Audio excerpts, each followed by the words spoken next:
All rise.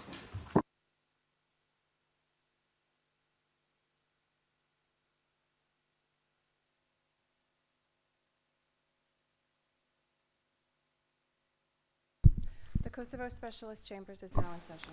Be seated.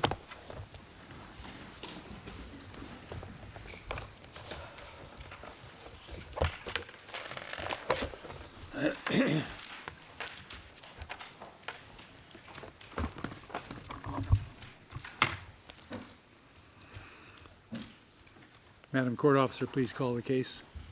Good morning, Your Honors. This is file case CBC 2020-06.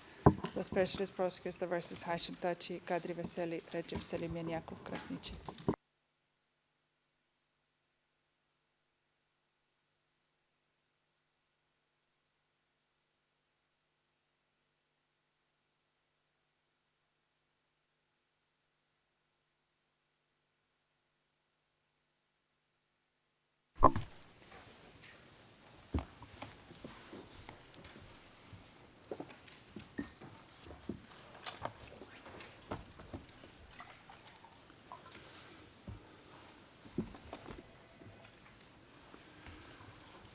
I note that the accused are all present in court today.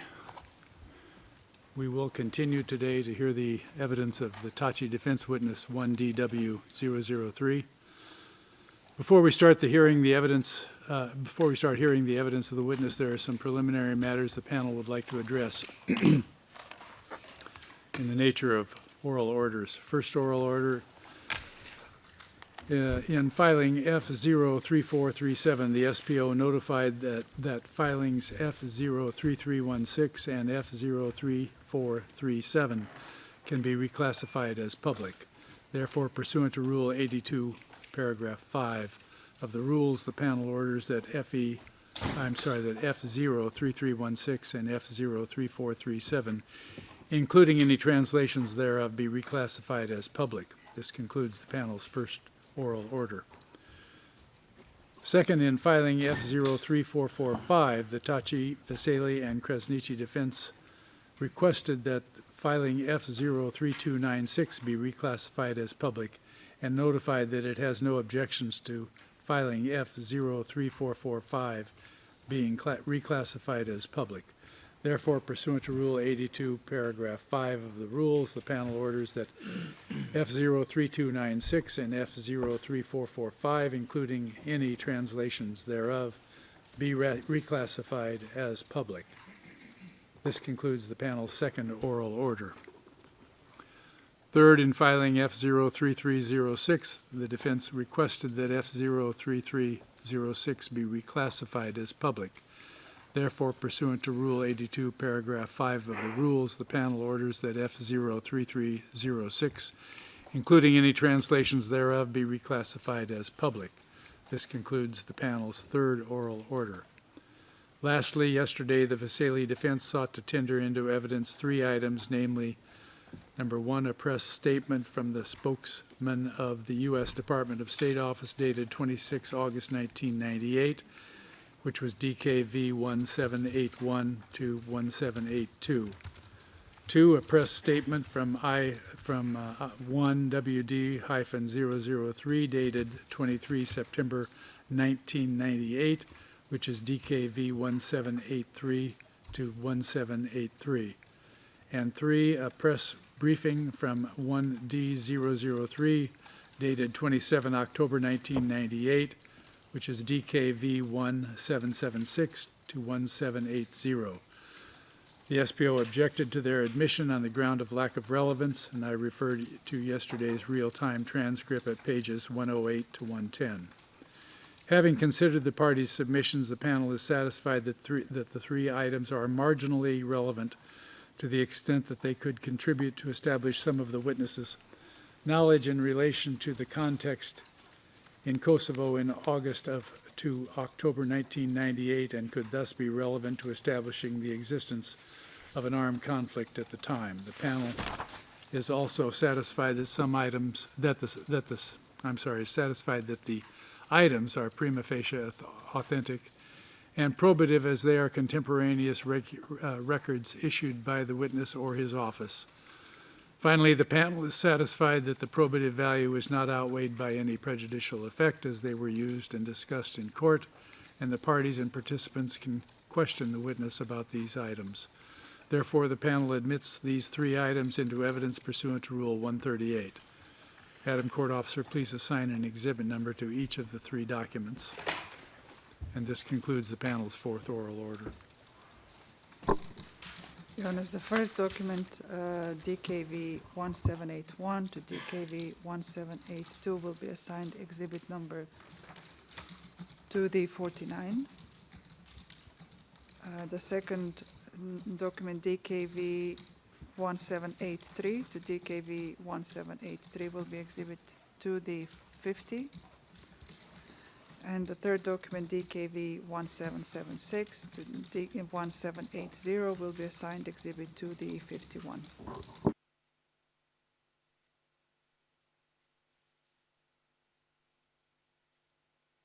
All right, we will now continue with the evidence of the Thaçi defense witness 1DW-003. Madam Court Officer, please bring the witness in.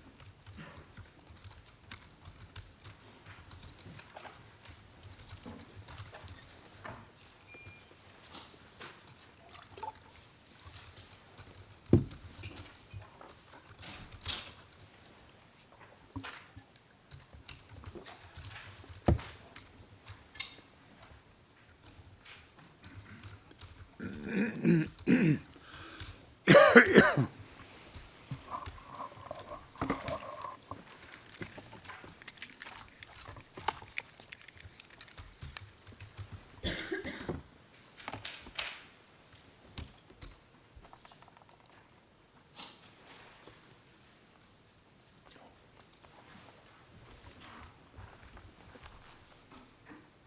can be seated.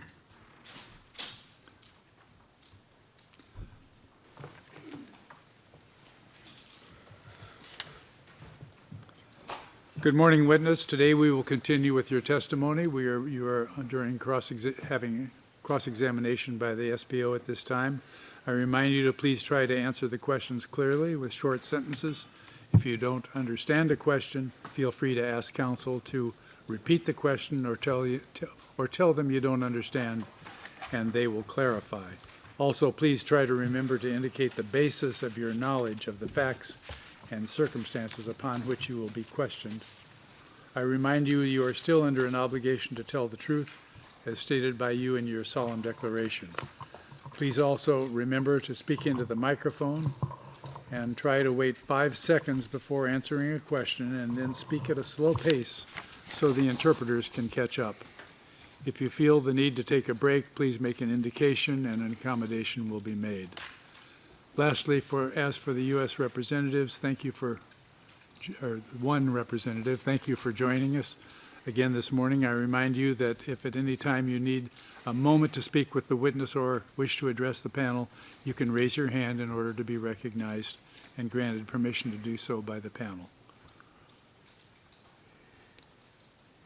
All right, we are ready to proceed.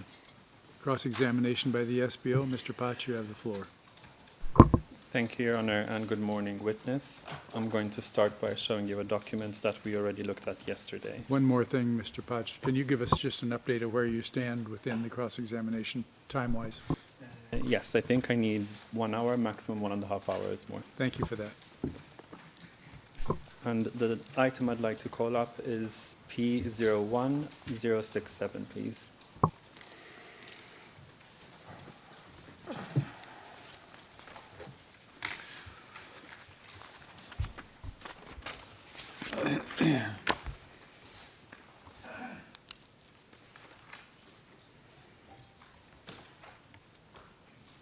And we can stay on this first page and slightly zoom out. That's okay for now, thank you. Witness, as I said, this is a cable we looked at yesterday, and as we said then, it's dated 3rd of November 1998, and we see it's from AM Embassy Belgrade to Secretary of State, Washington, D.C. And if we scroll down a little bit on our page, when we look at the paragraph that starts with number 2, we see the following. It says, The following is a lightly edited evaluation of the Kosovo Liberation Army prepared at the request of the COM by the US CADEM team leader and experienced politico-military observer. Now, yesterday you agreed with counsel for Mr. Vesely that in October of '98, Sean Burns was the head of US CADEM. And in this cable, we see Burns referred to as an experienced politico-military observer. Yesterday, you also testified that Burns was someone you knew of and was well respected for providing accurate information, and that information he provided was about as verified on-the-ground information as you could get. Let's turn to page 075305 in this item, where I'm going to show you an excerpt and then ask you a question. Here I'd like to read from the penultimate paragraph. You can zoom in a little bit more. Thank you. We read here, Adam Demaci. Thaçi describes Demaci as the KLA's Pristina spokesman, and that's in inverted commas, but takes care not to attribute to Demaci any political authority. Mahmouti echoes that line as well. Witness, my question is, were you aware of that information in November 1998? I don't know. I was generally aware of discussions about the KLA, but I wasn't aware prior to Rambouillet of these subtle distinctions as described by individual leaders of their relative authority. We can take the document down. During the undertaking negotiations, there were sometimes lengthy meetings among KLA commanders held in your absence, correct? Yes. And during the undertaking negotiations, you never attended the closed session meetings among the KLA commanders, right? I can't be sure that I wasn't in the general area, but I didn't speak Albanian, so they might have been discussing things that I didn't understand, but they weren't preventing me from coming into this general room where it was taking place. It was a kind of strange big building room, and so things happened in different ways, and so it is possible that I would have been in the corner of the room while they were discussing things, so I might have well have been there while they were discussing things. Do you recall when you met counsel for Mr. Thaçi for witness preparation, I believe it was last week, saying that you never watched them in closed session?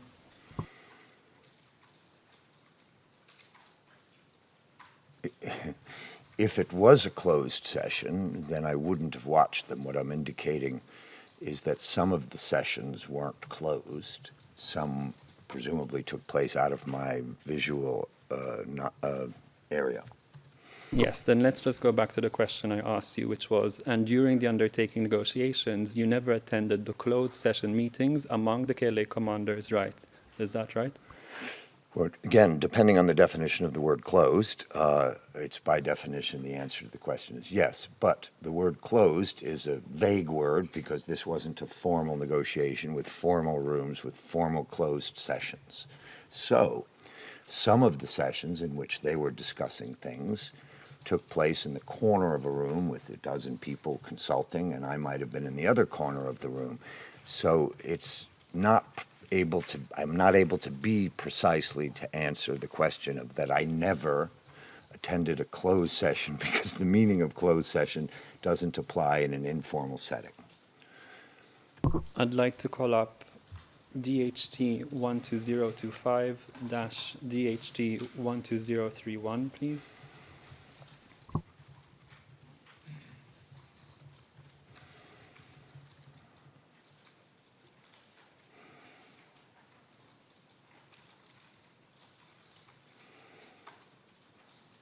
On this first page, we can see the date 8 September 2025, preparation note 2, and a reference to your witness code. And if we go to the last page of this item, DHT 12031, please. I'm sorry, counsel, I don't know, this is written by her, okay, thank you. We have attestation 21. The information this note was read to 1DW003, who confirmed it reflected his account fully and accurately, and as you just noted, this is signed by counsel for Mr. Thaçi. I'd next like to go to page 12028, please. And here I'm going to read from the last sentence in paragraph 13. That's good, thank you. He saw that the other KLA commanders, as well as Reith, who spent weeks with the KLA, were deferential to Cheku. He never watched them in closed session, but he saw Thaçi being deferential to the KLA commanders, not the reverse. Is this excerpt here in particular, he never watched them in closed session, accurate or not? Again, depending on the meaning of the word closed, it's accurate.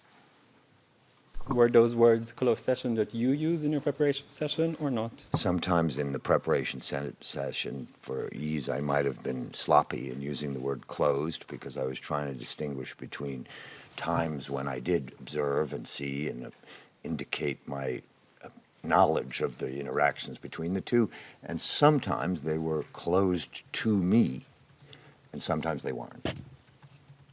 We can take this document down. Changing subject slightly, had you met or had any contact whatsoever with Jakub Krasniqi before February of 1999?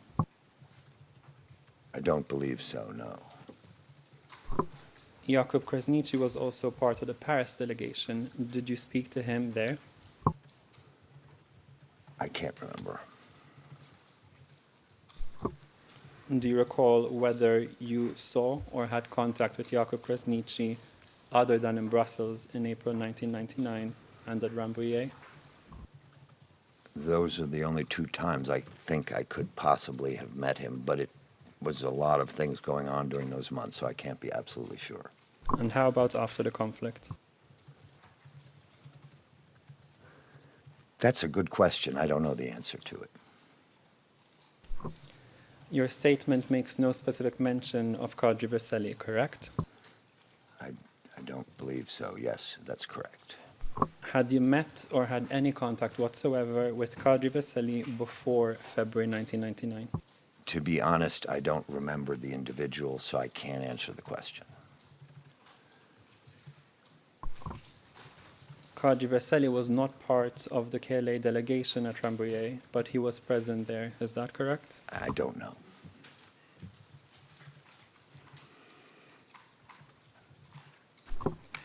Your statement makes no specific mention of Recep Salimi. Is that correct?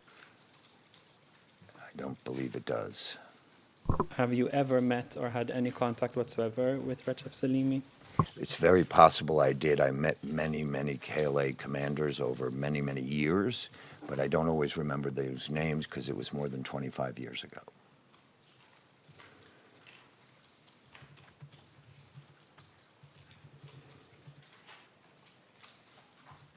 Yesterday, you testified that the US wanted to be sure that it was, as you put it in government, on the side of the angels, which you explained to mean being on the side of the victims, and that they wouldn't be victims if they were committing war crimes.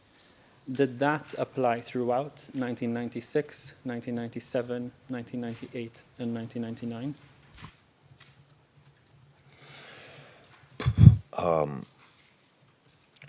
To accurately answer that question, I would need to reflect the fact that for that middle period you're describing, 96, 97, 98, a man named Ambassador Gelbard was in charge of this. He met with KLA leaders at a time when we described them conducting terrorist activities. And so we probably violated our desire to always be on the side of the angels, because for a period of time, until we understood the situation better, we initially described the KLA as conducting terrorist activities. And we certainly, as desirous of being on the side of the angels, wouldn't want to be associated or supportive of people who were conducting terrorist activities. That position evolved, especially after the KLA agreed to the Rambouillet Accords. We regarded them as being on the side of the Angels because they signed a peace agreement. And we'll have a look at some of the statements or the statement you're referring to in a moment. And next, I'd like to call up 128836-24. And this is a video. And side by side, I'd like to call up the transcript, which is 128836-24-TR-ET. And in the video, I would like to play from minutes 9:15 until 9:55, and the relevant excerpt on the transcript is going to be on page 5. And as this is being called up, witness for context, this is from your July 1999 Charlie Rose interview.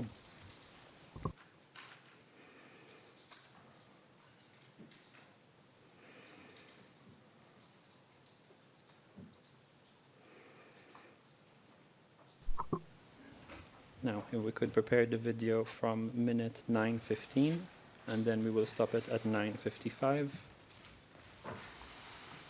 I'm sorry to interrupt, but if we could just check the date of when the interview It was. shows you if they can come in. The first page of the transcript refers to 1 July 1999, and I informed the witness that it's a July 99 interview.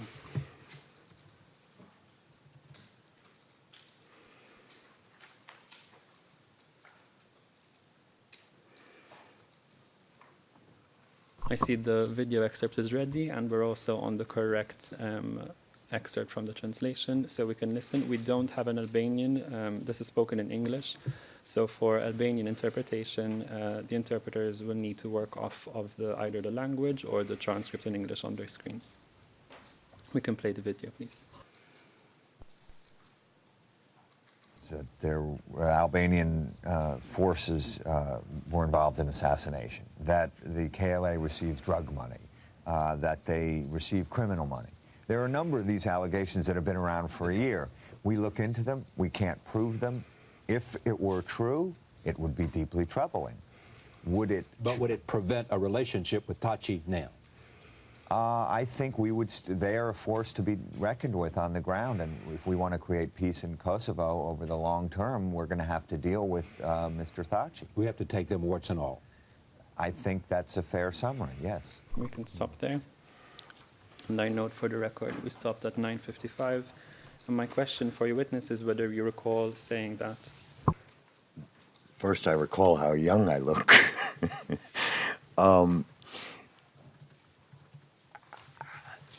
That sounds like me. Is that a yes to my Yes, question? yes, yes. We can take the documents on our screen down.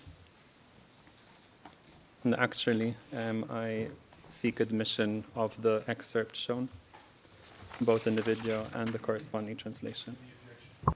Any objection?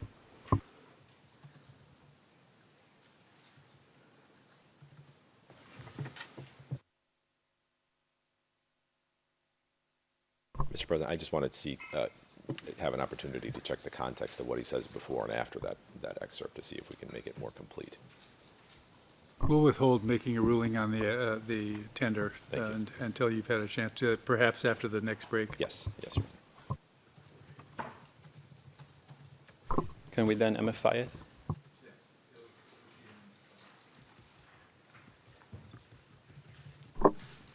Your Honor, the currently played excerpt from minute 9:15 to 9:55 and page 5 of the transcript will be MFI'd as P4486.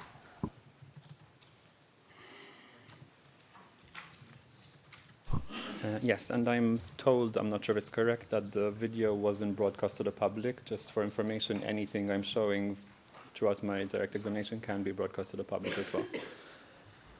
Witness, and I think you touched upon this a little earlier today, from 1997, US authorities expressed concern about or condemned crimes allegedly committed by KLA members, right? Yes. And US authorities wouldn't have done so without there being reports of sufficient credibility to at least raise concern, right? Yes. In 1998 and 1999, international media and other entities published multiple reports with credible allegations of crimes committed by the KLA members. The speakers are kindly asked to slow down for the interpretation and to pause between question and answer. Thank you. I can repeat the question. In 1998 and 1999, international media and other entities published multiple reports with credible allegations of crimes committed by KLA members, right? Yes. In a press statement in August of 1997, you expressed the United States' deep concern about terrorist actions in Kosovo and the political killings that have taken place there in 1997, right? Yes. And you've publicly explained what you consider to constitute terrorism, and in that regard, I'd like to call up SPOE 00397757-00397765, please.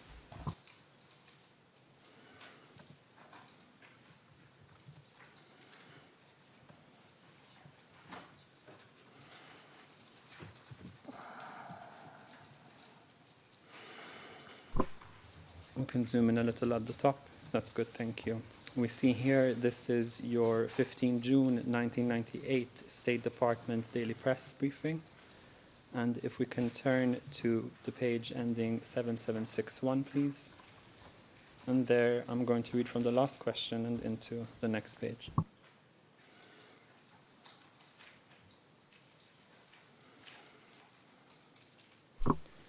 Question. Jamie, just for reference, the attack yesterday by the KLA on a Serbian convoy, a couple of officers were killed. Do you consider that a terrorist attack or a military attack? We're now on the next page, thank you. Mr. Rubin, if it's on a convoy, then it would be military. I think, as they like to say, the answer to the question was contained in the question itself. Question. Okay, so every action of the KLA is not a terrorist action. Mr. Rubin, correct. Question.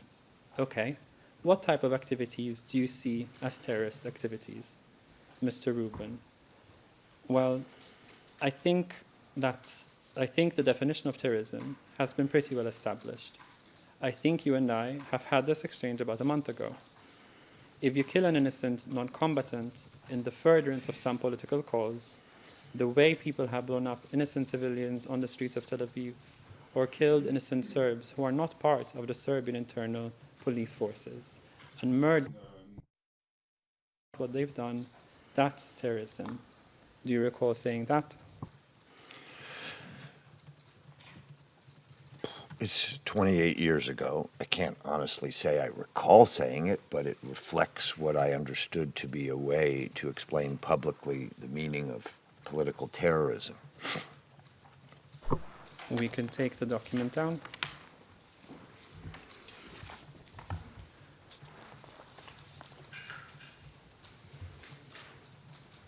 You knew that by 1998, KLA members were sometimes assassinating civilian workers as well as Serb police, right?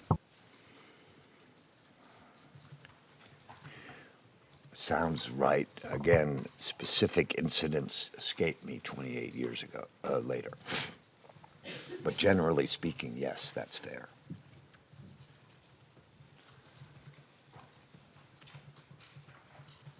In a documentary by the BBC, you acknowledge that KLA members were killing Serbian civilians in cold blood, right? Sounds right. That I recall the reason why we condemned KLA activities in the initial phase was because it was the killing of civilians, non-combatants. That's why we condemned terrorist activities by the KLA in the early years of our being made aware of this organization. Let's call up 128791-02. This is a video, again in English, alongside the translation 128791-02-TR, where we'll go from page 2, and the timestamps for the video are from minute 7:48 until 8:25.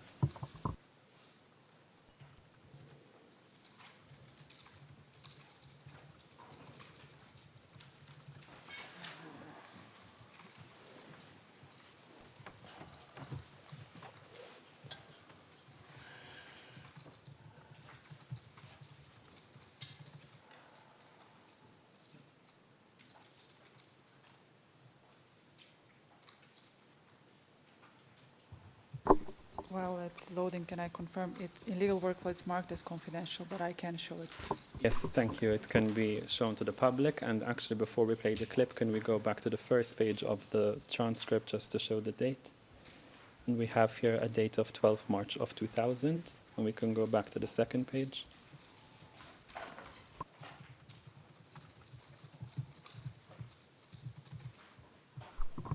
In the transcript, we could zoom in a little bit at the top two paragraphs, let's say. Thank you. And once again, we don't have an Albanian translation of this, so the interpreters will need to work off the word spoken or the transcript that's in English. And we're going to play 7:48 to 8:25, please. Killing policemen, then disappearing as rapidly as they had struck, an invisible commando force. Serb casualties mounted. Would the West see them as victims of terrorism or of a legitimate people's uprising? Killing postmen or killing Serb civilians in cold blood. Those are terrorist acts that we do believe were wrong. And unfortunately, that was what the KLA was pursuing at the time. We can stop It was there. a calculation. Witness, that was you saying those words, correct? Absolutely, yes. We seek admission of this excerpt from the video and the corresponding transcript. Any objection? We have no objection, and I can already respond to the previous MFI P4486 that we would like to add the previous pages as well, so pages 3 to 5 for context of what is being said. 3 through 5 we believe should be included. Any objection to that, Mr. Bach? We'll get back to you. You want on to take a that. look at it? Yeah. All right. What about this? You have no objection to this exhibit? No objection. 128791-02, which is the video, and the translation, which is 128791-02-TR, is admitted. Your Honor, the excerpt that was only played in court? That excerpt will be assigned Exhibit P4487. And can it be reclassified as public? Yes. Yes, reclassify as public. And again, as I think you've touched upon yourself earlier today, in February '98, Ambassador Gelbard very strongly condemned the unacceptable KLA violence, right? Yes. And in March of 1998, soon after Ambassador Gelbard's condemnation of KLA violence, you noted that the US government had called on Kosovo Albanian leaders to condemn terrorist action by the so-called KLA, right? That sounds right, yes. The United States condemned these actions by the KLA in February and March 1998 because it was known at the time that the KLA judged, tried, and executed the ethnic Serbs and Albanians it did not like, right? I can't say that I knew that, or the way you described it accurately reflects my understanding of the time. Most of these incidents are much less clear than the way you described it. Let's call up 114010-114011, please.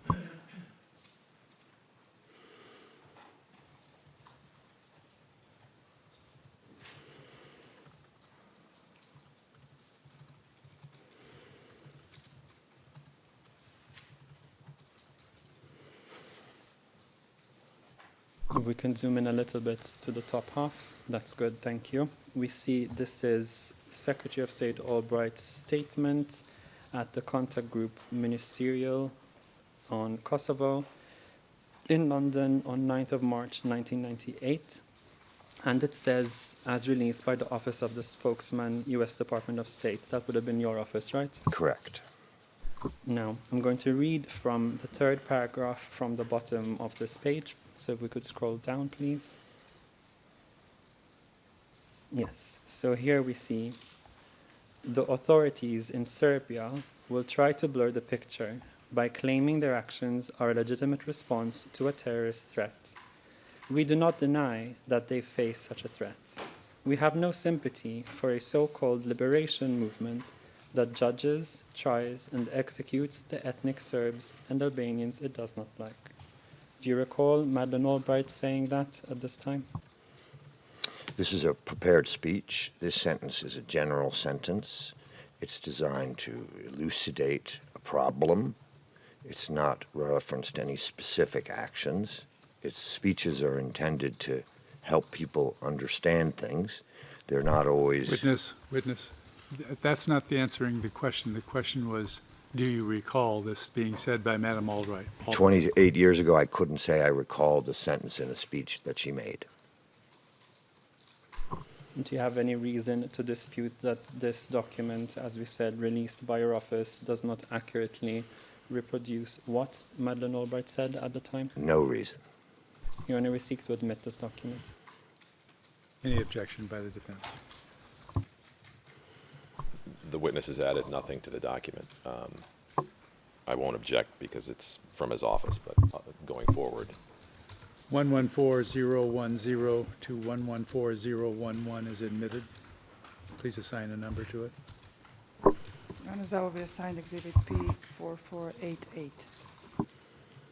And it can be public, just in case it was confidential. No, it wasn't. We can take that document This also down. will be reclassified then, Madam Court Officer. I understand it already was public, so it's okay. And we can take it down. Witness. In November 1998, U.S. authorities knew that KLA members had arrested Jakub Kastrati and Sendescu, two members of the LDK leadership in Malishev, for allegedly collaborating with Serbian police, right? I don't remember that 7 years ago. I don't recall that. Let's call up P01067, please.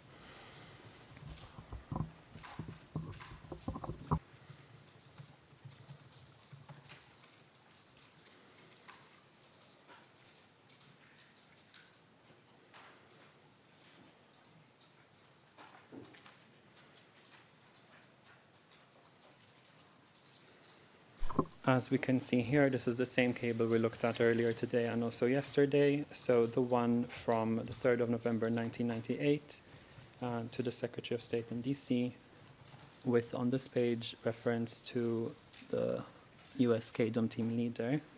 And I'd like to next turn to page 075307. And there I'm going to read from the 9th line from the top. That's good. Furthermore, the KLA, quote, secret police, end quote, arrested two members of the leadership of the LDK's Malishevo chapter on October 30th. On November 2nd, Mahmouti confirmed the, quote, arrests, end quote, claimed that it was not done for, quote, political reasons, end quote, but because the two LDK officials, Sendescu and Jakub Kastrati, had, quote, collaborated, end quote, with the Serbian police in encouraging locals to turn in their weapons. Mahmouti claimed that Descu and Kastrati were, quote, in prison, end quote, and were being, quote, well treated, end quote. He said they would be allowed to select their own lawyers to defend them in their forthcoming, quote, trial, end quote. Such developments raised disturbing questions about the KLA's commitment to a peaceful solution to this crisis and its willingness to tolerate other parties and opinions. In short, the KLA seems only interested in enhancing its public and international image and in strengthening its control over Kosovo.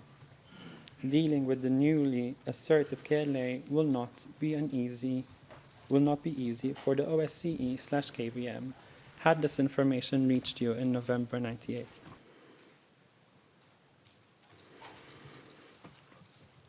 My guess is that I read this, and my guess is that this opinion of the author about the objectives of the KLA was skimmed over by me, but not necessarily regarded as decisive or determinative or dispositive. We can take this document down, and Your Honor, I have an answer to your question, or rather to Mr. Mirsitich's proposal. We have no objection to pages 3 to 5 from the Charlie Rose interview being admitted along with my tendered excerpt, so that, which was given MFI 4486. So MFI 94486 will be will be admitted, plus added to it is pages 3 through 5. Yes, Mr. President, if I forgot that there's the video excerpt, so we would also like to have the video excerpt that starts at page 3, which I think we can get you at the break, what the minute mark would be there. No objection? No. All right. Thank you. Your Honor, just for the record. Go ahead. So, Your Honor, just for the record, P4486 MFI, once I receive the correct excerpt segments, will be changed from MFI to admitted exhibit. Thank you. Witness, are you aware that the U.S. Department of State report, which addresses Kosovo in the context of human rights practices for 1998, refers to elements of the KLA being responsible for killings, disappearances, abductions, detentions, including of Serb and Albanian civilians suspected of loyalty to the Serbian government? I would be aware and would expect it to do so, yes. And that report also mentions credible reports of instances of torture by KLA members, correct? That I would expect it to do so, but I don't recall the specific allegation you're referring to. And the report notes that KLA members kidnapped 2 journalists in October 1998 and sentenced them to prison time, right? I don't recall that specific report 27 years later. But I have no reason to dispute it either.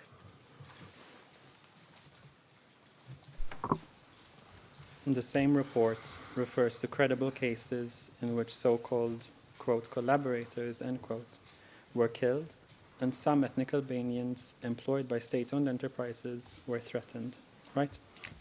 That would be consistent with what I would expect to be in such a report. And the same report refers to the detention of 13 Albanian politicians by KLA members in Chiras, with the KLA forces being reported to have repeatedly tortured 6 of the 13 detainees, whom they considered to be too close to the Serbian government. Is that correct? I don't recall that specific allegation.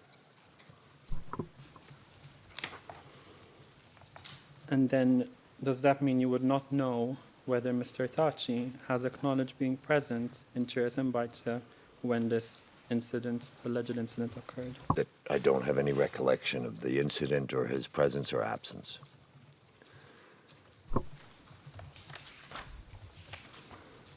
In a press statement in January 1999, you refer to Serbian authorities releasing Kosovo Albanian detainees, and you called on both sides to release all detainees. Is that right?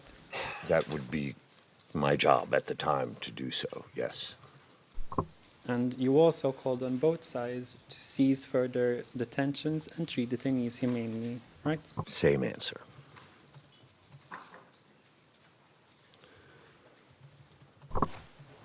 Shortly before your press statement, on the 25th of November 1998, the New York Times International reported that experts estimated that the rebels in Kosovo had kidnapped more than 200 Serbs, with most believed to have been killed. Were you aware of that? If it was in the New York Times, it's most likely that I would have read it. I don't know that I would have regarded it as definitively accurate. Let's call up V00007, please.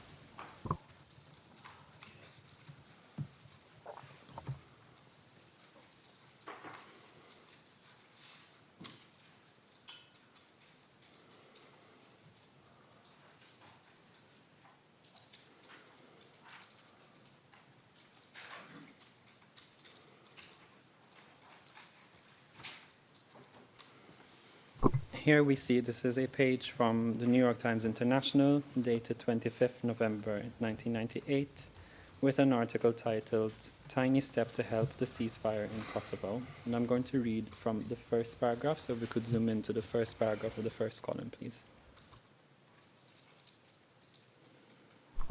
Thank you.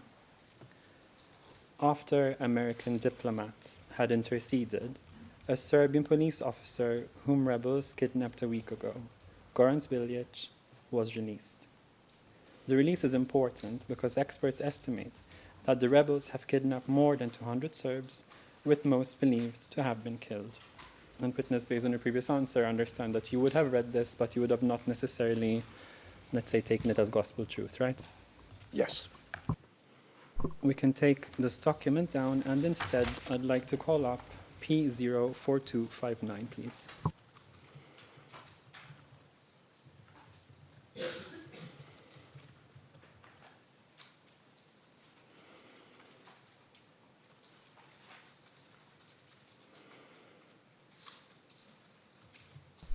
And if we could turn to page 0402,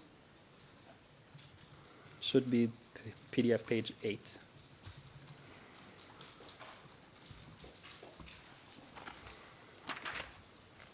And witness, for context, this is an excerpt from a book by Mark Weller. And if we scroll down a little bit on the screen, here we see at number 4 a reference to Report of the Secretary General, 30th October 1998. And I would now like to turn to the next page, ending 0403, where I will read from paragraph 11 of this report, as included in this book. And here we see the following. The fate of many Serbian, Kosovo Albanian, and Roma civilians and Serbian police officers abducted by armed Kosovo Albanians believed to belong to KLA remains unknown. Yugoslav authorities say that 249 civilians and police have been abducted by KLA. 92 of those persons were reportedly released. 9 escaped, and 29 have been found dead. The International Committee of the Red Cross reports that it is currently following around 140 cases of abductions. Would you have been aware of this report of the Secretary General in October 98? I would have read a report of the UN about Kosovo with a high degree of skepticism, given the repeated failure of the UN to accurately describe, UN officials, some, to accurately describe the situation there. So I may well have been aware of UN reporting, but I would not, wouldn't have regarded it as credible necessarily, other than specific reports of the ICRC, which I would have regarded as credible. We can take the document down. You testified that you were in Kosovo on the 19th of June 99, and I believe 1 or 2 days thereafter.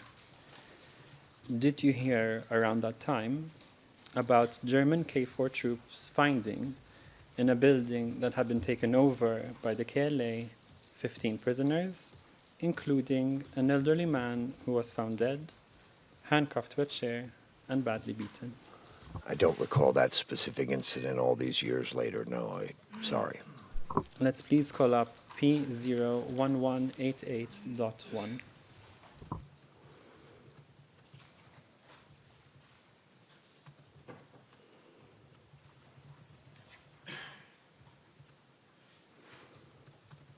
And if we can scroll down just a little bit, we can keep it at this zoom level.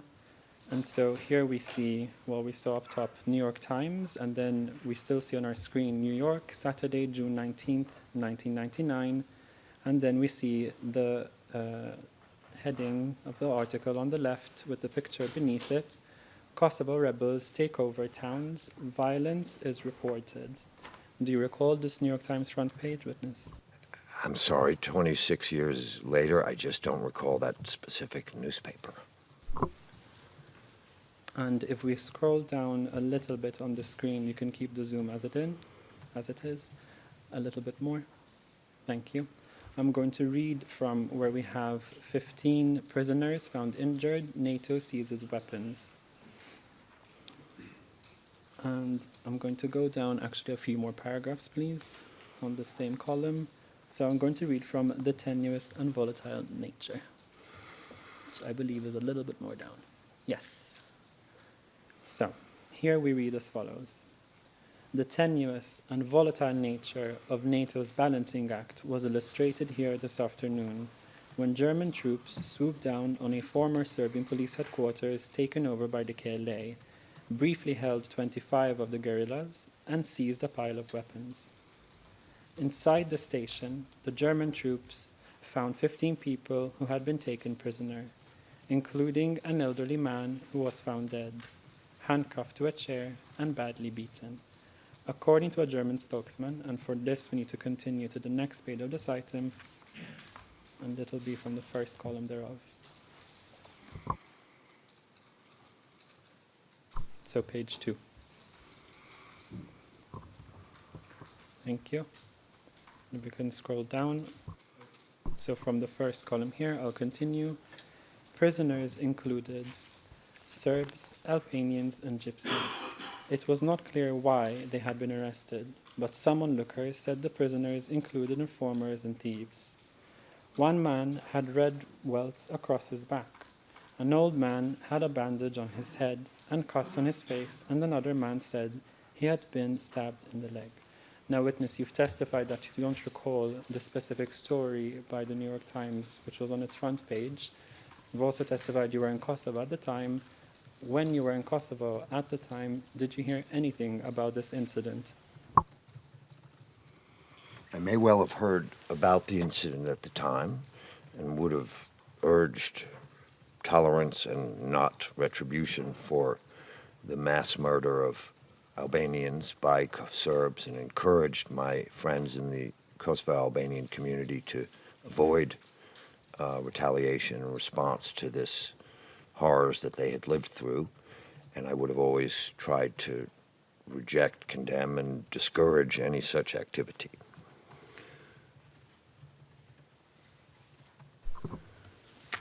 Let's take this document down and instead call up P04185, please.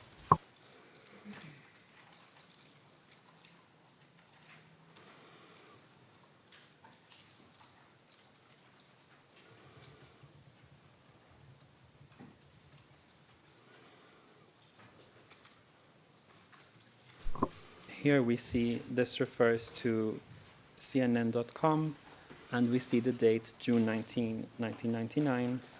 And I'd now like to turn to page 013439. And if we scroll down, I'm going to read from K4 Frees Captives of KLA. Little down, thank you.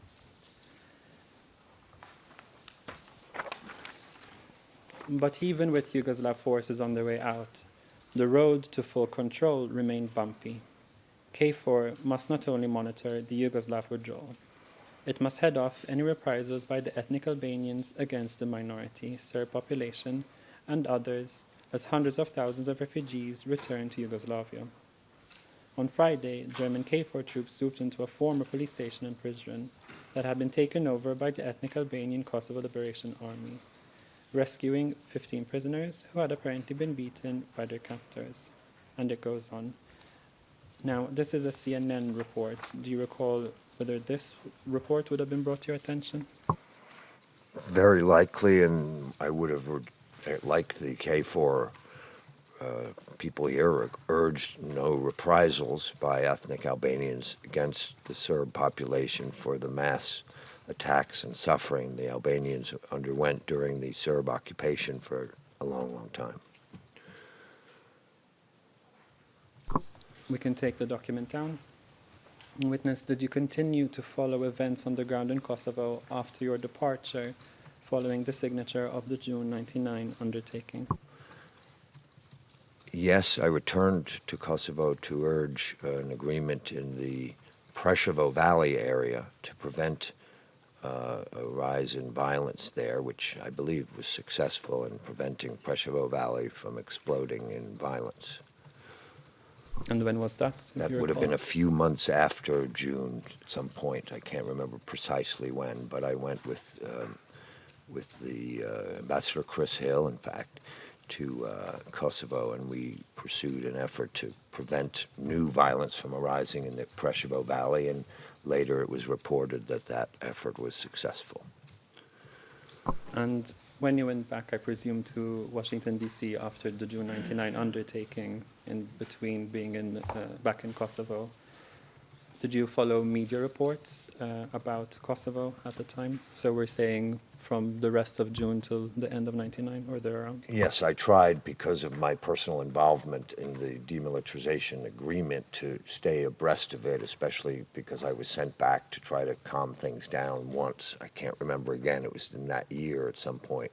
Might have even been early 2000, but I don't recall. So yes, I would have tried to stay abreast to the best of my ability with events in Kosovo. And as you followed the conflict at this time, do you recall learning of any crimes allegedly committed by KLA members? I would have expected to learn of that. It sounds right to me that there were a lot of things uncovered after a war. Your Honor, are we taking a break at 10 o'clock? If so, this is a good time. We'll give you a 10-minute break. Please don't speak about your testimony outside the courtroom. You'll be back at 10:10.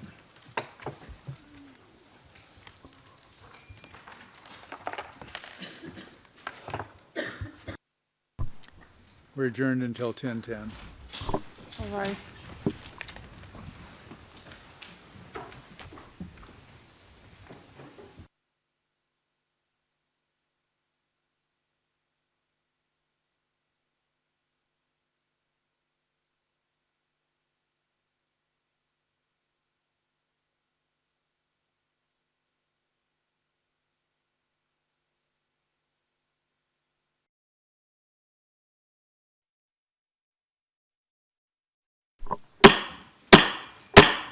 All rise.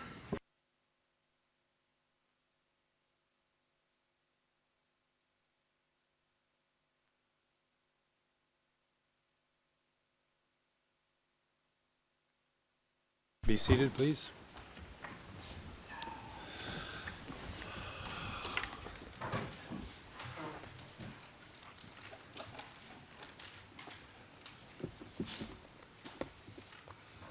Yes, Mr. Misitich. Mr. President, I just wanted to alert the panel that with respect to the next witness, we have asked WIPSO to have him here after lunch. If you believe we're going to need him here earlier, I need to give 45 minutes warning to WIPSO, just to let you know. That should be sufficient. Okay, thank you.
All right, Mr. Rubens, we will continue with the cross-examination by Mr. Potch.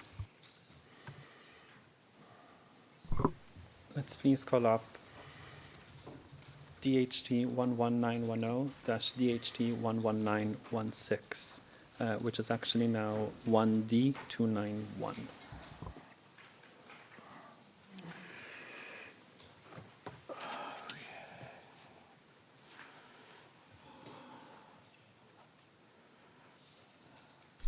This is a 25 June 1999 New York Times article that you discuss in your statement and also during your testimony yesterday. The first two paragraphs read as follows. The senior commanders of the Kosovo Liberation Army, which signed a disarmament agreement with NATO, carried out assassinations, arrests, and purges within their ranks to thwart potential rivals, say current and former commanders in the rebel army and some Western diplomats. The campaign, in which as many as half a dozen top rebel commanders were shot dead, was directed by Hashim Thaçi and two of his lieutenants, Azem Sula and Shavit Haniti, these officials said. Mr. Thaçi denied through a spokesman that he had been responsible for any such killings. And now let's turn to the second page of this item, where I will read from the fourth paragraph.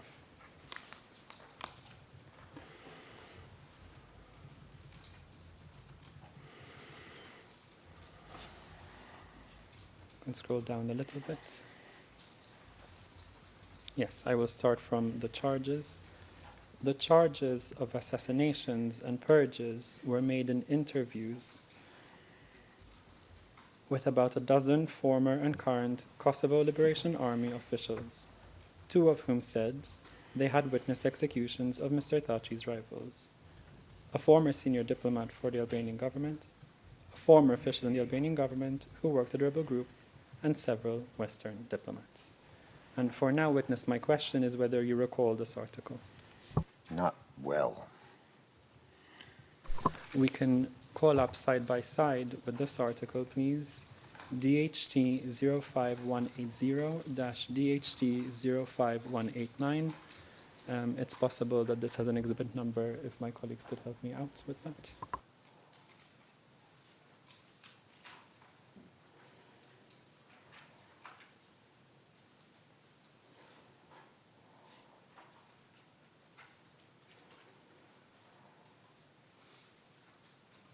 Thank you. We see that's now on our screens.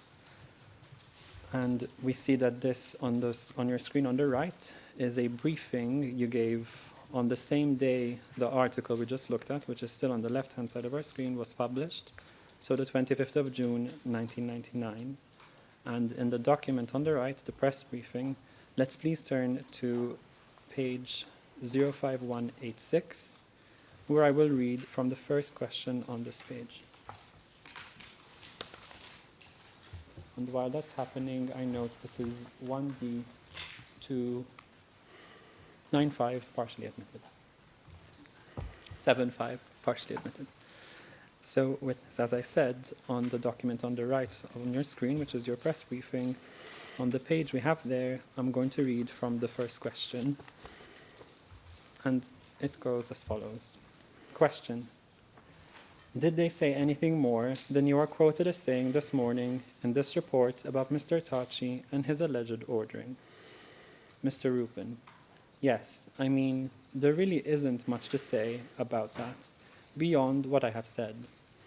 Let me say that we simply don't have information to substantiate these allegations, that there were such activities of assassination or execution ordered or sanctioned by the leadership.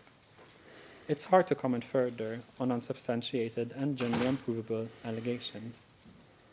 I think more broadly, it's fair to say that this is a tough neighborhood. The KLA was engaged in a situation where the people of Kosovo faced a real oppression by the Serb forces in very large numbers. They were not in a position to pursue an approach that we in the West would probably want to see pursued. There was no Western parliamentary democracy. There were no parliamentary rules of order. Those are things that we want to create. And what we've been trying to do with the work that we've done with the KLA and its leaders is to encourage them to pursue their objectives through transforming their organization and pursue them. Through the democratic means, they now have available to them through the presence of NATO forces on the security side and the presence of the UN mission on the civilian side. So that is the path that we want them to take. As far as these anonymous sources and their allegations, from our standpoint, they're unsubstantiated and generally unprovable. Question, all right, but this is the second, well, it's not the second, it's one of a multitude of reports along this nature. I mean, are there red flags? Mr. Rubin. Well, again, I'm regularly asked about, is the KLA involved in drug dealing? And I regularly tell you, we don't have any independent confirmation of that. I'm now being asked, is the KLA leadership responsible for executions? And I'm telling you, we don't have any information to confirm that. We've gone to pretty significant lengths, and we have very, very good contacts in the region. So we haven't been able to substantiate, after a pretty good faith effort, what are essentially anonymous allegations. The only quoted person, really, was a political opponent who didn't even specify, so who didn't even specifically refer to a specific allegation, but just said that this leader was capable of that behavior.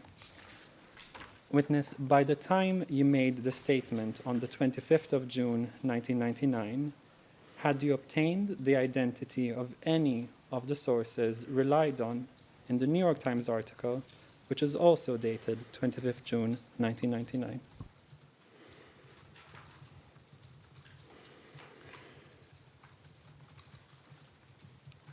The author of that article regularly wrote sentences that I thought were false. Sorry, witness, you're not answering my question. Please answer my question. I'm trying to answer it. Your Honor, that's clearly not responsive to my question. Listen closely to the question. I'm trying. Then answer it, and if more information is needed, they'll ask for it. I'll repeat. Witness, by the time you made the statement on the 25th of June, 1999, had you obtained the identity of any of the sources relied on in the New York Times article, which is also dated 25th June, 1999? And that's yes a yes or no question. I don't recall seeking those sources from that article because I doubted the author. And in relation to this article's author, Chris Hedges, yesterday you testified he was fired by the New York Times for making repeated mistakes. And at paragraph 81 of your statement, you say, quote, Hedges, as it turned out, was an unreliable journalist and was ultimately fired by the Times because he repeatedly made multiple mistakes. Witness, that's not an accurate statement about Mr. Hedges, is it? That is my understanding because I regularly consulted with the editors of the New York Times about Mr. Hedges, had extensive consultations with them about Mr. Hedges, and frankly know an enormous amount about the internal workings of the New York Times with regard to Mr. Hedges. So I think I'm about as good a source on why Mr. Hedges was fired as anybody. Chris Hedges won a Pulitzer Prize for explanatory reporting in 2002 with the New York Times, didn't he? That's not relevant to why I think he was fired. That's also not responsive to my question. Do you know whether he won a Pulitzer Prize for explanatory reporting in 2002? I can't remember whether he was part of a group that won Pulitzer Prize. Let's call up SPOE 00397-247-00397-261, please.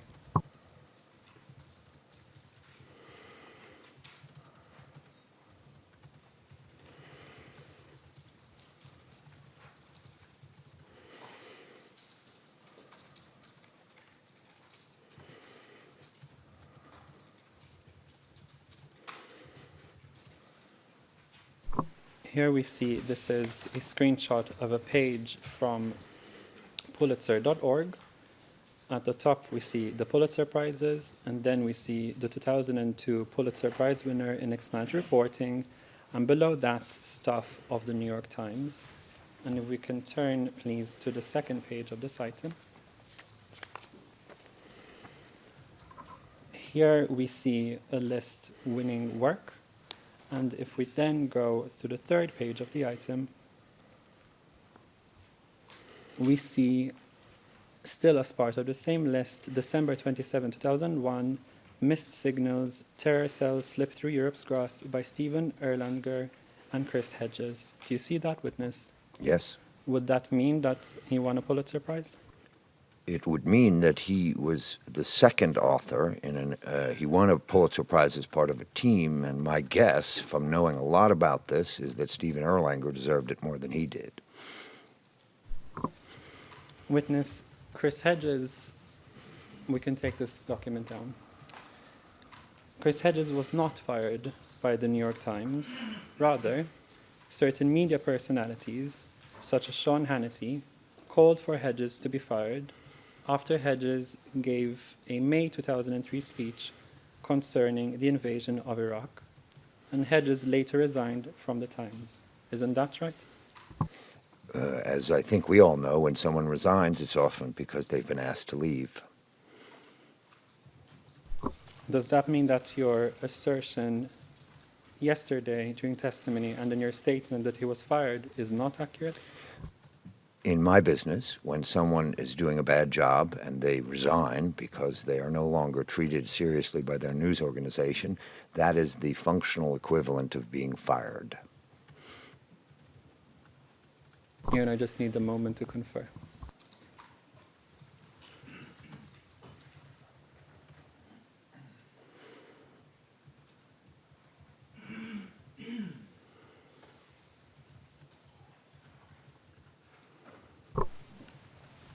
Thank you, Your Honor. I'd like to call up SPOE 00397266-00397270.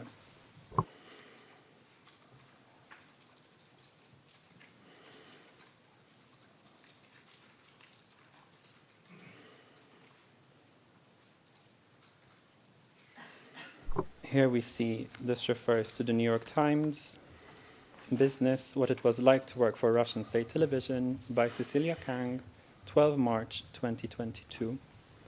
And if we could turn, please, to the page ending 7268. And I will read from the last sentence of this New York Times article. We see Mr. Solodvinkov promised complete editorial freedom. Mr. Hedges had resigned from the Times in 2005 after what he described as an internal dispute over his opposition to the Iraq War. Witness, do you see here that the New York Times is also describing Chris Hedges as having resigned from the New York Times? I see that. To your knowledge, would the New York Times itself publish that Chris Hedges resigned when it had fired him instead? Again, the word fired, used by me, is my colloquial description of a person who is forced to resign because he is no longer treated seriously by his organization, as now going to work for RT. And you said in testimony and your statement that he was making repeated mistakes, and that's the reason he was let go, right? I said that, yes. So your evidence is not that, as I put to you, his speech about the Iraq War in 2003 is what led to him then leaving the Times?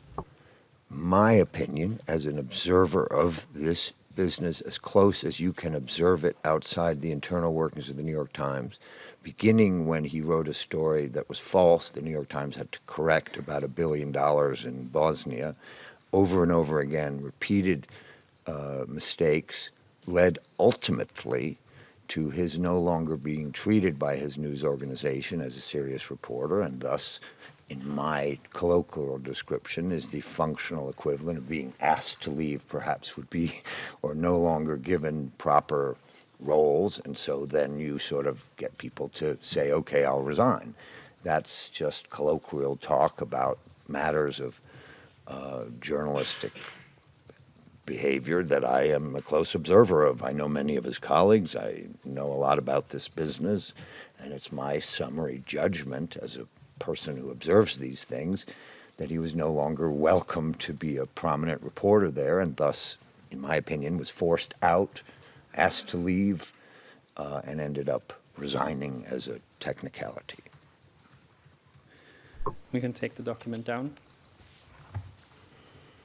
Witness, on the 25th of August this year, counsel for Mr. Thaçi informed the SPO that you declined the SPO's request to interview you. Why did you decline that request?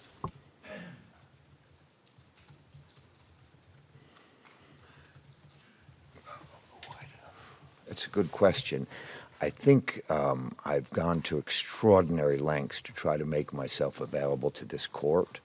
I've spent hundreds of hours in preparation for this appearance, and I felt like everything I knew was contained in the document I provided, and my views on the prosecution I don't think are worthy of mention here, but I didn't feel like there was anything more to add. But I was happy to answer your questions as I have done so today and yesterday, and would be happy to continue to answer them as long as you have them. Witness, I think your views of the prosecution are worthy of mention here. Could you enlighten us as to what you're referring to, please? Well, that the fact that the defendant has been in prison for 5 years after voluntarily offering himself up to the court at a time when he was about to make a peace agreement with the Serb leader, troubled me. That politics would enter into the rule of law. That troubles me.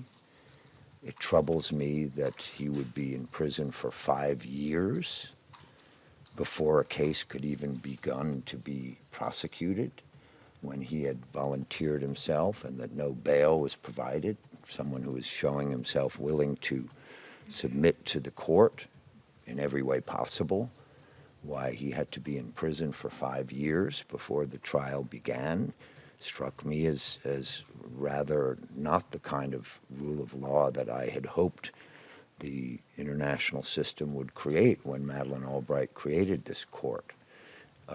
Not this court, but the International Criminal Court, the International Tribunal for former Yugoslavia and Rwanda.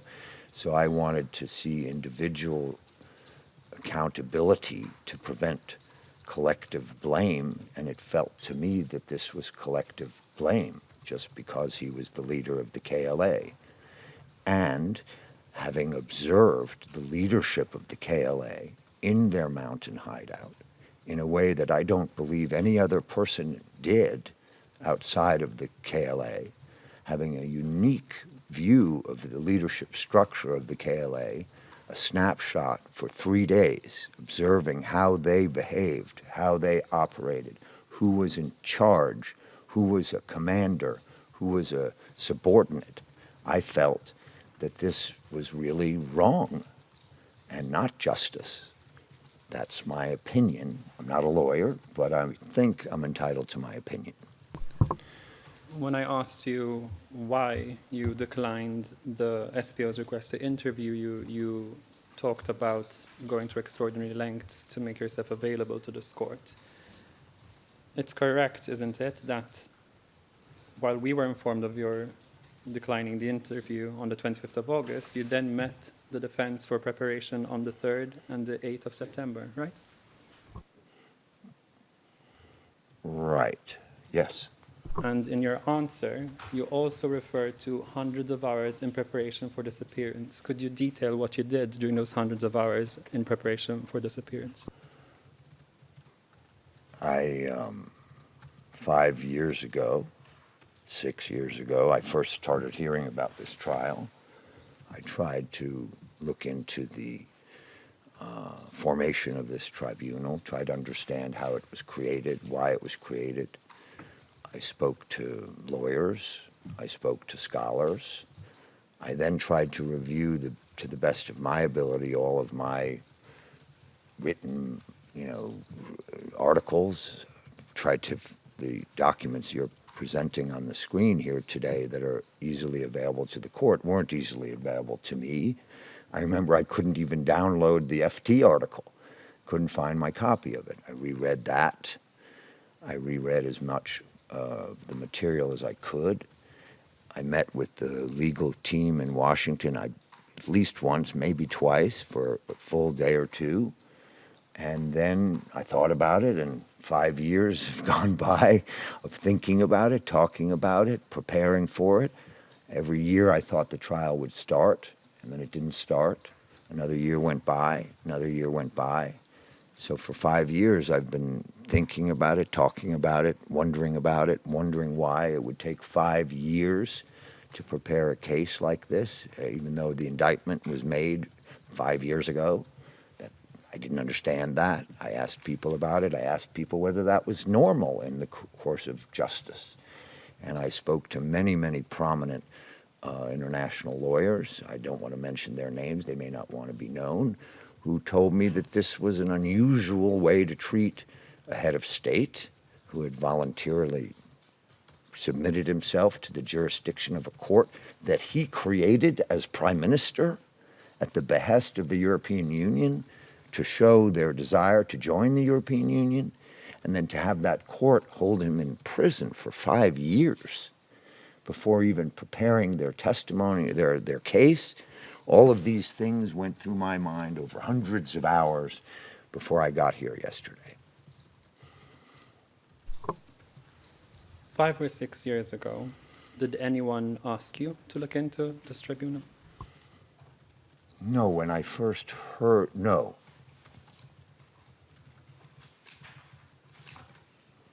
When did Hashim Thaçi or persons on his behalf first reach out to you in relation to the SPO's case against him and others? Sorry, if I might just add to my answer, I forgot about an important factor. I was working for the executive branch of the United States. I had an extremely busy job as the special envoy and coordinator of the Global Engagement Center and a top advisor to Secretary Blinken from 2022 to 2025. During that period, I had to stop what I was doing and have multiple meetings with the State Department Legal Advisor's Office over multiple hours because of this desire to be available to the court and make sure the State Department was willing to allow me to testify. I neglected to mention all of that effort that was genuinely a burden to me, that most people said, why are you doing this when you have these other jobs? And so the answer to your question about who first contacted me, I believe it was the former U.S. War Crimes Prosecutor, Pierre Prosper, who first contacted me. I also neglected to mention when I was working at the OECD in Paris, I had multiple, or at least one long meeting with them in Paris. So this has taken up a significant portion of my time over the last 5 years while I was doing many other things. But because I thought this court should be treated with respect, because I wanted to do all I could to make myself available within limits, I agreed to be a witness. Then I was in contact with Mr. Prosper over the last several years, 5 years, in preparation for this day, yesterday. So my question was, when did Mr. Thaçi or someone on his behalf reach out to you? Does that mean it was 5 years ago, so 2020? To tell you the truth, I can't remember when someone first, reach out is one of these words, I don't know what that really means, but when I was formally requested to testify, I believe was about 4 years ago. I began to, where are we, in 2025?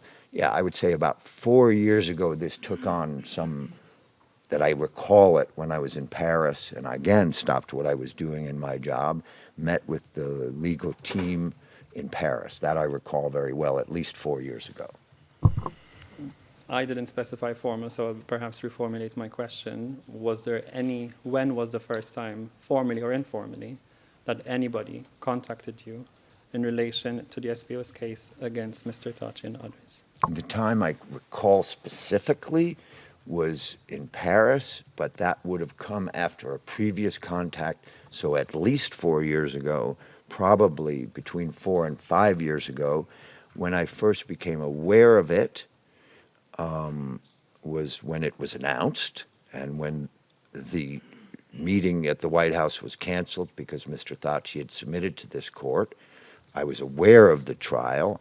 I suspect between that day, which is, I gather, October 2020, and my time working in Paris, between October 2020 and the fall of 2021. At some point during that period, between October 2020 and October 2021, when I was in Paris, and it was fall, I believe we met, if I'm not, might have been summer.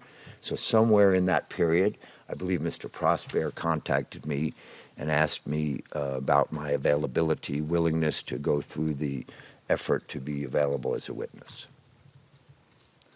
And just to clarify, you said the time I recall specifically was in Paris, but that would have come after a previous contact. Who was this previous contact with? Mr. Prosper, Pierre Prosper, the former U.S. war crimes prosecutor who I knew from my time in government, was a very responsible official who had spent his life seeking to prosecute real war Yes, criminals. witness, I didn't ask you for your appraisal. I asked you whom. If we could limit your answers to my questions, please. Prior to the meeting in Paris that you just described, when was your last contact with anyone acting on Mr. Thaçi's behalf, to your recollection? I believe I've answered that. I don't know how to be more specific. And before that contact with Mr. Prosper? As I said, and I now feel that I'm being needlessly interrogated, somewhere between the announcement of the indictment and my meeting in Paris, I've just said 3 times, Mr. Prosper contacted me. That, to the best of my recollection, was between the time of the indictment in October 2020 and the time of the meeting in Paris. I don't recall the exact date when he contacted me, but it was sometime in that period, as I've now said 4 times.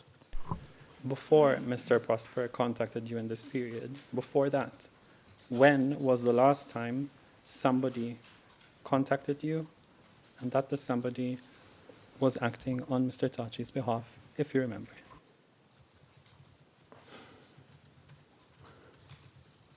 About the trial, or just contacted me? On any matter.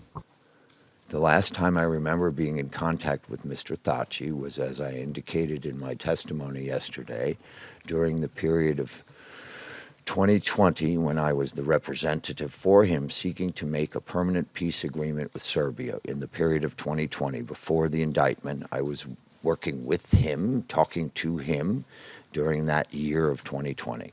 That's the last time I recall meeting, talking to Mr. Thaçi or any of his formal representatives. And that was while you were engaged with Ballard and Partners working on the Kosovo contract? The contract that was signed before I got there, that I was happy to participate in ending the conflict between Serbia and Kosovo. And in your meeting with Mr. Thaçi, or meetings, while you were engaged with Ballard Partners, in particular in this period of 2020, as you mentioned, did you discuss with Mr. Thaçi anything to do with this court? I don't remember every single thing we talked about. The bulk of our discussions was how to make a permanent peace with Serbia. That's what I was working on. Anything else was incidental. So if there were discussions about this court with Mr. Thaçi, they would have been incidental to what you were actually dealing with? Correct, and I don't remember any such conversations, but I'm not ruling them out.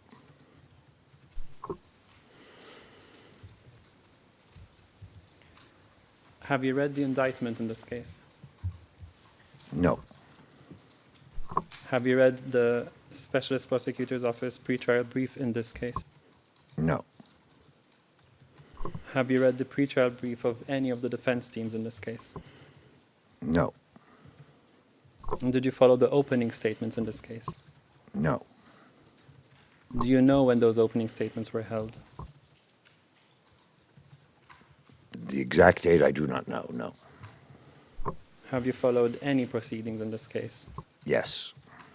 Which? I think I generally followed the public reporting about the case as it happened, but I did not read the briefings. I'm not a lawyer, and I didn't feel the need to read all the submissions that were made that were available publicly.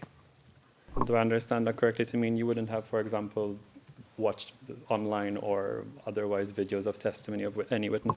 Correct. That's correct.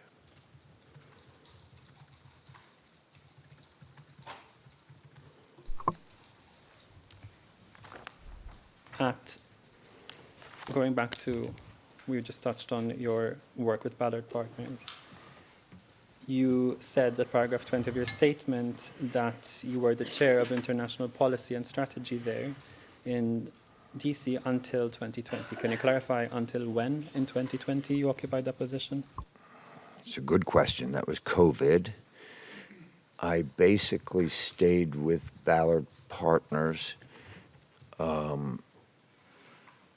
through the end of 2020, but I made a conscious effort when I thought that President Biden was going to be elected to resign my position as a what you call a registered lobbyist, because I wanted to be able to work for President Biden, and there's a cooling off period for registered lobbyists.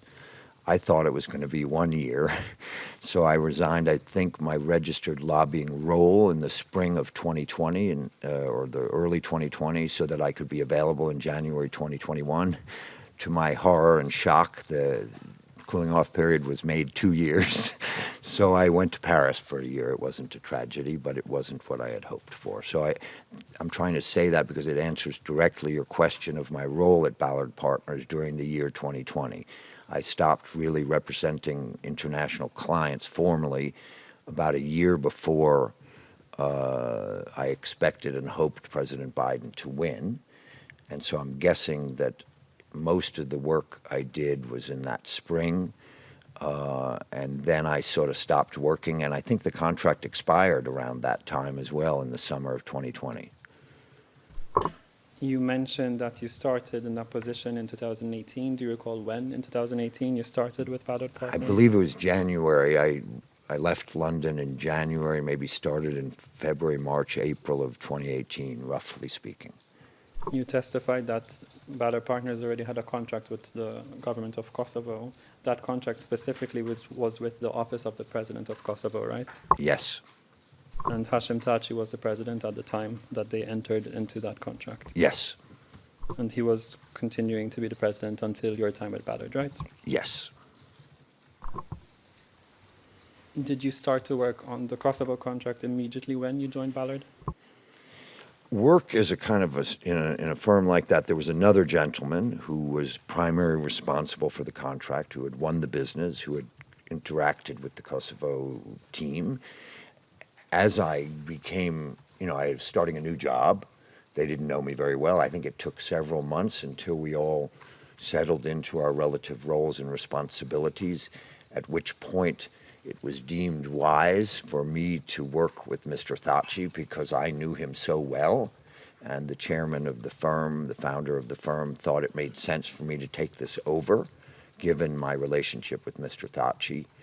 But it didn't happen right away, so it would have happened, I'm guessing, the fall of 2018. I probably first registered, it might have been 2019. And then I worked on it for, I don't know, roughly, again, I don't remember precisely, I don't have those records with me, but roughly a year plus. And then the contract expired, actually, I believe in 2020. I'd just like to, I'm not sure if it's actually if I misspoke or the transcript is erroneous. I just want to clarify that what I meant to say, or what I meant to ask you, was whether the contract was with the Office of the President of Kosovo and Ballard Partners. That was my understanding, yes. Thank you. And the contract between Ballard Partners and the Office of the President of Kosovo was for $52,000 a month, right? That sounds right. As part of your work on Kosovo with Ballard Partners, you met or contacted various U.S. government employees in relation to Kosovo, right? Yes. I'd like to call up SPOE 00395-242-00395-244, please.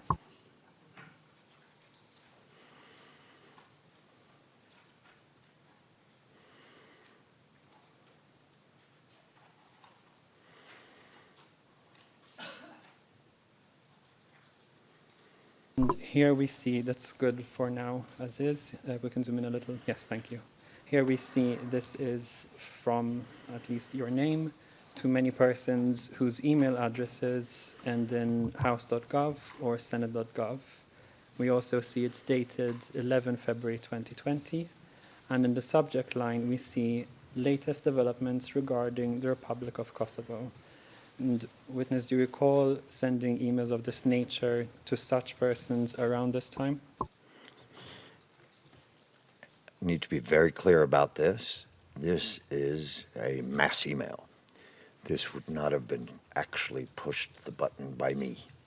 This would have been pushed the button by someone who worked in the office for clients. I wouldn't have pushed this button, but it would have come from me because that's the way you do business. You have someone send mass emails. This isn't a specific email. It wasn't a meeting. It wasn't something with special information. This was all, as you can see, latest developments regarding, these were mass emails that we would send, I believe the company would send to all their clients on all of this type, but I'm pretty sure I wouldn't have pushed send on this email. And you mentioned sending to their clients, but as I mentioned, here we have house.gov and senate.gov email addresses. So No, this about your clients. So you'd send to the Congress about your clients to make sure that you were representing them. You were trying to inform the government. That's what petitioning your government is part of our Bill of Rights in the United States. You have the right to petition your government. So as long as you register and make it transparent, which is what the purpose of the Foreign Agents Registration Act is, you're trying to make it transparent. So nothing is happening behind the scenes where politics or other people's personal views can get in the way. You're being transparent. So I registered as a lobbyist and then had my office petition the government pursuant to the Bill of Rights. So we petitioned the government by sending mass emails to those members of the Hill staff who were interested in foreign affairs about recent developments in Kosovo. I can assure you there's nothing very interesting in these emails. And just to make sure I'm understanding you clearly, you may not have typed out the content of this email, but it was sent from your email address. Absolutely. And you would have approved that sending from your email that address, type right? of sending, yes, I would have. I would have known that this was done by the office. And if we scroll down a little bit, actually it's already on our screen, we see that this material is distributed by ballot partners on behalf of the government of the Republic of Kosovo, and then there's reference to the Department of Justice. Was that standard language in such contacts? Yes, so that everyone knew this was a registered contract with maximum transparency pursuant to the Foreign Agents Registration Act. If we can scroll down a little bit, I'm going to let you just have a look to yourself in terms of the bullet points that we have here. No need to read them out loud. Okay. And if we can turn to the next page.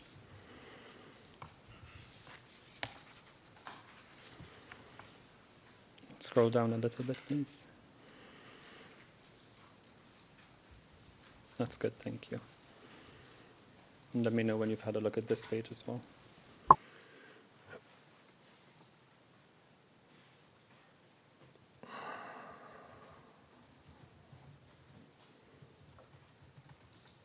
Right. And so we can see that the content of these two pages covers reporting, amongst other things, on political and economic matters relevant to Kosovo, right? Yes.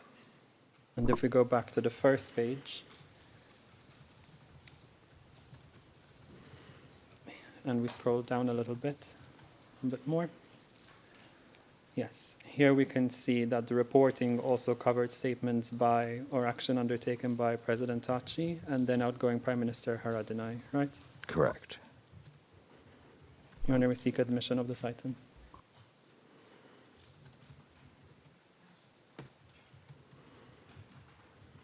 Mr. President, I think before we do that, I think there's an obligation to put his case to the witness. I have a list of at least 30 times that the panel instructed the defense to put its case to a witness. I'll cite the transcript, page 24418, on this point. So whatever the issue is, should be put to the witness so he can comment on the case that's being put to him.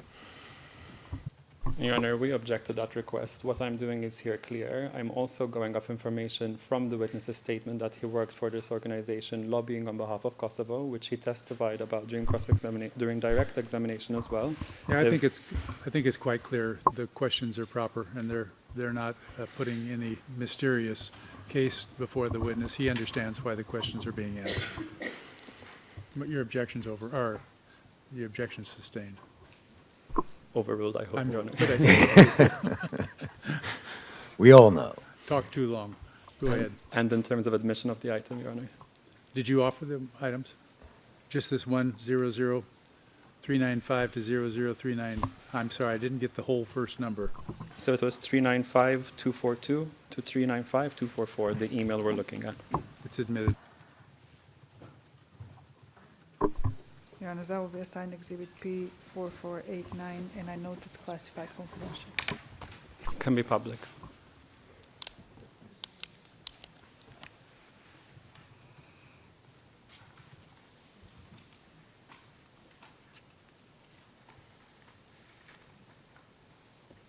We can take the document down.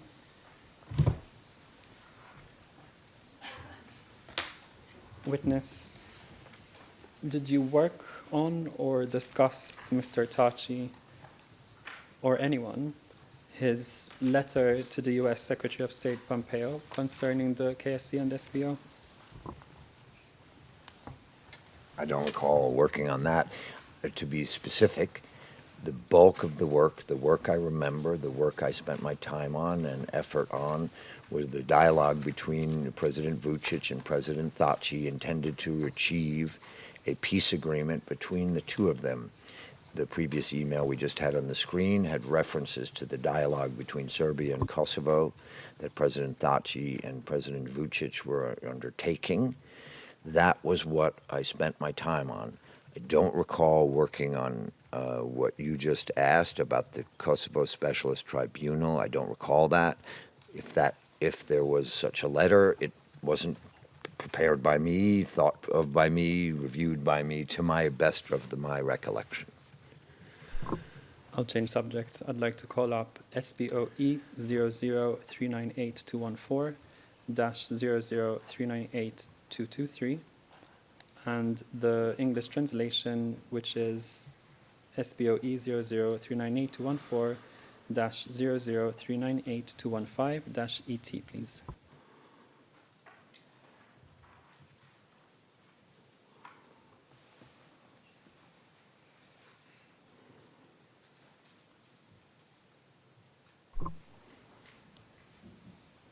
Yes, that if we could zoom in even a little bit more on the page on the left. That's good for now, thank you.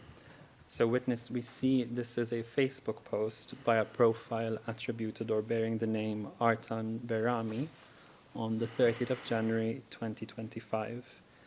And if we can turn on the document on the left to page ending 216, please. And yes, if we can zoom in on the photograph. And that's you on the right in this photo, correct? Yes. And is that Artan Berami to the left next to you? With respect to him, Mr. Barami, I don't remember him, and Kosovar Albanians often ask me to take pictures with them, and I try to be as friendly as I can, but I don't remember him, and I apologize to him for not remembering him. So to your knowledge, have you ever had any contact other than, if this is him in the photo, a photograph with someone named Artan Berami? If he's not an official of the Kosovo government, I don't recall meeting him. I just don't remember. And the post is dated 30th of January 2025. Do you recall meeting any officials of the Kosovo government this year? This year? No, I don't. So, by the way, I love the post. Thanking Rubin and the President of the United States for freedom and independence. Okay, so you don't to answer my question, and we can take the document down. And Your Honor, I think this would be a convenient time for a break before I touch my last topics, which will take me somewhere between 15 and 20 minutes. All right. We'll give you a half-hour break, witness. Thank you. You'll be back at 11:30.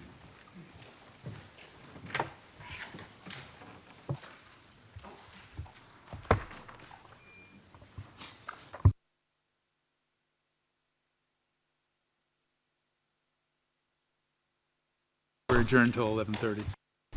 All rise.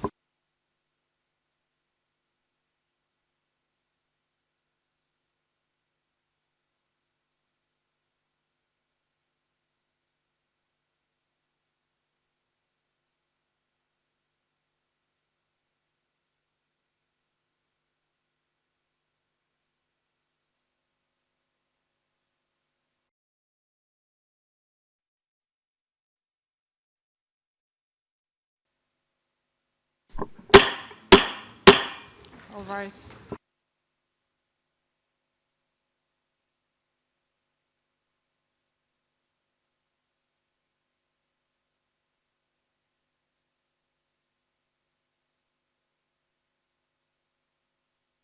Be seated.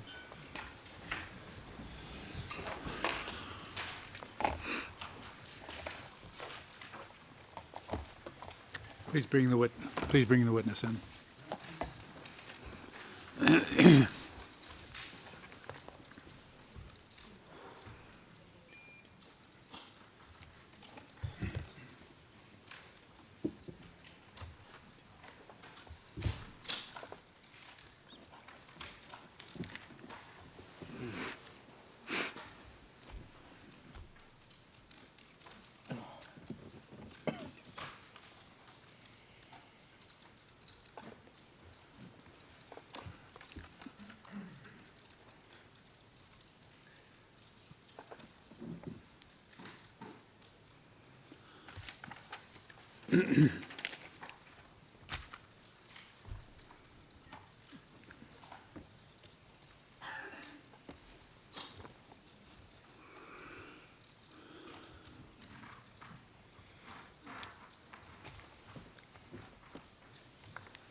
All right, Mr. Potts, you may continue.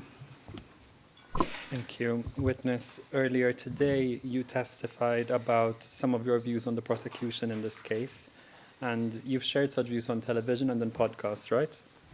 Yes. In a televised appearance in July this year, you described this prosecution of Hashim Thaçi as a disgrace, right? I might have used that word. That was probably an ill-advised word, but I was, occasionally when you're on television, you use words you wish you hadn't used. I probably would take that word back.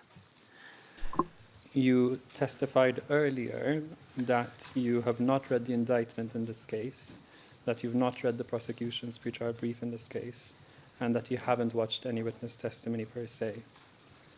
In this July 2025 televised appearance, you stated Mr. Thaçi was prosecuted under a completely absurd theory that he controlled everything, which is obviously not true. That's what you said, right? Sounds right. It's what I believe. Let's please call up SPOE 00395-152-00395-154. And alongside that, we can already call up 128836-27 for now, just the video.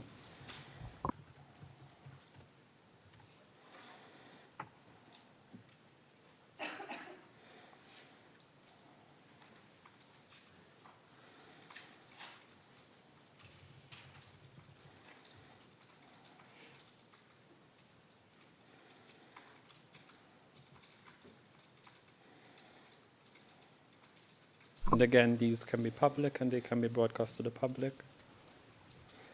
So while the video is being called up, witness, on the right-hand side of your screen, you see a screenshot from YouTube channel or website. If we can zoom in a little bit, in particular on the information below the image on the screen. And it's okay, we can call the video up after we're done with this. Sorry, I don't mean to make you multitask. And if we can, yes, that's good. A little bit further down, please. Thank you. So we see this is, as I said, a screenshot from our YouTube video, and we see reference to N1BIH, and we also see 13 July 2025 with an image of you. Do you recall being on the show depicted in this still image? Yes, I recall doing this interview in the morning one time, very early in the morning, yeah. And does the date indicated here, July 13, 2025? Sounds right, yeah. Thank you.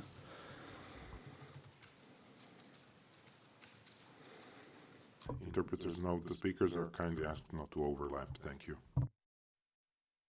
Take the document on the right down, please, and instead call up the transcript of the video that we are about to watch.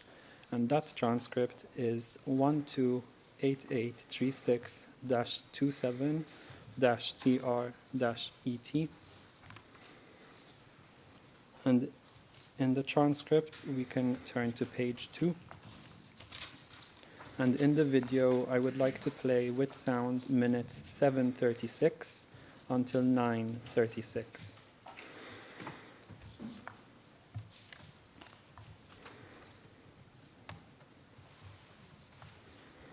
If that is ready, yes. And once again, the video is in English. There are subtitles in not English. And the interpreters can therefore either interpret from what is being said in English or follow on from the transcript. So as I said, we'll now hear from minute 7:36 until 9:36, please.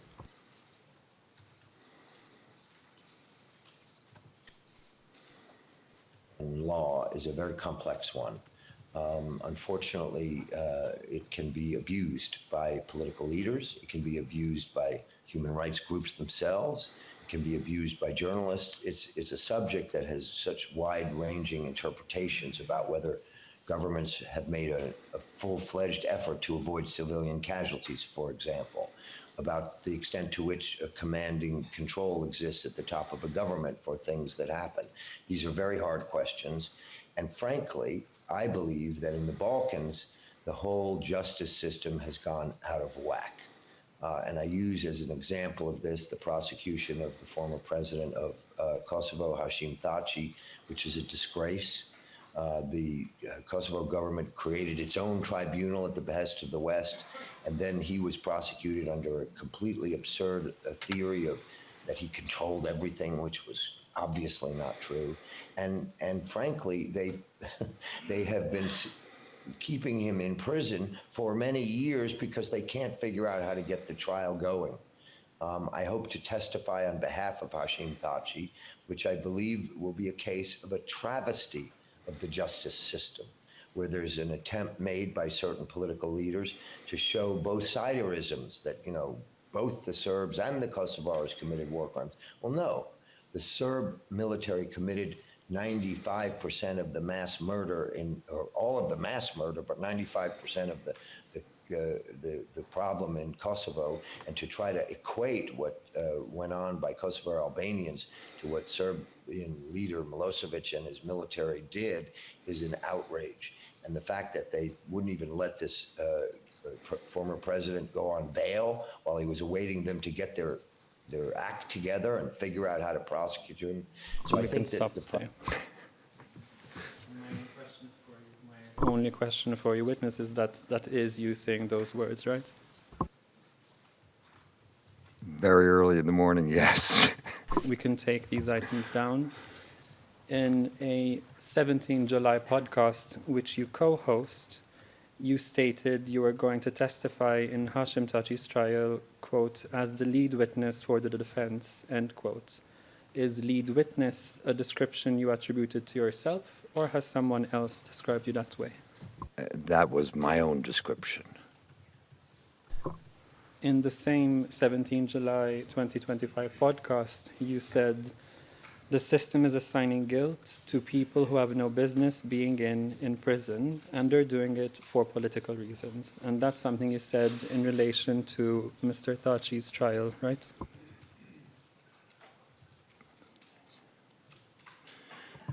Yes. In a 30 July 2025 podcast, which you co-host, you stated that this court is an example of an international legal institution run amok, right? Yes. You testified you haven't read the indictment or pretrial brief of the SBO and have not followed witness testimony. And in the same 30 July podcast, you said they created a case out of whole cloth for the leader of the Kosovo Albanians. Is that right? I don't remember saying those specific words, but as I indicated, this is my non-legal opinion as an observer. Let's please call up 128871-04 alongside 128871-04-TR-ET, please.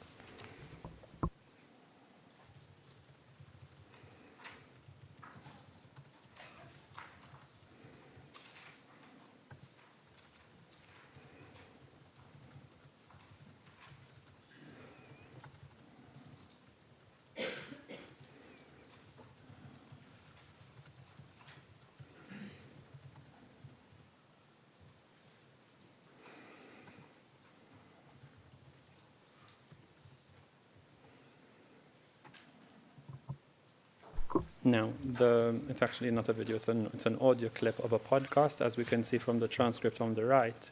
This is from a podcast on 30 July 2025. And in the audio clip, I would please like to play minutes 13:47 until 14:40. And that was And in the English, in the English transcript on our screen on the right, that's going to correspond to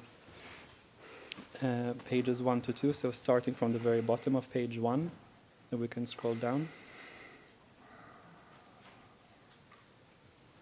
And if we can zoom in on the last 3 lines of page 1, or it's actually okay as it is, I think. well, I'd submit I said it, if that helps you. There's no question yet, thank you.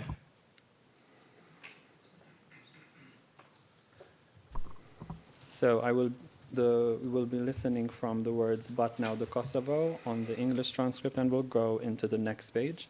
So if we're ready, we can play, as I said, from minutes 13:47 to 14:40.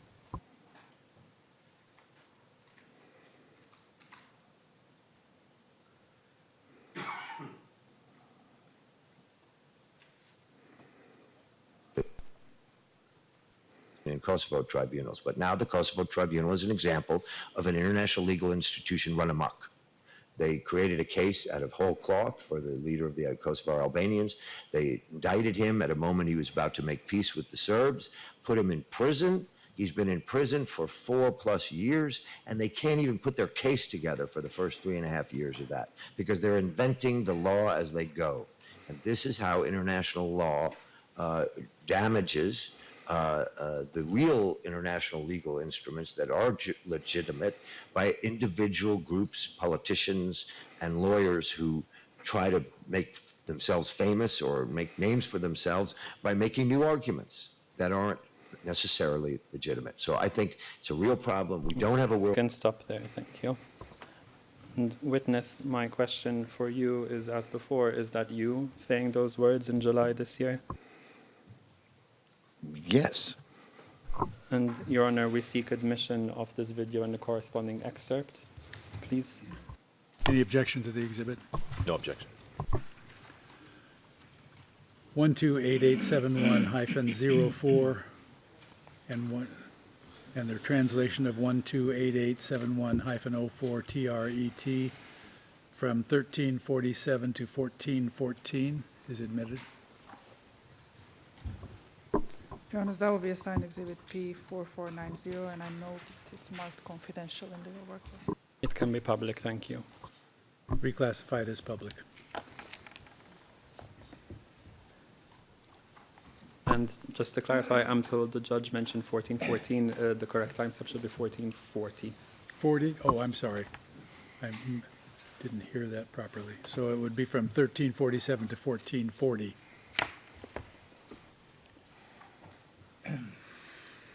And, Your Honor, that completes our questions for this witness at the moment. At this stage, I do note that the SPO reserves its right to further cross-examine this witness once we receive statements and summaries of defense witnesses whose summaries and statements we don't have, and who it would seem their evidence overlaps with this witness.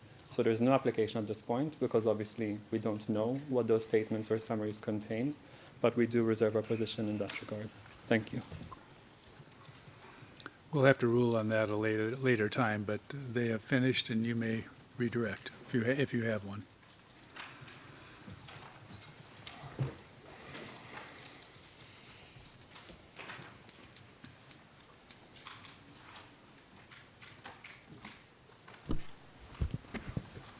Thank you, Mr. President.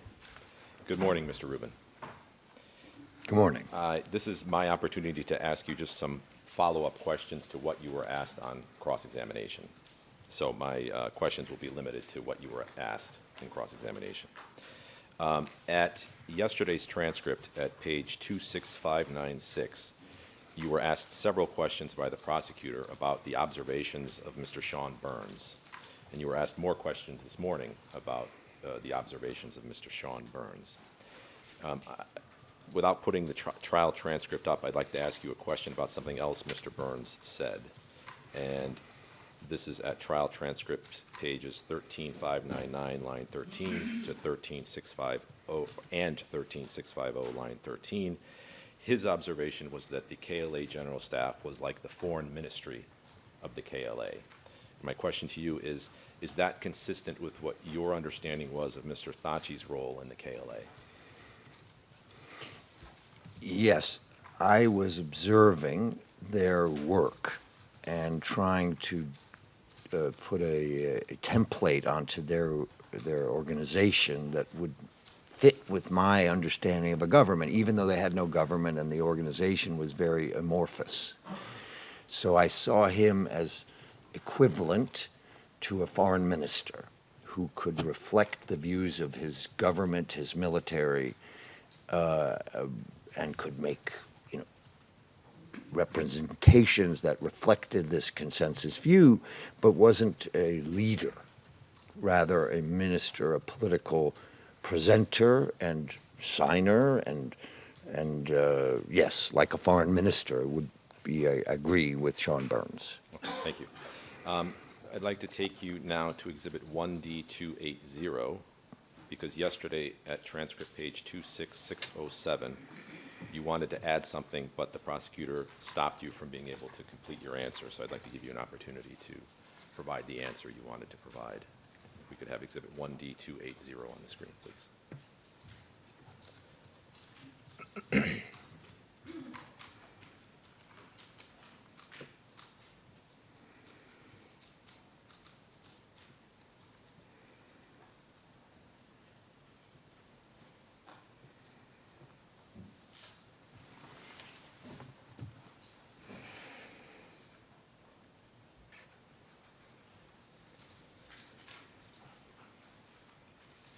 So this is, again, the Financial Times article. And if we could go, please, to the second page, the one ending in 1.5. And if we could zoom in on the fifth column in the middle,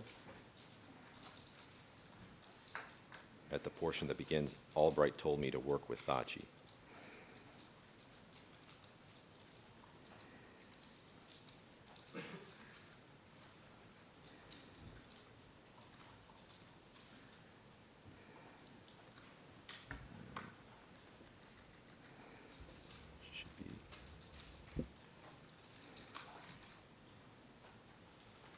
Must be down a little bit. Yeah, it must be down a little bit. We stop there. There we go. In the Yeah, I see it. yeah, Albright told me to work with Thaçi. So here's the question that you were asked by the prosecutor, and I will quote. And that paragraph that I'm going to read starts, Albright gave him, and then I'm going to read the end of that paragraph where it is written, Albright told me to work with Thaçi. The rest of the Albanian delegation had already signaled that they would most likely go along. If he agreed, we could proceed. If not, we were going back to square one. And my question is, did you write this in 2000? And your answer was, yes, but I wrote, and then you were stopped from providing your answer. So what were you going to say? Right, I'm trying to communicate that these are impressions of the behavior of a group of people we didn't know well. We thought the most likely supporters were the LDK folks, Veterans Soror, of agreeing. But we didn't know. And this was all quite new to us. And so her telling me that Thaçi was my assignment didn't mean that he was the only person that mattered. It rather just meant that that was my assignment and we thought the others would go along. But in these things, you never know. And so you're operating by impressions. This isn't a very formal process. And so what I was trying to communicate there was that he was important, he was necessary, but he wasn't sufficient. We needed everybody. And they had chosen him. And so it was appropriate. They, the Kosovar Albanians, had chosen him. And over again, people don't understand that. That's why we worked with him as the leader there, because they had chosen him to be whatever it was called, the chairman or the main interlocutor. And so I'm just trying to communicate that, you know, he was important and necessary, but there was a lot of different things going on at the same time, and it was very confusing, frankly. And so I was focused on what I thought I could do. And I just wanted to eliminate the idea that everything was very cut and dried when it wasn't cut and dried. Thank you. Now, at pages 26619 to 26622 of yesterday's transcript, you were asked a series of questions by the prosecutor as to whether Hashim Thaçi was above Adam Demaci in the hierarchy of the KLA. And again this morning, you were shown a document which claims that Mr. Thaçi, quote, takes care not to attribute to Demaci any political authority. Do you recall that discussion? Yes. Okay. And at one point you said at page 26621, lines 8 to 11, quote, well, let me read it out. You said, that is why Madeleine Albright called Adam Demaci after Rambouillet, because we thought Adam Demaci had influence over Hashim Thaçi, not the other way around, not the superior. Do you recall that answer? I do. Okay. I would like to call up DHT 12047 to DHT 12049 to follow up on this phone call between Secretary Albright and Mr. Demaci.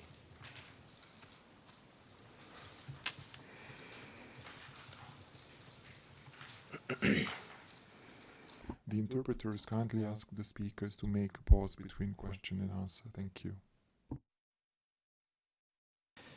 Mr. Rubin, this is an interview that Secretary Albright gave in 2006 as part of the effort to collect the oral histories by people who participated in the Bill Clinton presidency. You see that? Yes, I do. And if we could go to the next page, I will get the document. She has an account of Rambouillet and her discussion with Adam Demaci. And if we could go, please, to the paragraph at the bottom of this page. There was this young Kosovar guy, and I'll read it out to you. In 2006, this is what Secretary Albright said. There was this young Kosovar guy, Hashim Thaçi, who was a KLA fighter. We said to him, you're going to be the Jerry Adams of this operation. You'll show that there's a peaceful arm to the KLA, and you will be the hero. He said, I'll do whatever you want. I really understand this. When we meet with the other members of the contact group, I'll say that we want the killing to end and we want autonomy, but we don't want independence. We went through all of this. In the meantime, there was this man, his name was Demaci, who was really controlling things in Kosovo. When I talked to him on the phone and told him to support Thaçi, he said, I don't care how many people die. It was the most bloodthirsty conversation I've ever had. Mr. Rubin, is Secretary Albright's account of her conversation with Mr. Demaci consistent with your own recollections of that what you were told about that phone conversation. I was with Secretary Albright when she called Thaçi. I was standing next to her. And I remember vividly that we felt this was a way to get someone who had, again, authority is a funny word, not physical authority, not vertical authority in an organization, but ideological authority. And that Hashim Thaçi thought he needed someone like Adam Thaçi to let him postpone the question of independence. And I think there, where he said autonomy, not independence, he wasn't saying no independence. He was saying no independence now. That he could defer the guarantee of independence till later. Thaçi was saying independence or death kind of phrase. And we saw that as signaling that Thaçi needed Mr. Thaçi to say it was okay to defer the question of independence, and that therefore Thaçi was his superior in terms of decision making by this group, and that he wasn't in charge. He needed ideological support from the founder or the ideological leader, and then instead of saying, let's work with NATO, let's get a peace agreement, Thaçi says to her, independence, or I don't care how many people die. And we found that shocking. And, as she said, bloodthirsty. Thank you. Were you aware at the time that of any information concerning whether Mr. Thaçi was, as that call was taking place, a participant in an effort to change the leadership of the KLA on the ground?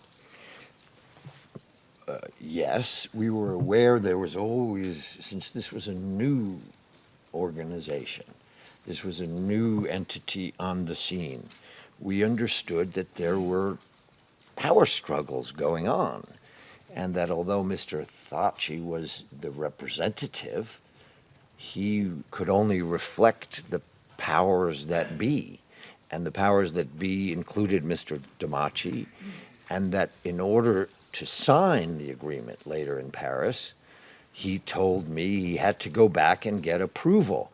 He never specified exactly who he needed to get approval from, but it was absolutely clear that he couldn't make decisions on behalf of the KLA, that he could only go back to the leaders, and we surmised that one of these leaders was Thaçi, who was trying to change the Rambouillet Accords and prevent us from making peace, or at least getting the Albanian Kosovars to sign. And so, yes, to answer your question precisely, I'm sorry for going on, Your Honor, but it's complicated. We understood there were struggles going on, and we were trying to figure out how to get to yes. Thank you. Mr. President, I tender DHT 12047 to DHT 12049. Any objection? No. DHT 12047 to DHT 12049 is admitted. Please assign it a number. Your Honor, that will be assigned Exhibit 1D 369. Thank you.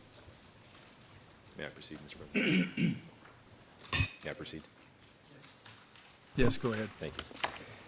Mr. Rubin, yes, you were asked at the end of yesterday's testimony at pages 26626 to 26628, questions by the prosecutor about whether arming the KLA would undermine the support of other NATO countries to send in ground forces in a permissive environment. Do you recall that line of questioning? I do. Okay. I'd like to ask the court officer to please call up 1D120, please.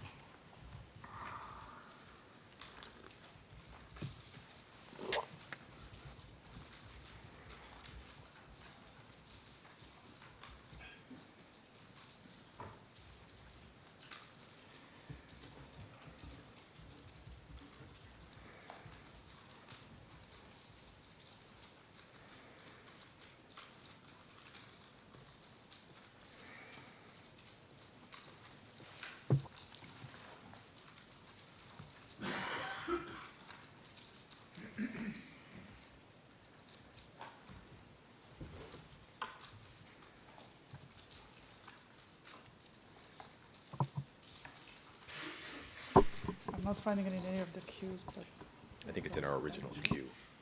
It's 120. I'm sorry, then I read out the wrong number. 1D 120. The transcript says 1D 102, so I don't know which one you pulled up.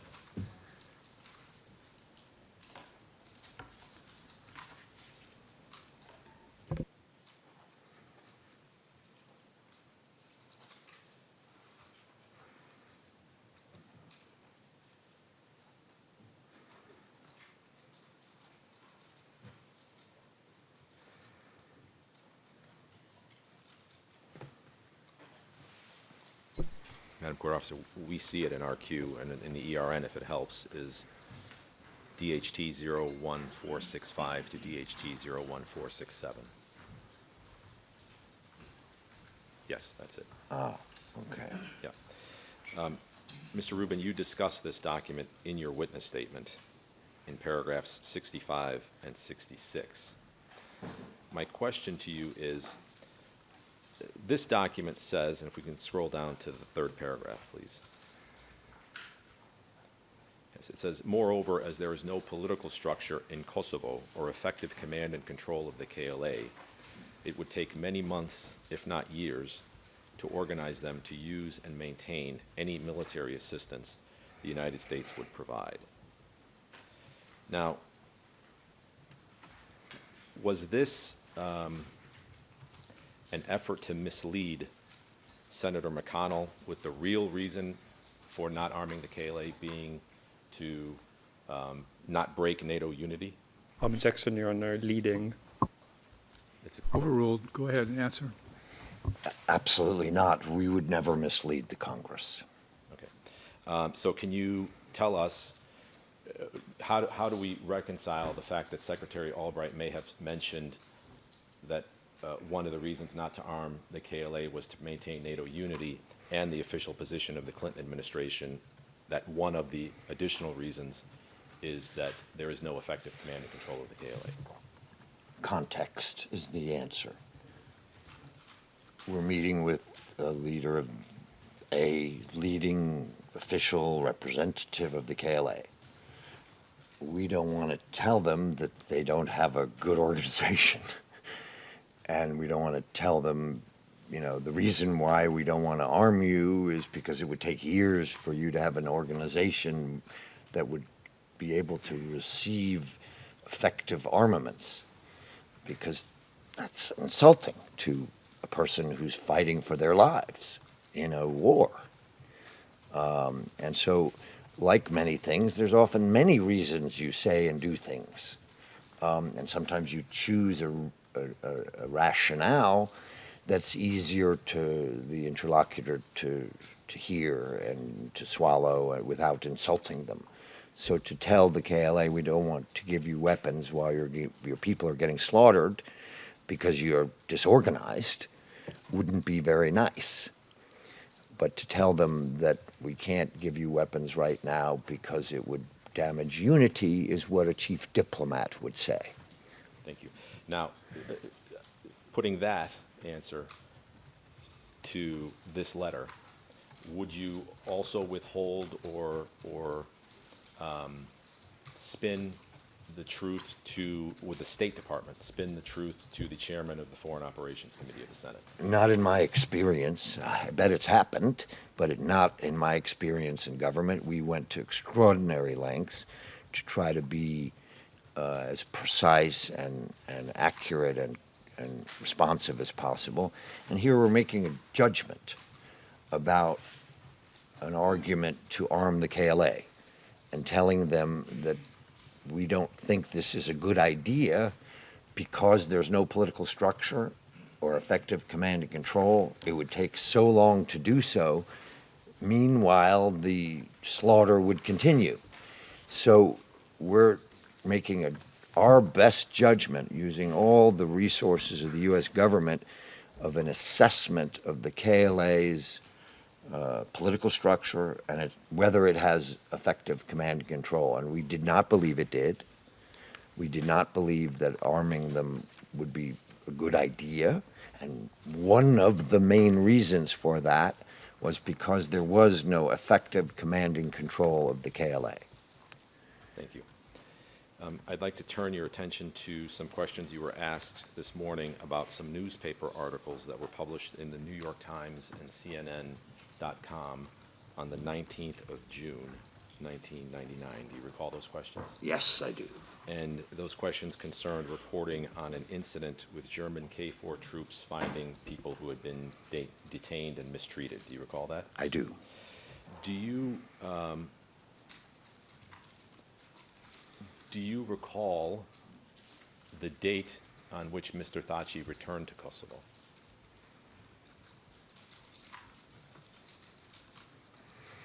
I recall the signing of the agreement, the demilitarization agreement, and him being flown into Kosovo, Pristina with me on that date. Where he was during the negotiations in the mountains, moving around, I didn't know. So I know that he joined me in Pristina at K4 headquarters and then at a press conference in Pristina, and it felt like this was his return to Pristina, certainly. Where he was in those other days, I just don't know. Okay. And the date you returned again is the 19th of June. Is that correct? The date of, correct, the signing. Well, the signing would have been the 21st. Right, so the date that I returned or he returned? The first day that you went into Kosovo? Correct, is yes. the 19th? Correct. Okay. How did the incidents reported in the New York Times and CNN.com affect what you observed of Mr. Thaçi's influence among military commanders? I observed something unique that I don't think any outsider ever observed, other than me. And that was Mr. Thaçi's interaction with the sector commanders in the mountains for those 3 days. I don't believe any outsider, other than me and the people with me, ever saw the interaction between Mr. Thaçi and the sector commanders, or the leaders, the real military leaders. Because if I had known that somebody else had seen that and reported it, I would have had a better understanding of the structure of the KLA. And the reason I'm so confident that he wasn't the military leader of the KLA is because I was uniquely able to observe that for 3 long days. Not just once, not just a snapshot, not just a cable, not just a news report, but actually observe it over a 72-hour period, the power dynamic between him and the other KLA sector commanders, meaning the sector commanders, because he wasn't one. And so seeing that told me where he stood in the system dramatically, clearly, by my own eyes and my ears and my observations. So everything else I read or saw or was rumint, we call it, rumor intelligence, I put into that context. So whenever I heard something said that he ordered killings of leaders of blah, blah, I said, no, I saw the way that structure works. He couldn't order anything to those sector commanders. And so that's why I'm so confident that these charges in that newspaper, these claims, are false. Okay. In addition to the questions about these incidents that were reported on the 19th of June, you were asked questions by the prosecutor today about your comments at your briefing on the 25th of June, 1999, that you did not have information to suggest that the KLA leadership was responsible for executions. Do you recall those questions this morning? I do. Okay. I'd like to call up Exhibit 1D175, please.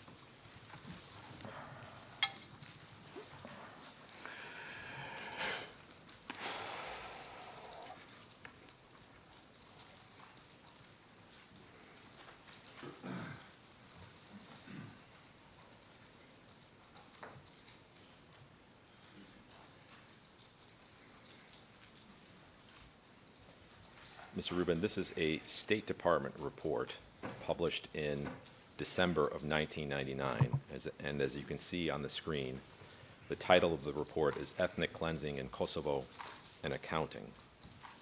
If we could go to page 2 of this document in the bottom left-hand column, please.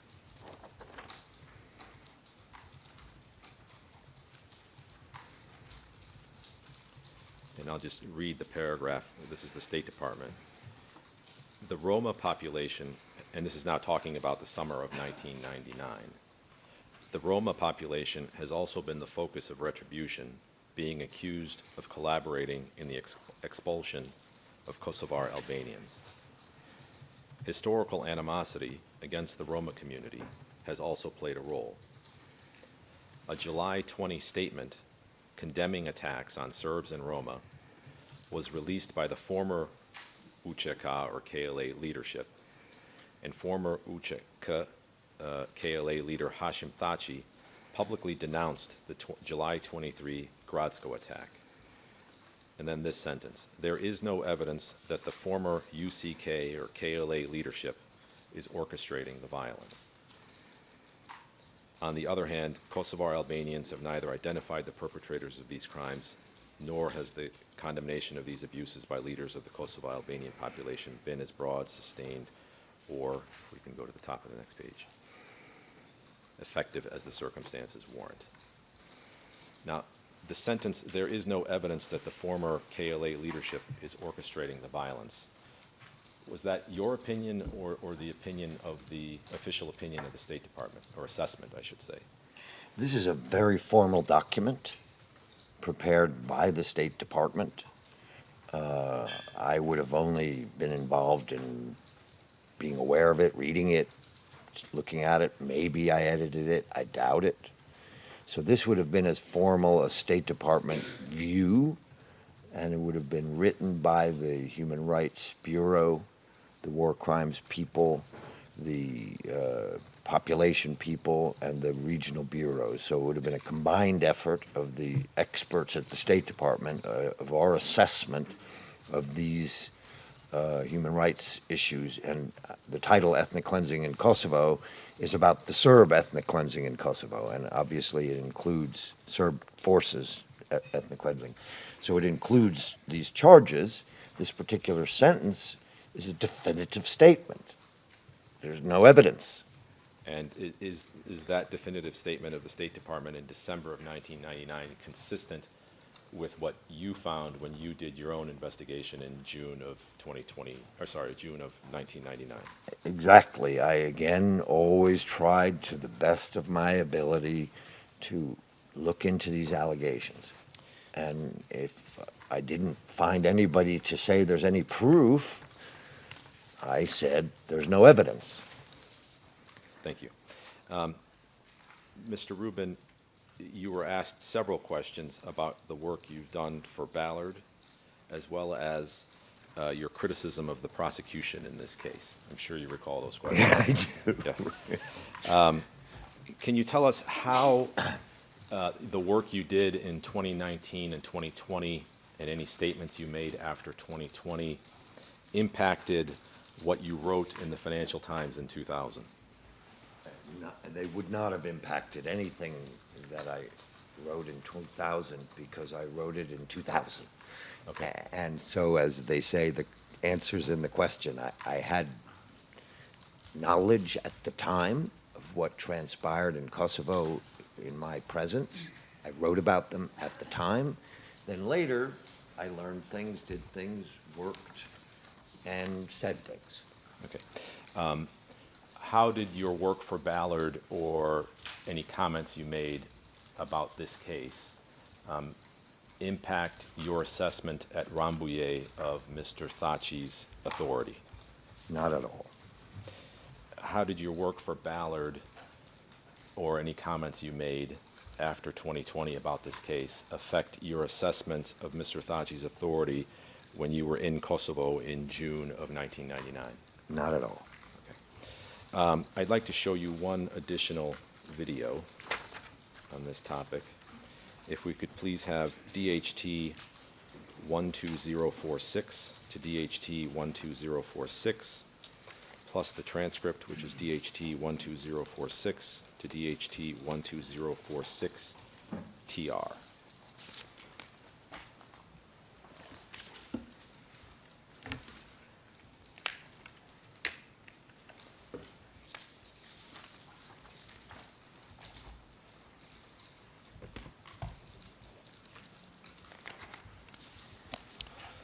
And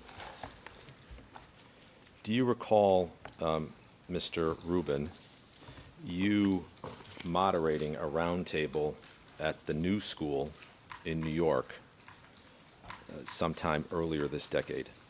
I do not precise every sentence, but I recall the event. Yes, and the event was titled Kosovo, the Hazards of Intervention and State Building. Do you recall that? Yes. Okay, I'd like to play your comments. If we could begin at the, we're going to jump around just to save some time because there's some extraneous comments in between the two clips I want to show. But if we could start at the 51:09 minute mark, please. Your Honor, before we do that, could we have a date for this item? There was reference to earlier this decade. Can we have some more specificity, please?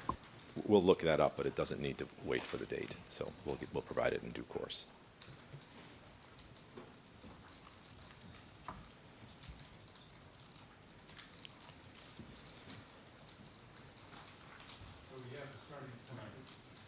At the starting point, you didn't tell us the end point. Well, it's going to go to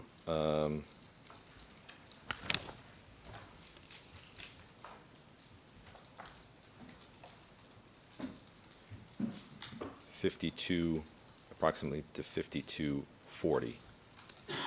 And then we'll pick up back again at 53 minutes. Actually, we can just play it then. We don't need to stop and start. I'm sorry, the clip seems to have 6 minutes.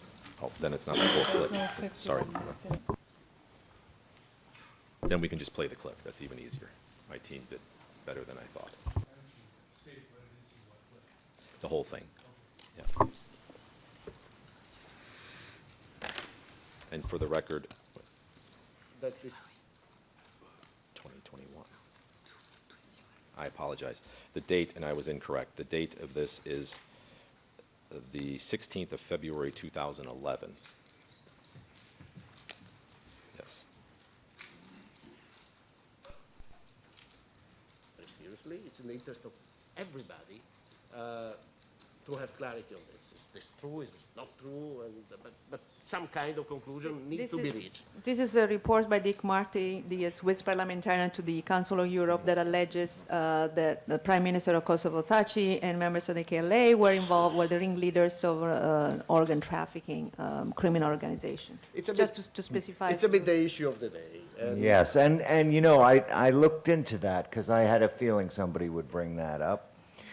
And I know that my relationship with Mr. Thaçi was something that was criticized at the time by some of the realists in the State Department and in the international community, because unlike Dr. Rogova, he was a younger member of the Kosovar Liberation Army's negotiating team, and he was associated with people from the villages rather than from the cities, and there were many other factors in play. And I've been interested to see that over time, each one of the American representatives at some point I've gotten in touch with because they know I know him, and every time the reports, and I'm just asking now because I'm out of government, is that the political evolution was extremely positive and exactly what the United States government hoped and expected in terms of the political evolution of a party and a young man becoming a political leader and all of that. Meanwhile, always the same background talk about crime and drugs and bad things, which everyone talks about as if they know for sure that it's true, but no one ever gives you the actual proof. It's It's one of those weird things in the Balkans. Everybody's absolutely sure, but when you ask an individual for the proof, well, there's an article in the London Review of Books. There was an account by the International Criminal Tribunal. They looked into these allegations, that at least some of them, and they declared there to be no evidence for them and stopped their investigation. Whether this particular Mr. Marti has objectivity and bias or not, I don't know, but some people seem to think so. So I really don't know about this, but what I do know is that at the political level, in terms of the behavior of the Kosovo Liberation Army, I was invited in to meet with many of them at the time of the war's ending. And all of the same people who now say with great confidence about organ trafficking and crime and drugs said there's no way these guys will disarm. They've just won the war. And they disarmed. They negotiated an agreement, and by and large they met the requirements of General Jackson, who wanted and was quite cynical himself about it, and he's become a friend of mine, and we've talked about this extensively. And I think I've checked this statement, and nobody's yet proven it not to be true, so I'll try it here. The fastest demobilization of a victorious rebel army, so to speak, in the history of modern warfare. And that is not, again, yielded any change in the confidence that some people have of the deep, dark, conspiratorial evils lying beneath the surface, which pop up every once in a while. And do I have any doubt that there are people connected with the party of Mr. Thaçi or other parties who are connected in that society, when the word connected is one of those incredible words with these tribal structures and family clans, and you know, this is tough stuff to penetrate. Is there crime? Is there corruption? Is there activity like that conducted by people associated with the Prime Minister? I'm sure there is. But why this has to always come up in the context of challenging the legitimacy of a free election in a part of the world where there are limitations on what we can achieve as outsiders in that society. We've asked them to make certain commitments to the fellow Serbs who live in that area. They've made them. We've asked them to do certain things. They've done them. But can we change the whole mentality of this 90+% Albanian population towards the people they regarded as oppressors for so long? I doubt it. It doesn't mean we shouldn't try, but it does mean we should be realistic, and it does mean we should stop assuming that we know who's a criminal and who's not until we actually have evidence. And so I think Mr. Marti would do well by the world to provide some of this missing evidence for his rather outrageous charges. And in fact, I suggest everyone to read the report just in its entirety. And to the students, I'll say it is a real example of how not to write anything. It's really there's a lot of mentions of witnesses, but you know, absolutely no evidence. But most of the report is an indictment of the KLA that is described as a completely criminal organization in which maybe some fought to defend their families and their country, but the majority were all criminal. And that's quite, you know, don't ever do that because it was just an assumption. But let's buy for a second into the conspiracy theory that this sort of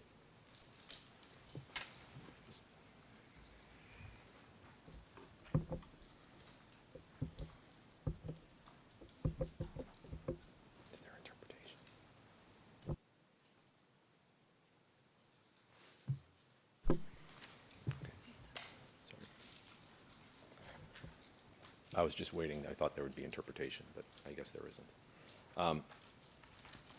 Mr. Rubin, first, you, in answer to the prosecutor's questions, said that you had been looking into and following allegations for, I believe you said for 25 years, correct? Yes. You here indicate in this video that you have some knowledge of a report that was prepared by someone named Dick Marty. Do you have any knowledge of what the allegations were? Yes, I do. Okay. Do you know why this court was established? I believe this court was established at the request of European and American, maybe European leaders, to the Kosovo government. Okay. And do you know what it was supposed to look into? I Your don't. Honor, at this stage, I'm going to object to this line of questioning, both in terms of relevance and also about not arising from cross-examination. I did not go into the creation of this court to my cross-examination, so this does not arise therefrom. That's correct. I'm sorry, it does, and it's directly related Your Honor, to you've this. ruled. Excuse me, can I? Go ahead. Yeah, he didn't rule, actually. They've gone into this witness's criticism, and I assume that the only relevance that criticism would have is as to the witness's, the reliability of his evidence, correct? So if that's the case, then the witness should be given an opportunity to explain the foundation of any criticism he's made, and if that criticism is justified, then it doesn't affect the reliability of his All right, evidence. go ahead. Objection's overruled. Now, are you aware of what this court, what allegations this court was founded to look into? I didn't read the original dictate, but Second witness, answer yes or no first, then if he wants more questions, he'll do it. please repeat the question. Yes.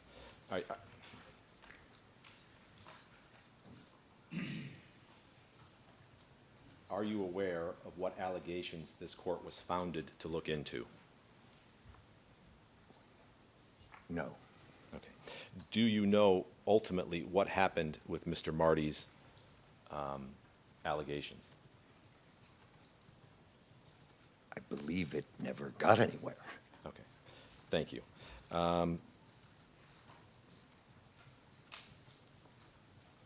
And does this, what you say on this video, is this consistent with the fact that you said you've been following along what's been happening in terms of allegations against the KLA almost from the end of the war to today? I need to say more than yes or no, sir, please. So reframe it. I don't know which I'm supposed to say yes or no. Sorry, it's a bad question. You say on this video that you were aware of allegations that have been made about drugs, about organ harvesting, et cetera, and this video is from 2011. And I believe you indicate on the video that you actually tracked what was going on in terms of allegations against the KLA. Is that correct? Yes. And did you track allegations against the KLA from the war until today? As best as I could, yes. Thank you. Mr. President, I will tender the video as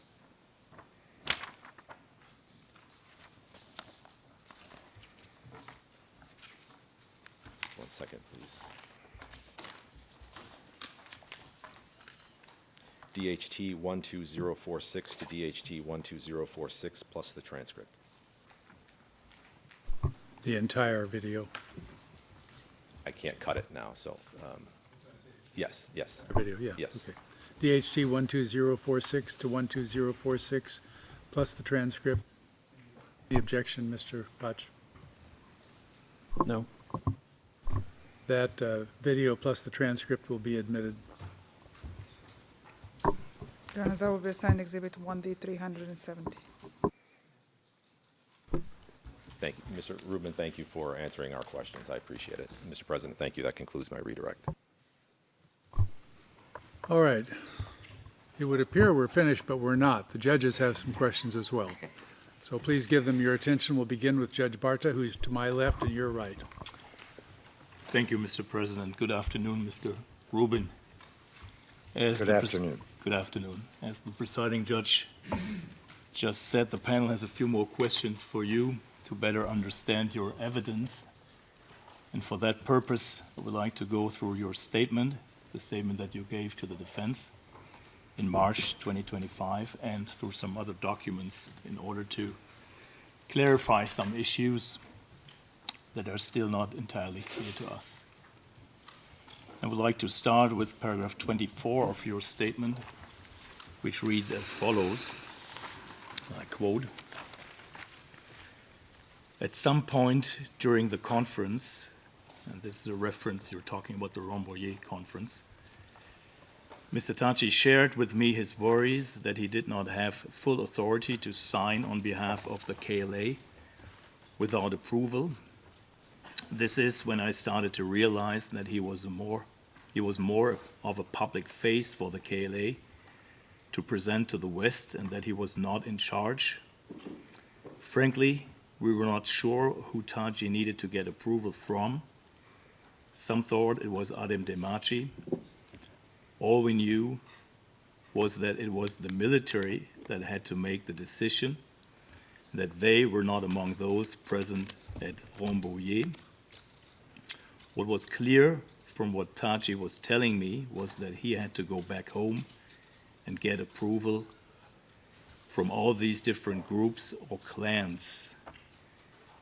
Mr. Rubin, my first question is this: how did you know that it was the military that had to make the decision? Did Mr. Thaçi tell you this in Rambouillet? Your Honor, as best as I remember, that it was an assumption on my part. So he didn't specify who he had to get approval from, but I knew that the KLA had a so-called military wing, and without their agreement to the peace agreement, it wouldn't work. And so that, I believe, was an assumption on my part, not a direct communication from him. Thank you. And could I ask you to clarify what you meant by different groups or clans? To which group or clan were you referring to here?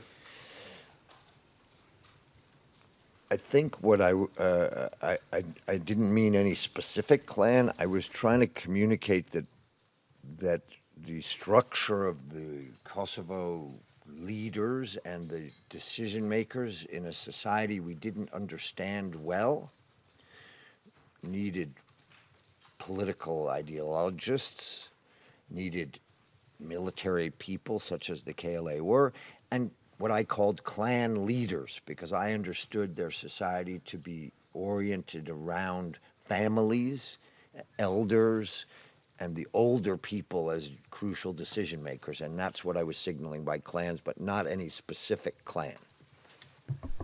I understand. Thank you. Mr. Rubin, in the following paragraph, this is paragraph 25 of your statement, you are talking about Mr. Thaçi being threatened for making too many concessions and that you recall him telling you his constraints. Do you remember saying this to the defense? Yes.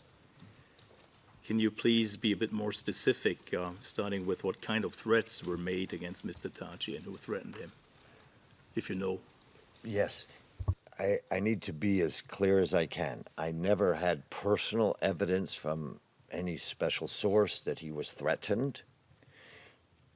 Rambouillet was a hothouse environment. People were always saying things.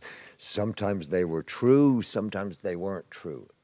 He was a new person for me, and it was clear to me that other members of the American delegation would tell me things about the KLA or the Kosovo Albanians, and this was a new experience for me to be immersed in their internal functionings.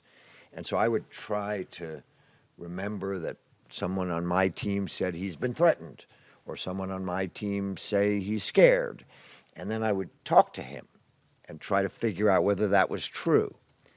He never told me who threatened him, but it was a general assumption that he was nervous, and that's why his movements in and out of the castle were very careful. And I recall him telling me how hard it was for him to get in and out of Kosovo, climbing through the mountains for protection. So I think that was how should I put this, a generalized fear, and the threats were mostly from the Serb forces who had, I believe, a death sentence against him at some point. I don't know whether that was at Rambouillet, but we understood that the Serbs would his safety was threatened by the Serb military, the Serb leadership.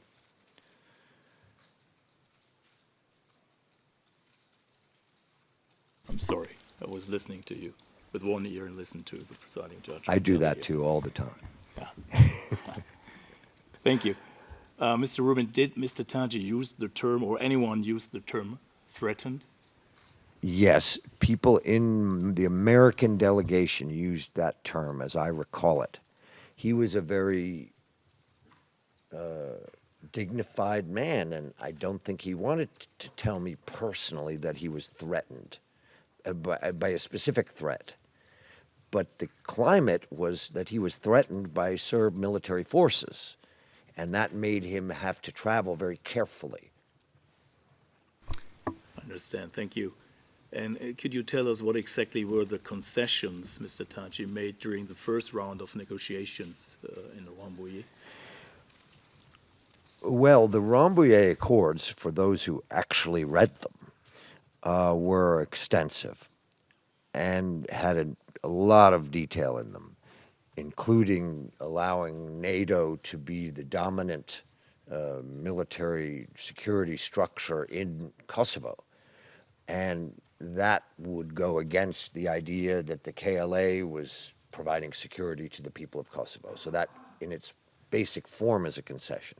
Secondly, by agreeing in principle, I believed that what he had done was say yes in principle to the accords. Those accords didn't have a guarantee of the independence of Kosovo in them. They merely said or we indicated there would be an expression of the will of the people in 3 years, I believe.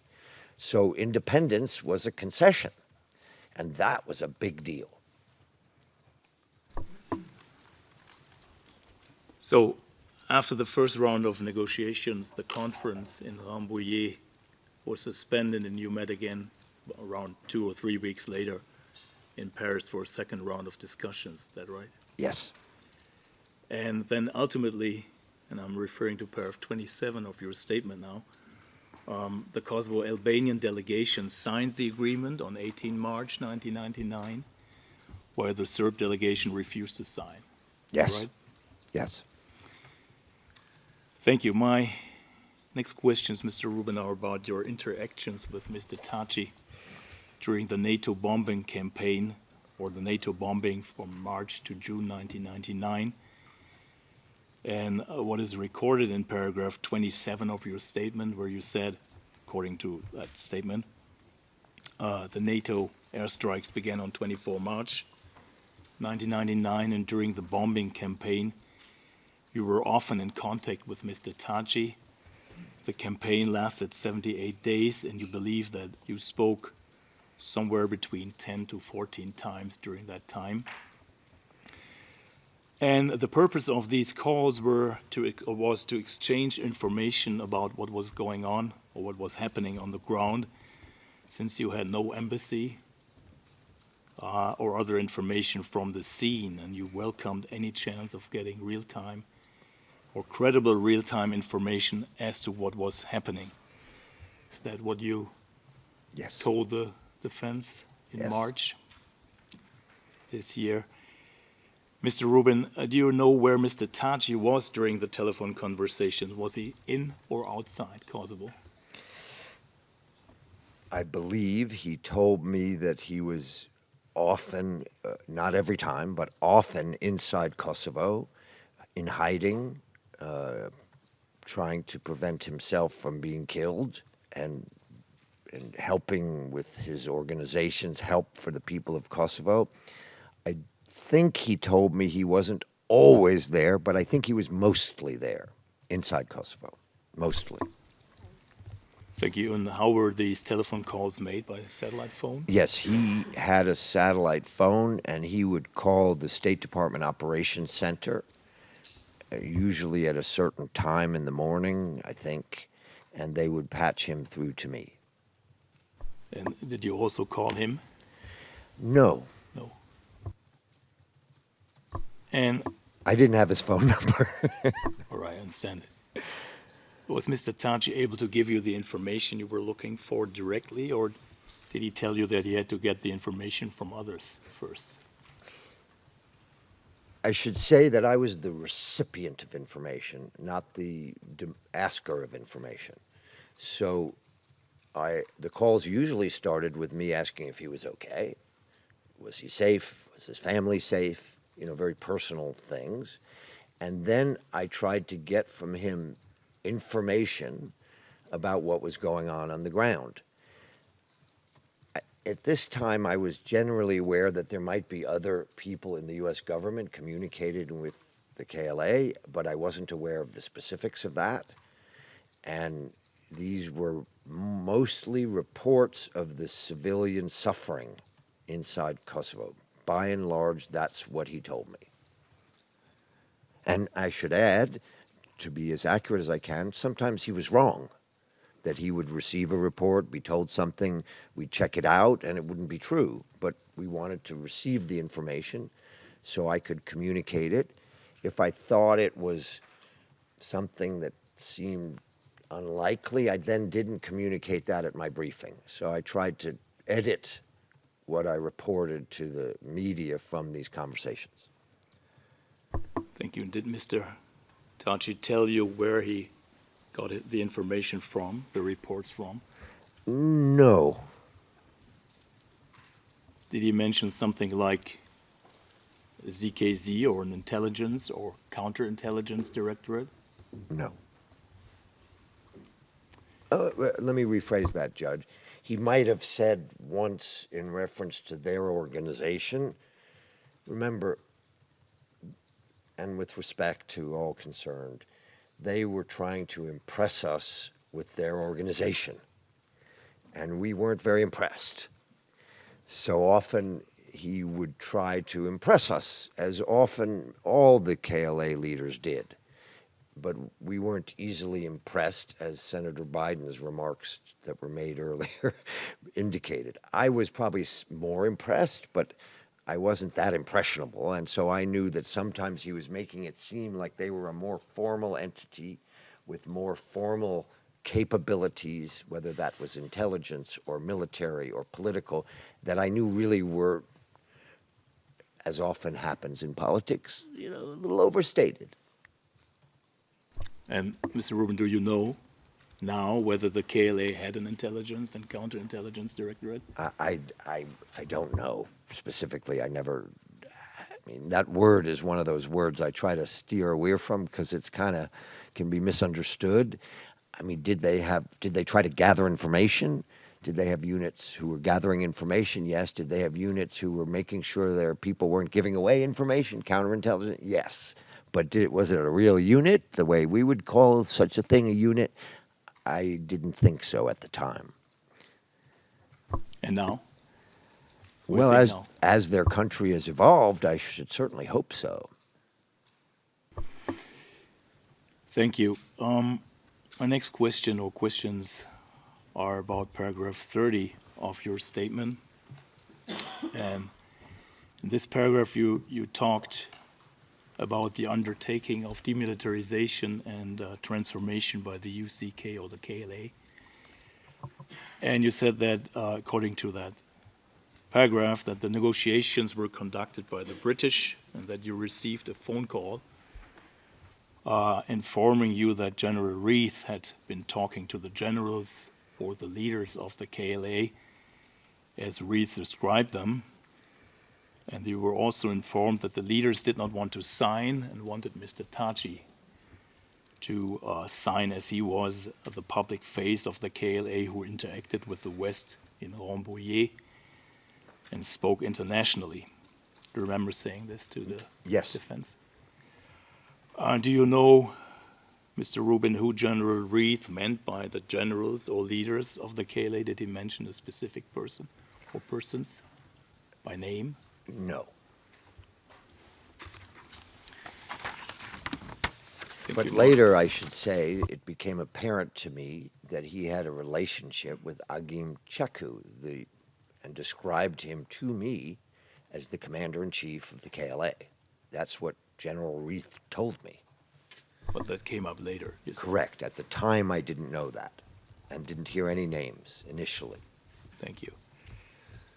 I have further questions in relation to paragraph 32. In that paragraph, 32 of your statement, you discussed or you mentioned meetings you had with Mr. Thaçi and others that led to the signing of the undertaking or the undertaking in June 1999. You said that you had the impression that Mr. Thaçi was separate from the KLA generals. It was not like Mr. Thaçi was going to get one of his guys each time we asked for something. That was not their relationship, and you said that you have seen, or you had seen, vertical power structures in the past in the Balkans, but this was not, in your view, a vertical power structure.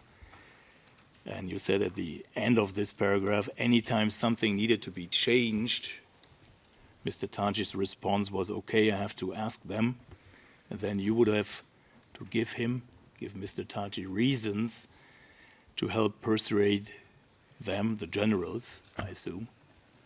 And in your view, Mr. Thaçi was absolutely not able to tell them what to do. Is that right? Did you tell this to the... Yes. Did you tell this to the defense? Did Mr. Thaçi tell you why it was so difficult to persuade the generals? It's a good question. As I recall it, I've never actually thought that through. Let me do so now. I do believe he tried to explain that they were feeling victorious as generals of an army, even though we didn't consider it that. He communicated it as if they were an army, and victorious generals were being asked to give up their weapons. That was hard. And so he was constantly explaining those difficulties to me for people who, one, normally were armed and were specially armed in this war, and now were being asked to disarm. And I think he explained that that was hard. And Mr. Rubin, if I may add, not only that they were or had to disarm, that probably they would all lose their positions and ranks, right? He didn't say that, but I think that was implicit. But yes. So this was not really surprising. Right. I guess, to you. Right. That it's hard to give up. I'm glad you said that, because I had been in other parts of the world where disarmament was a problem for that reason. In Cambodia and El Salvador, other places in the world, I'd seen the difficulty of demobilization for those soldiers and generals who had power and would lose power if they demobilized, which is why we tried to come up with something in the middle, which was this protection force. And thus the detail of the negotiation was about what would a protection force be? Would it have uniforms? What would its job be? What would its weaponry be, if any? And that was the halfway house between a military and General Jackson's desire for a permissive environment in which the KLA would be demobilized. Thank you. I think this is clear now. Mr. Rubin, I now have some more questions about some of the documents that were shown to you during your questioning or interview with the Thaçi defense. I would like to start with a U.S. cable of 15 February 1999. There's no need to bring it up, but that cable reports on Secretary of State Albright's meeting with the Kosovo Albanian and Serbian delegations in Rambouillet on the 14th of February 1999, and you said in paragraph 37 of your statement that it was probably your first meeting with Mr. Thaçi, and that Mr. Thaçi was saying that they wanted to live side by side with the Serbs or with Serbs, and that he wanted democracy and was ready to sign an agreement, which was obviously very important. I'm aware, Mr. Rubin, that I think it was yesterday on page 57 of our real-time transcript, you were asked a similar question by one of the parties, and you said, or your answer was, when you were asked whether you, I think it was Mr. Mizetic who asked you the question, whether Mr. Thaçi's, or what Mr. Thaçi said was, Mr. Thaçi's statements were genuine. You said, in our business, words are important, but actions are more important. And, but words, you said, but words are a great start.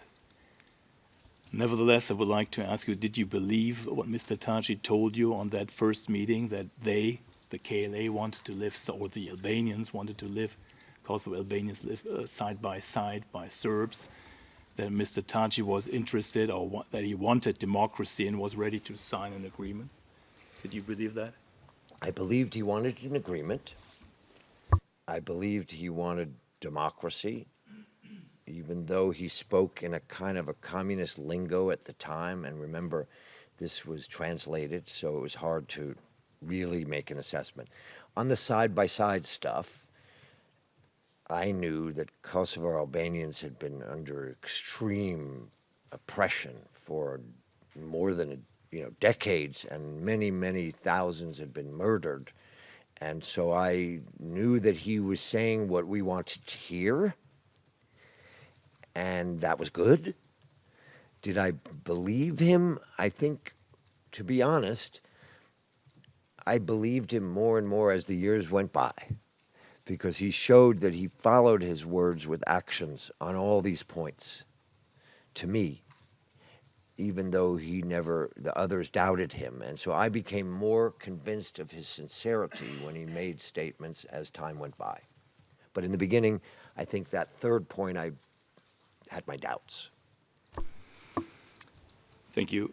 Mr. Rubin, correct me if I'm wrong, but if I'm not mistaken, you confirmed earlier today, this morning, in response to questions by the prosecutor or by the prosecution, that you were aware of accusations of crimes or human rights violations by KLA members against ethnic Serbs or other minorities at that time. That is in 1999. Is that right? Yes. And did you, this is my follow-up question, did you discuss these allegations with Mr. Thaçi either in Rambouillet or in Paris or later on? To answer your question precisely, not in Rambouillet, not in Paris, but later on. Can you be a bit more specific? When did you discuss that? In 1999? Yes. So I had an opportunity to go, and the time I most discussed this was, as I indicated to the prosecutor earlier today, I believe, I was sent to Kosovo to deal with an emerging threat in the Preševo Valley. And that was when I traveled myself as a leader of a delegation. The previous time we went to Kosovo and met with Mr. Thaçi, it was Madeleine Albright's trip, and I was just a participant in her dialogue. And she made the points about tolerance, about not retribution, and about not retaliating against the perpetrators of violence. When I went myself, later on, and he was in power in some form then, I don't remember, it was more like a political leader than a government, as I recall it, in the late spring, fall of 1999. And then I made those points to him, and I said, Hashim, we went to bat for you. We put our credibility on the line for you. We would look really terrible if you now visited upon the Serbs what the Serbs visited upon you so horribly. And I made those points publicly and privately, and I admitted that we would no longer be able to support his cause if we saw that happening. And what was his response? He assured me that he was going to do what he could within his, public statements and efforts to meet our expectations. Did he tell you whether, in his view, these allegations were true? Allegations of human rights violations or crimes, even war crimes, committed by members of the KLA, or did he say that these allegations were wrong? I think it depended on the allegation, and so I think he did admit that, yes, this was a war, and that in war things happen, but then he might point to ones that we thought were wildly exaggerated, he thought were wildly exaggerated and served propaganda, which often came up and often proved to be so. But I think he acknowledged that things were happening that he knew about or had heard about or had read about that he didn't dispute, but that he understood that his relationship with me and Madeleine Albright depended on him doing what he could to deter that, to speak out against it. Mostly what we were asking him to do was speak publicly, because we felt, honestly, really, that these actions were the actions of individual Kosovar Albanians whose families had been murdered or family members had been murdered and would then retaliate. And most of our effort was directed towards making public statements so that the people wouldn't retaliate or commit retributive violence, as opposed to the organization, which we never had evidence was conducting any organized violence. So we were talking about public statements to deter retributive violence. That's what we were doing. Thank you, Mr. Rubin. Did Mr. Thaçi tell you what he did or what he will do in the future to find out whether these allegations were true? I don't recall that. Mostly, as I think I just said, I was asking him to make statements, and he offered to do so, or he'd give me an example of a statement he'd make. We wanted him to make more statements. There was a State Department document that the Defense Counsel brought up asking for broader, wider, more consistent statements. That was the objective of my diplomacy. I was not an investigator. I was not a war crimes prosecutor. I was not a human rights guy. So I wouldn't have brought up specific cases. I was a diplomat urging a leader of a people to do those three words, whatever they were again in the document: broader, more consistent, more comprehensive exhortation to the people to not commit retributive violence. That's what I would have done. And he would have said, I've done this, but I'll do that. And then I would have said, we really need it to be consistent, comprehensive, and broad. And he would have signaled, okay. And that would have been the end of the conversation, most likely. I ask you that question, Mr. Rubin, because before making or publishing a statement, you have to have, at least in my view, a factual basis upon which you make that statement, because there are, as you said before, earlier this morning, there might have been false allegations or maybe allegations that are true at the end, but he never mentioned anything, or did he mention anything, what he did, in order to find out, to get this factual basis first? I understand what you're asking me as a judge and a legal scholar, and I'm trying to distinguish between that work that you do and the work that I did as a diplomat. So as a diplomat, I'm asking him to make public statements to exhort not to commit retributive violence. I'm not, and there were others who might have met with him, like a human rights lawyer or a prosecutor or somebody, that's saying, case X, find out what happened, say something about it. I never had that interaction with him. Mine was at the high level, work with KFOR, work with the UN, make public statements exhorting your people not to commit violence, and then later, don't let the Preševo Valley blow up. Those would have been my areas of responsibility, as opposed to if one of the war crimes folks or the human rights team or others came and asked him about specific cases and then asked him to make specific statements. And I'm just trying to distinguish between what my role, as I recall it, was as opposed to an investigator demanding information about a problem or a charge or a case. No, Mr. Ruber, I think I understood what you said, but I was not asking you in your capacity as a diplomat. I was asking you in your capacity as a witness today, and I just wanted to know whether you had such a conversation in which Mr. Thaçi told you Thank you. Yeah. that he did this or that in order to find out what was going on the ground, or whether you never had such a conversation. I don't believe so. I think mostly he would be giving me an example of one that wasn't true, as opposed to telling me what he did about one that might be true. So he might admit that there were problems, then he might give me an example of a not true one and say that he proved that wasn't true, and then I would go to the exhortation. But so I'm sorry, I don't recall anything specific like that. Not a problem. I think it's good time for the lunch break. We'll give you an hour and a half lunch break. We'll be back here at 2:30.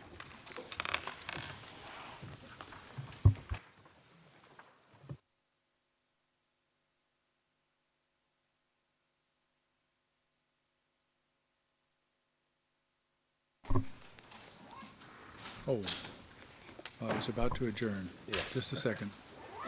Got to put my ears back on.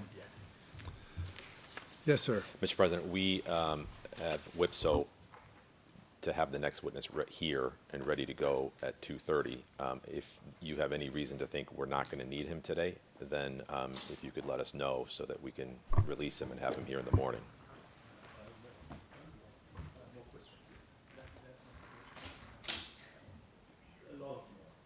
I can't tell you now. I'm not willing to tell you now, but I assume that you also have questions, right? I will have also questions as so. Yeah, I guess all I'm asking for is if we have permission to release the next witness tomorrow. Great, thank you. So we're adjourned until 2:30. All rise.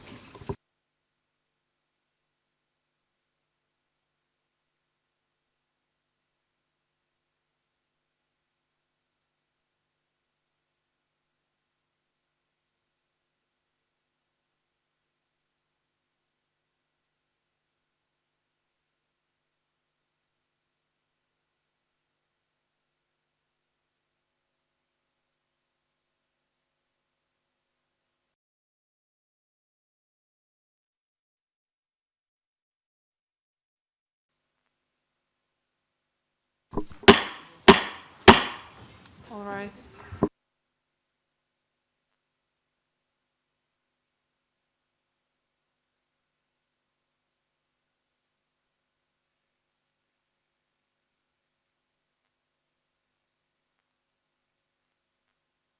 Be seated. Yours? Yeah, I'm sorry. That's what the holdup was earlier. You know, really. Please bring the witness in, Madam Court Officer.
Judge Barta will continue with his questions. Thank you and good afternoon, Mr. Rubin. Welcome back, and as I said before, the lunch break, I have some more questions for you and hope you don't mind. Please. Thank you. I'd like to move on to paragraph 51 of your statement, which reads as follows, I quote, "The U.S. was not prepared to commit to independence immediately, which is what Thaçi and other extremists wanted at Rambouillet. But this was completely unrealistic and is precisely why Thaçi was in such a difficult position. People were saying that if Thaçi was not for true independence, then he was not a true Albanian. He was a traitor almost." End of quote. My first question is the following, Mr. Rubin. When you say people, who are you referring to here? Good question. I think I'm making a general point about my recollection of the time of Rambouillet and my understanding of the situation he was in. I think this statement was made a few months ago, or I can't remember exactly when, but this year. And I'm reflecting there my understanding of the situation in retrospect, as opposed to my understanding at the time, which was more about him just getting approval and that it was hard. What I understood at the time was this was difficult. There were those who wanted independence, and the idea of true Albanian, and I think I'm trying to reflect a mood that I understood later, as opposed to what I understood at the time. So I don't have any specific names. I think Thaçi was an example of that attitude. Thank you. And can I ask you, why do you say a traitor almost?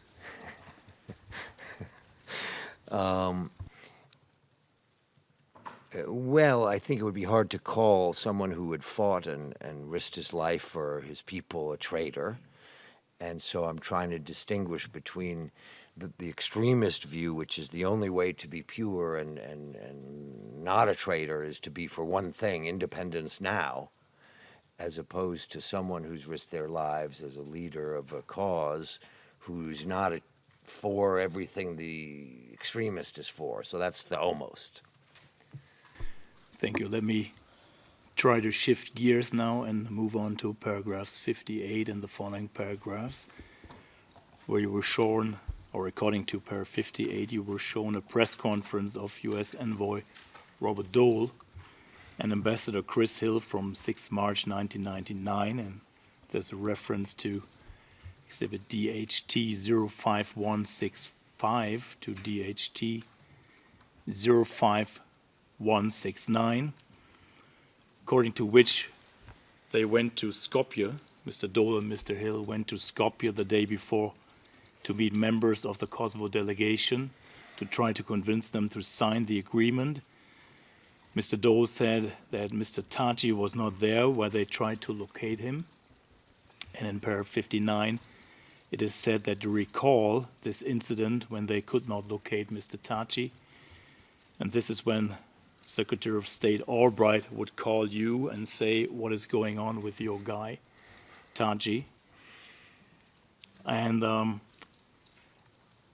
Secretary of State, it is said here in also in paragraph 59, Albright did not want any mistakes. That is why she or they sent you with Thaçi to Paris to make sure he would actually sign, because they were worried about him.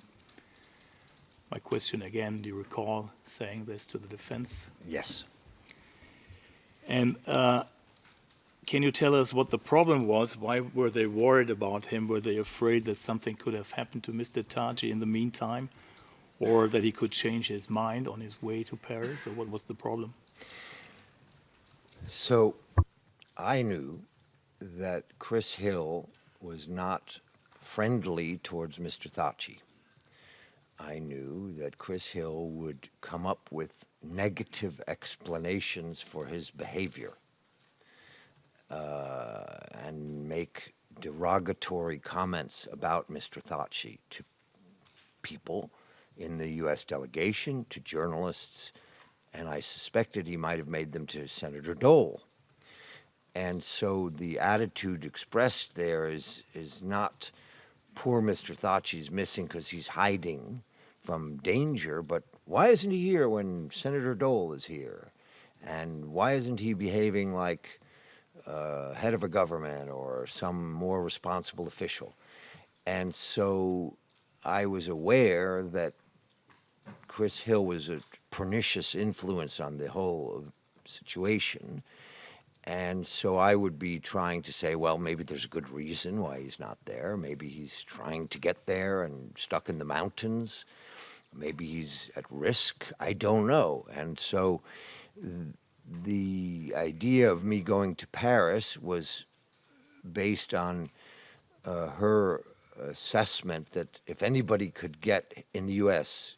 delegation other than her, who couldn't just pick up all the time and go somewhere, that I was a good choice for trying to encourage him to do what we wanted and what he said he would do to me, because he had told me that if we gave him this extra time in the delay between Rambouillet and Paris, that he would make his best effort to get agreement and come back and sign. That was a kind of a promise to me personally. And so she thought a good way to make sure he signed was to have the person he promised it to go there. And indeed, I went there, and indeed, he was ready to sign, and we had a very good talk, and I encouraged him to behave as well as he could, and it worked, and he signed. Understood. At paragraph 62, a Kosovo update of 10 March 1999, and this is Exhibit 1D 271, is mentioned. That update was issued by the U.S. Bureau of European Affairs, and it refers to an arrest warrant issued by the Serb authorities against Mr. Thaçi. And it is said here that you recall that there was indeed such an arrest warrant against Mr. Thaçi from the Serbs, which is why you believe that Mr. Thaçi had to travel through the mountains and could not meet Mr. Dole earlier, and you believe that Mr. Thaçi told you that in Paris. Is that right? That's what I recall, and again, that confirmed my worry that Mr. Hill was giving a negative explanation for his absence, as if he was irresponsible or not making himself available to Mr. Dole, when I didn't know, that there was a more legitimate explanation for it. So when a legitimate explanation came about, that was, I was like, okay, well, that's a good explanation. And so, yeah, I recall that there was a reason for him to behave very carefully in where he traveled. Did you personally see the arrest warrant in March 1999 or later? No, it was something I heard about and believed to be true. Thank you. I'd like to move on to paragraph 71 and the following paragraphs of your statement. And there, Secretary of State Albright's book is mentioned and discussed with you. We were shown some excerpts from this book, Madam Secretary, a memoir, DHT 01462 to DHT 01464. And oh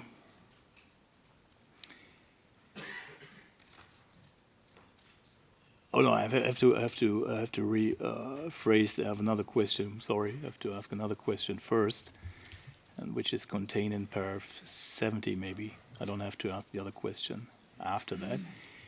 It's about a memorandum, and you already talked about that memorandum before of a telephone conversation President Bill Clinton had with Mr. Thaçi in June as it is said here, on the 20th of June 1999.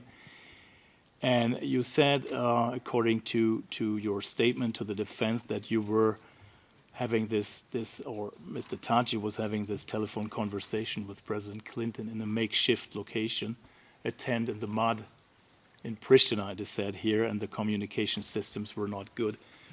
But Mr. Thaçi was saying all the right things, and that President Clinton, you said, was really impressed by Mr. Thaçi. And Mr. Thaçi was talking about respecting minorities while his own people had been mistreated for years. This is contained in paragraph 70 of your statement. I would like to know from you now, what do you mean by all the right things? Is this a reference to democracy and respecting minority and minorities' rights?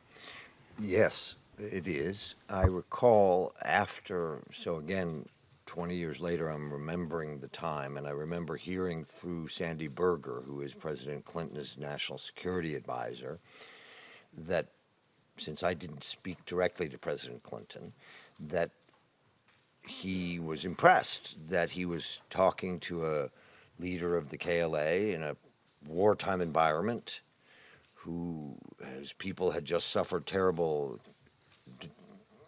killings and murders and deportations and horrors, that even so, that he made a point of saying without prompting, I think, to President Clinton, the message that we wanted him to send to the world. And when you say something to the President of the United States, that's a pretty important thing to do.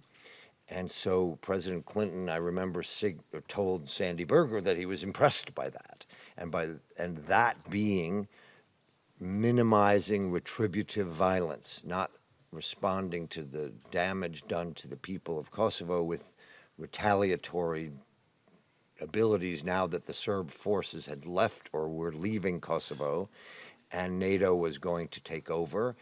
And such retributive violence could take place. And so President Clinton was impressed, passed that on to Mr. Berger, who I recall told me about it. Thank you. And did Mr. Thaçi, either before or after this telephone call with President Clinton, tell you that there were in fact problems with respecting minorities' rights in Kosovo in June 1999 or before? Right. He wouldn't bring it up. We would bring it up. He would acknowledge that this was a difficult time for the people of Kosovo. He wouldn't dispute that there was a risk of such violence. And then he would offer to try to minimize it through his public statements. And by saying this to President Clinton, and me repeating what he said to President Clinton, I think I did later that day or the next day, I was trying to make sure to hold him to his commitment to President Clinton. So correct me if I'm wrong, but you actually brought it up. Generally, that would be the pattern, yes. I don't remember exactly that day, but my recollection is that that was the pattern. And did Mr. Thaçi confirm or actually tell you that there were in fact problems with minorities? Respecting minorities. He never disputed that this was it was a problem, was going to be a problem, and then I think he would try to explain why it was such a problem. Thank you. Mr. Rubin, again, in an effort to shift gears, I would like to ask you one or two more questions about what is recorded or reproduced in your preparation note 1, and more specifically in paragraph 4 of that note. And I would like to ask Madam Court Officer to bring up Exhibit 1D266. This is DHT 05125 to DHT 05125, if I'm not mistaken. And in the meantime, just for the record, the preparation note is Exhibit 1D263. Yes, thank you. Can you see it, Mr. Rubin? Yes. According to paragraph 4 of preparation note 1, Mr. Rubin, you confirmed that you had seen this situation report, number 33, if I'm not mistaken. And you said you were not aware of Mr. Thaçi's movements every day, so you would not know whether Mr. Thaçi went to Ljubljana, as it is recorded here or stated here, I think in the fourth paragraph.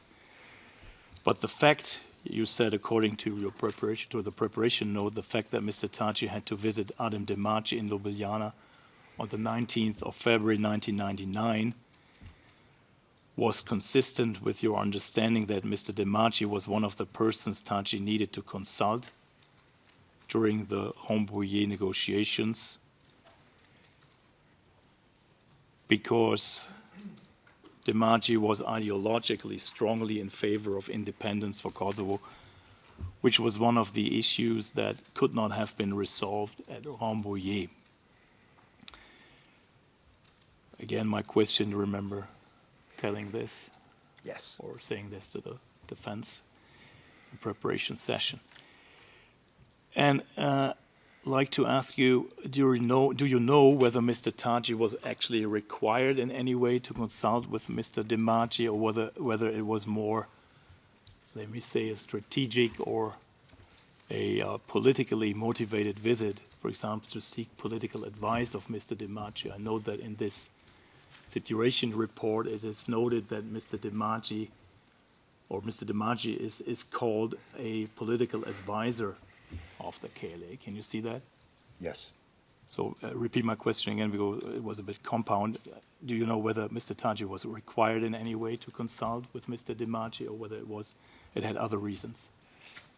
I want to be very responsive because you raised the title there. This is a shorthand preparation from a situation officer in a State Department operations room who's not an expert on any of these subjects. So he's just writing down everything he can really fast so that everyone can read it. And I would strongly urge no one to regard that titling as meaningful because it was done probably very quickly. That's the first point I'd like to make. Political advisor, KLA. The person who wrote that may or may not have been an expert on Kosovo, or may not even know where Kosovo was on a map. He was just a guy preparing a note, quick. Because I've learned that when I relied on such documents, just like this, SIT reports, Exec Secretariat, Operations Center, there were things wrong in it all the time, specific titles. So I just wanted to say that because I know that came up during the course of our discussions. Number two, Hashim Thaçi never told me exactly what he needed to do or exactly who he needed to consult during the period when he said he needed to consult. He just, at that time, our relationship was brand new. I had just met the man, spent time with him in Rambouillet, just getting to know him. He didn't speak English. And so he was getting to know me. He wasn't very forthcoming, frankly. Neither was I. We were just getting to know each other. So what I do vividly remember is that he wouldn't tell me exactly what he needed to do or why. Just that it was absolutely evident that he had superiors he needed to get approval from. The way he described it was more vague, like consulting the community, the leaders, the community, and he was vague in his language at that time, and it was translated, and he didn't speak English. So we surmised that Demaci was crucial because we knew what Demaci said. And by this time, Demaci had spoken to Madeleine Albright and said what he said to her, and we knew that this was a guy who wasn't in favor of Rambouillet. Absolutely not. And so the fact that he needed to consult with him struck me as him going through the effort to be as consultative as possible, but I didn't know why it was, which is what your question was, that he needed to or it was required. I didn't know. Thank you. And just to follow up on one of the comments you just made, did Mr. Thaçi mention, or did Mr. Thaçi call Mr. Demaci a leader? I know there was an issue of translation issue, but did he remember calling him? That Mr. Thaçi called very Mr. Demaci precise a leader? to your answer your question. I don't remember, and I doubt it, but he talked about him in a way that he showed great respect for him. Understood.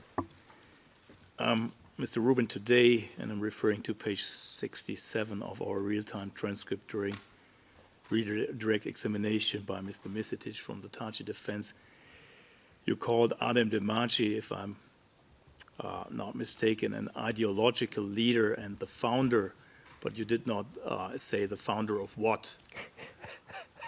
You want to say, or did you mean the founder of or a founder of the KLA? Yeah, that was a bad word. I would take it back if I could. I try to be precise, Your Honor, but I don't always succeed after a couple of days. And I would, if I had to answer that question again, I would remove that word. And what I mean by that is, when a movement has ideological leaders, you think of them as founders, since I never knew exactly what this guy's job was or what his title was or who he was, really. I'd never met him, never spoke to him. I kind of thought of him in a way as an early founder, I guess is why I used the word, a kind of a ideological more than a functionary. And so that's why I used the word founder rather than ideological. I should have just said an ideological supporter than founder. Founder was just a bad choice. Okay, thank you. And one final question about Mr. Demaci's role during the peace talks in Rambouillet and in Paris in 1999. If Mr. Demaci was indeed, you said, the ideological leader or a supporter of the KLA, and you said this earlier today, is superior to Mr. Thaçi, why didn't you, you as a representative of the United States and Madam Secretary or Secretary of State Albright, why didn't you talk directly to him, to Mr. Demaci, instead of talking to people like Mr. Thaçi, who were his subordinates and who didn't have the power and the authority to sign agreements or whatever? Right. There's I think, a good reason, and the good reason was that we met in Rambouillet with the officially named delegation of the Kosovo Albanians. They were to be the signers of the agreement. Mr. Thaçi was selected, elected, I don't know, by the group in Rambouillet as their leading member who would meet if one person was to meet. He was to be the signer. And precisely for the reason you asked, Madeleine Albright chose to call Mr. Demaci at the end of the talks, thinking that might help, for the very reason you asked. Meanwhile, Mr. Hill, who was one of the people who had to advise us on a subject that was his work, was extremely dismissive of Mr. Thaçi. Nasty, dismissive. Don't call that man. Why are you spending the time? The Secretary of State shouldn't spend 1 second talking to that man. I subsequently learned he told a lot of people that she made a terrible mistake by calling Adem Demaci. So we're in a situation where we're trying to get Mr. Thaçi to sign, because he's the official recognized member of the delegation at Rambouillet who's to sign. Mr. Demaci is being spoken of highly negatively by one of the negotiators. He then has a bloodthirsty call with Mrs. Albright, Secretary Albright. So we kind of didn't talk to him anymore after that, to tell you the truth. At least she didn't want to, and she thought it was more important for me to get Thaçi to do what he said he was going to do, which is have his consultations and then come back and sign. Thank you. Mr. Rubin, I want to ask you some more questions about your Financial Times October 2000 or September/October 2000 article, which was admitted as Exhibit 1D277, and also about information that is contained in your book, How We Won the War, partially admitted as Exhibit 1D279. And I'd like to start with PDF page 9. No need to bring anything up, of 1D277, your Financial Times article, where it is said the following, I quote, "The Europeans opposed airstrikes against Serbia because the KLA was often responsible for breaking the October ceasefire. And Mr. Rubin, similar information is contained in your book on page 7, PDF page 7, or SPOE 002 29714. I have to wait for the transcript. This is why I'm slowing down. My question is this correct? You remember that the Europeans initially opposed, were against airstrikes against Serbia because the KLA had often violated the October 1999 ceasefire agreement? Yes, that is my recollection. To just shortly elaborate, the October agreement had a lot of vagaries in it, and it required verification that was difficult to do. It lent itself, like the early Bosnia days, to everyone blaming everybody for violations, which is precisely why we went to the full peace agreement. We didn't want any more temporary arrangements that were subject to misinterpretation, verification that couldn't be done easily, that lent themselves to what I would call both siders are to blame, when one side had the power and the other side had a small power. So by going to the Rambouillet Accords, we eliminated all of that. And there were some people who thought that wasn't the right move. But Mrs. Secretary Albright did, President Clinton did. And we managed to persuade the Europeans that that was the right move by agreeing with them that we would do a diplomacy backed by force in a dramatic way, giving an agreement that we negotiated carefully, and then saying rather dramatically to both sides, take it, or in the case of the Serbian forces, you will get airstrikes if you use force. And to the Albanian side, Kosovo Albanian side, agree with this or lose our support. That's a pretty dramatic thing to do on a 100-page document, to say take it or leave it, and the consequences are incredibly dramatic. And so we did that to overcome the vagaries and difficulties of the October Agreement, which included Serbian violations and violations by the KLA. Thank you. On page 13 of your Financial Times article, PDF page 13, I have to say, it is said that Mr. Thaçi was called by Jim O'Brien, the, quote, key figure in the Albanian delegation in Rambouillet and the leader of the political wing of the KLA, and similar information can be found in or on page 11 of your book, How We Won the War, SPOE 00229-718, where it is said that, I quote, when Albright arrived a few days later, Jim O'Brien, who for a long time was Albright's aide and one of our key negotiators, told her that the main personality of the Albanian delegation of politicians, journalists, and intellectuals was Hashim Thaçi, leader of the KLA political branch. Mr. Rubin, my question is only, do you remember that you wrote this in your article and also in your book? Yes, except I now need to elaborate. I never wrote that book. I wrote the article, and somebody turned it into a book. I don't actually know who. Nobody ever paid me any royalties, never gave me any money. I've heard that it's my book, but it's not my book that I knew about. I did write the article for the Financial Times, and somehow that was turned into a book by somebody I don't know.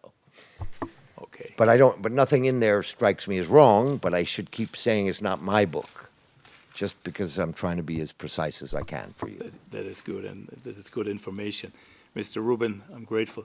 Can I just ask you to confirm whether the information contained in the book and also in the article that Mr. O'Brien referred to Mr. Thaçi as the key figure in the Albanian delegation is correct? Yes, to the best of my recollection, he was the first person we met with when we arrived because he was very close to Mrs. Albright. He had been working with Chris Hill, and he was bringing us, as we call it, up to speed. Here's what's going on. Here's what you need to know. And the one thing that was new for us was this new person we'd never really heard of. She hadn't heard of, and I hadn't heard of. And thus he described him that way, to the best of my recollection when I wrote it, and yes, therefore it's accurate in the article. Thank you.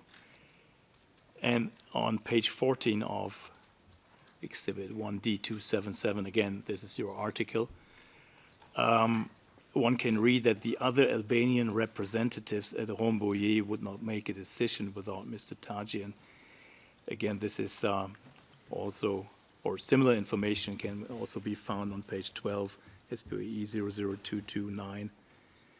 00229-719 of your book, or the book, How We Won the War.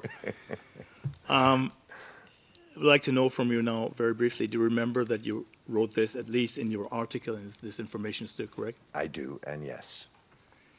And again, on page 15 of your article of Exhibit 1D277, which is your article, you describe Mr. Thaçi's central role in the negotiations, especially with Madeleine Albright, Secretary Albright, and yourself, when you said, I quote from your article, "In the end, it came down to Thaçi, and he would not budge. The other KLA members told us privately that they were prepared to agree, but it was up to him." End of quote. Again, my question, you remember that you wrote this in your article? Yes. And is it still correct? The information contained in that Yes. article. Thank you. And again, briefly, also on page 13 of, no, this is actually on page 13 of the book, How We Won the War, SPOE 00229-720, one can read the following. I quote, "Then Thaçi's turn came, and he did not budge. Privately, the other KLA members told us that they were ready to comply, but everything depended on Thaçi. So I brought Thaçi to meet Albright in the lunchroom, but which at the time served as her office." End of quote. Again, my question, remember that Mr. Thaçi was brought by you to Madame Albright's makeshift office / lunchroom? Your Honor, this would be an example where I feel the article I actually wrote and the book that came out in my name differ. And so I don't think I wrote anything about a lunchroom, and whoever translated it or put it out added that detail. But I recall being someone who might have done that.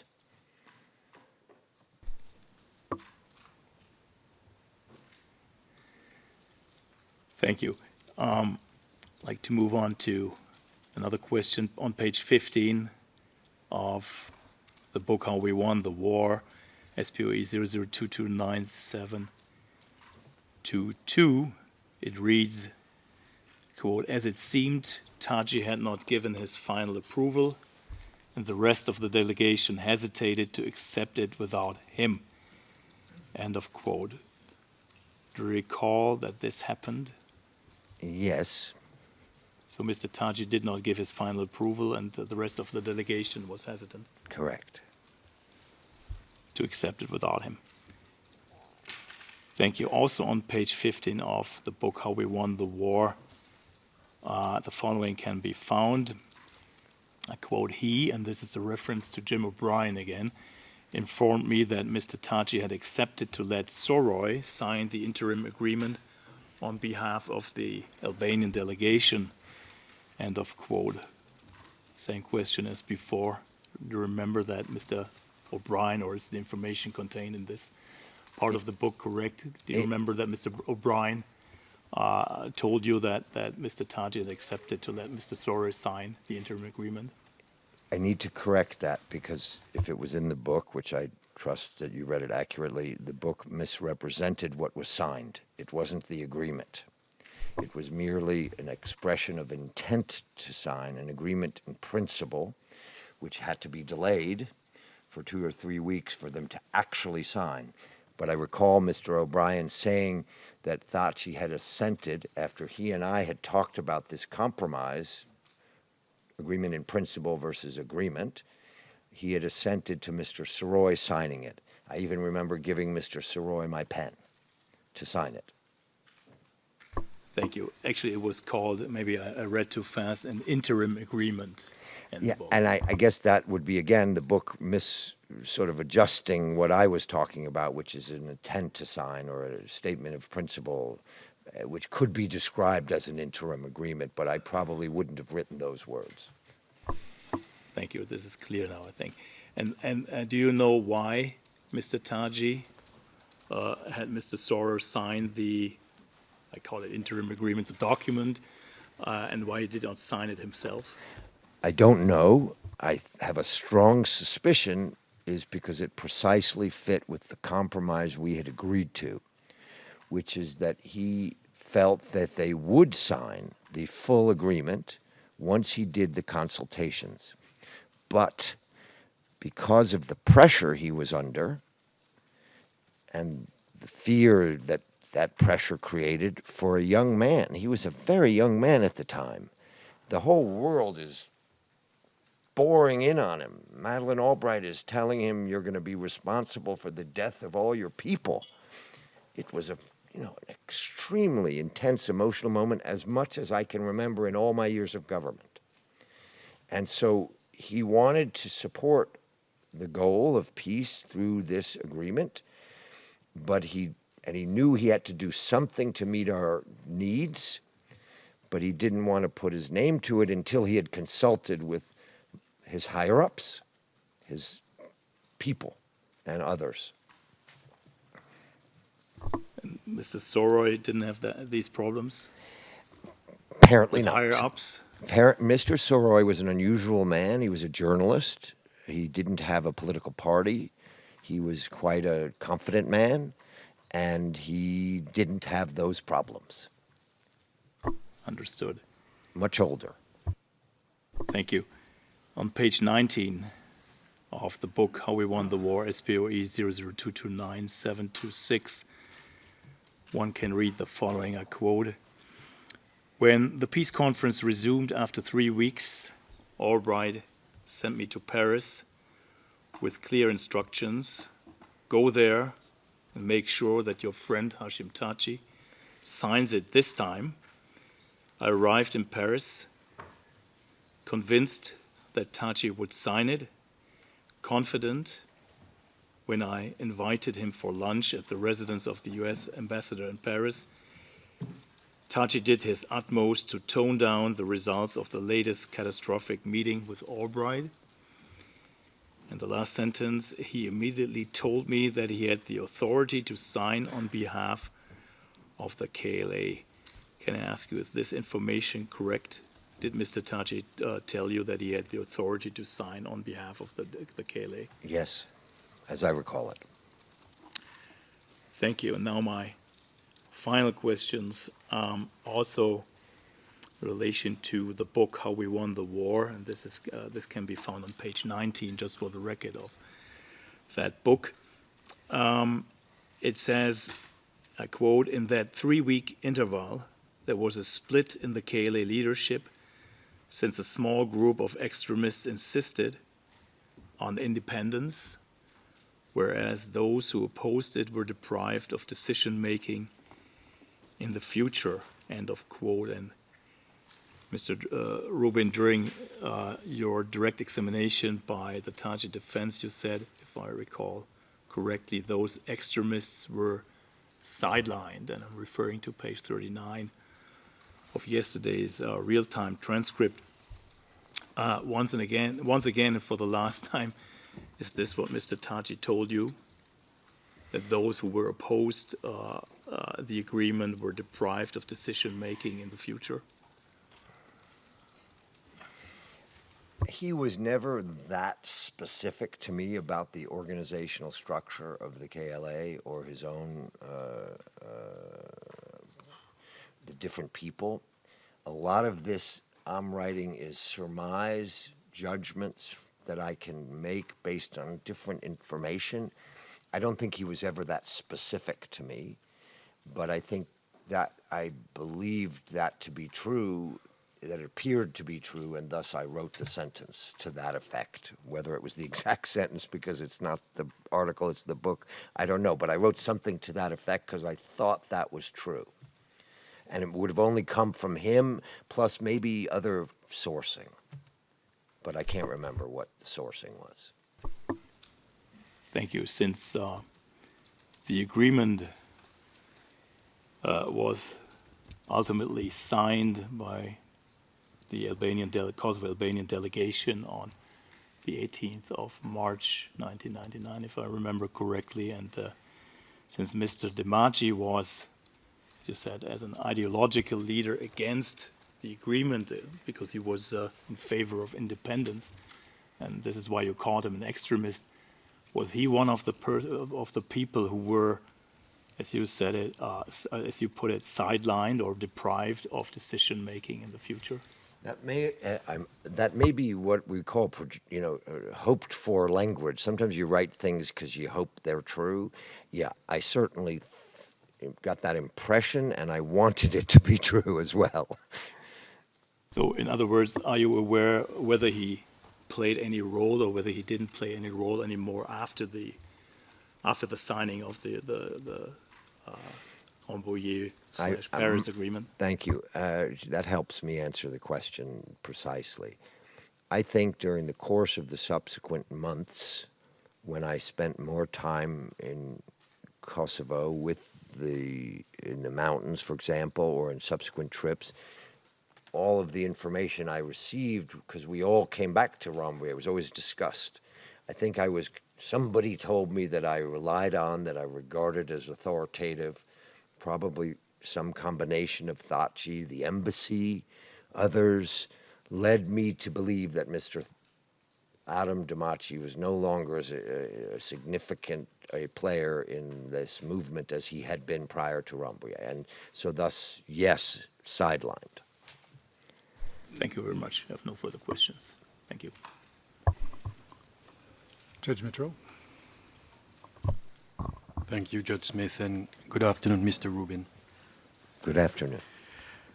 I'll pick up where you just left with my colleague. You've been asked quite a few questions about Mr. Demaci and your understanding of his role and position, and I would like to explore the basis of your understanding a bit with you, if I may.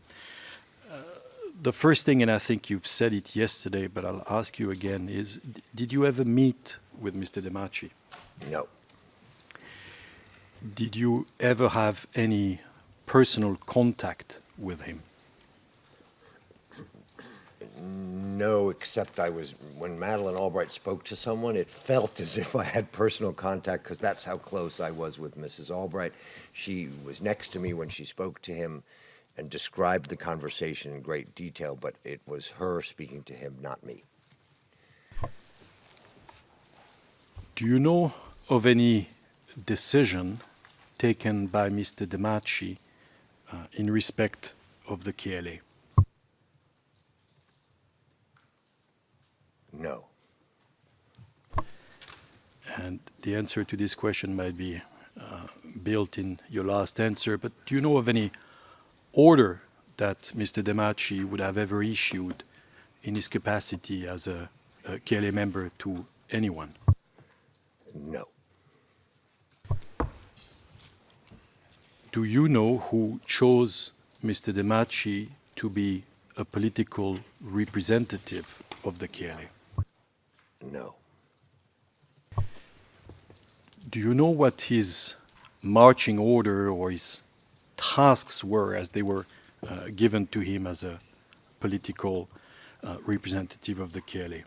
No, sir. And in your view, would this information, and of course it's hypothetical, but would it be relevant to determining what his real position was within the KLA, knowing who appointed him and who tasked him?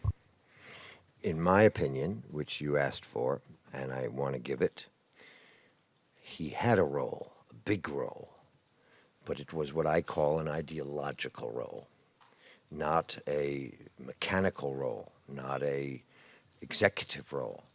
The impression I got from all of my meetings in Kosovo, with Kosovars, with leaders of Kosovo, was that this was an ideologically important man for many years.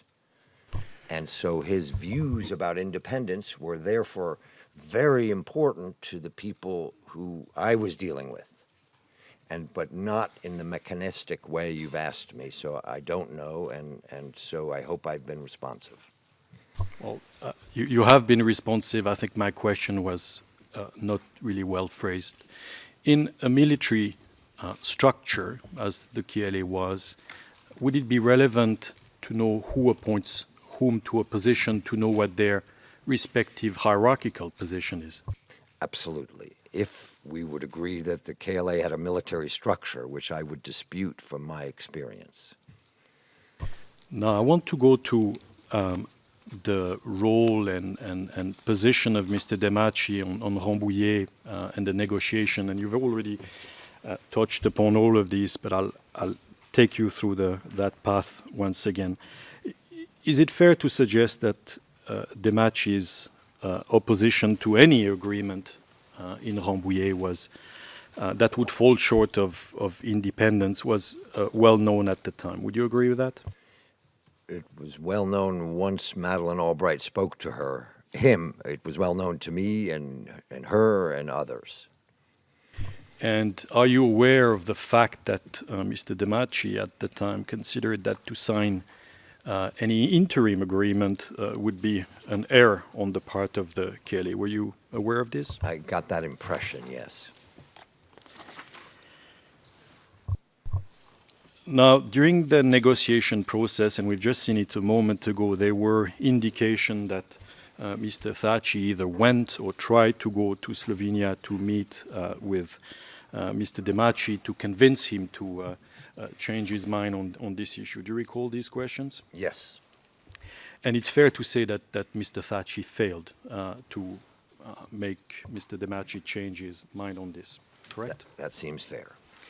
And nevertheless, Mr. Thaçi, as we know with hindsight, was able to sign the agreement on behalf of the KLA, correct?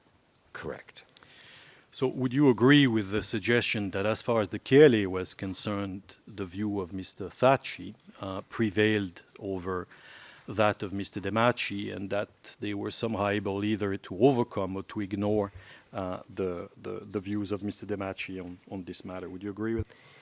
Except, yes, with one caveat, sir.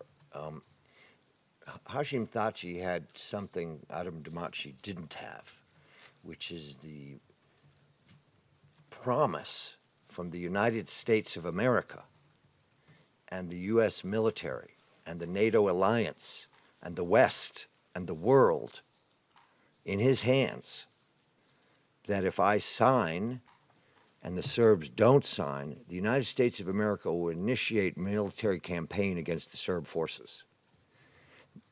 No one else had that promise in their personal hands other than him.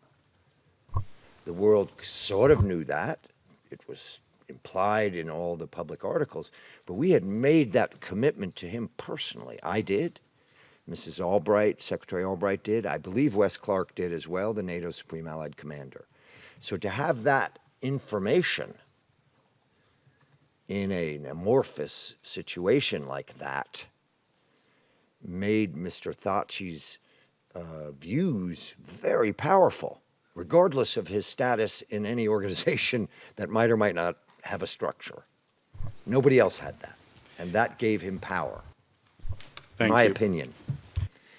Thank you, Mr. Rubin. Now you've told us, I think repeatedly, that there were, or you were told that there were tensions within the KLA, hesitancy in some quarters to sign up to the agreement, and that explained this period of time between the interim agreement and the final agreement where Mr. Thaçi told you that he would try to bring the relevant people on board. Did I get that right? Absolutely correct.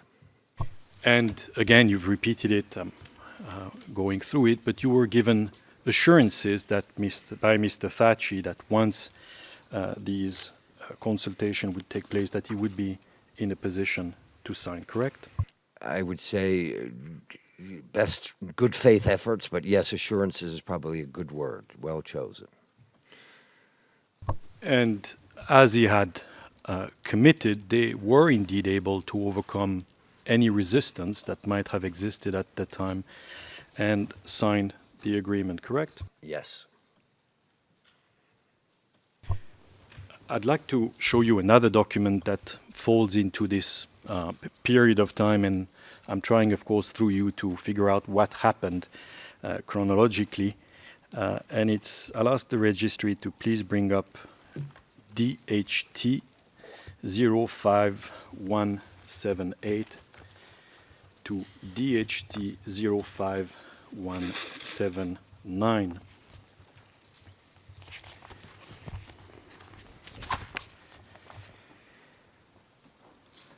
I'll give you a moment, Mr. Rubin, for you to acquaint yourself with the content of the document, and then I'll ask you about specific parts of it. There's a second page that I'm going to take you to. Please read through it, and if you need for it to be scrolled down, just say so. And Your Honor, while that's happening, this was in the meantime assigned Exhibit 1D358 per the bar table. I'm grateful. Okay, if they could scroll down the summary, yeah, great.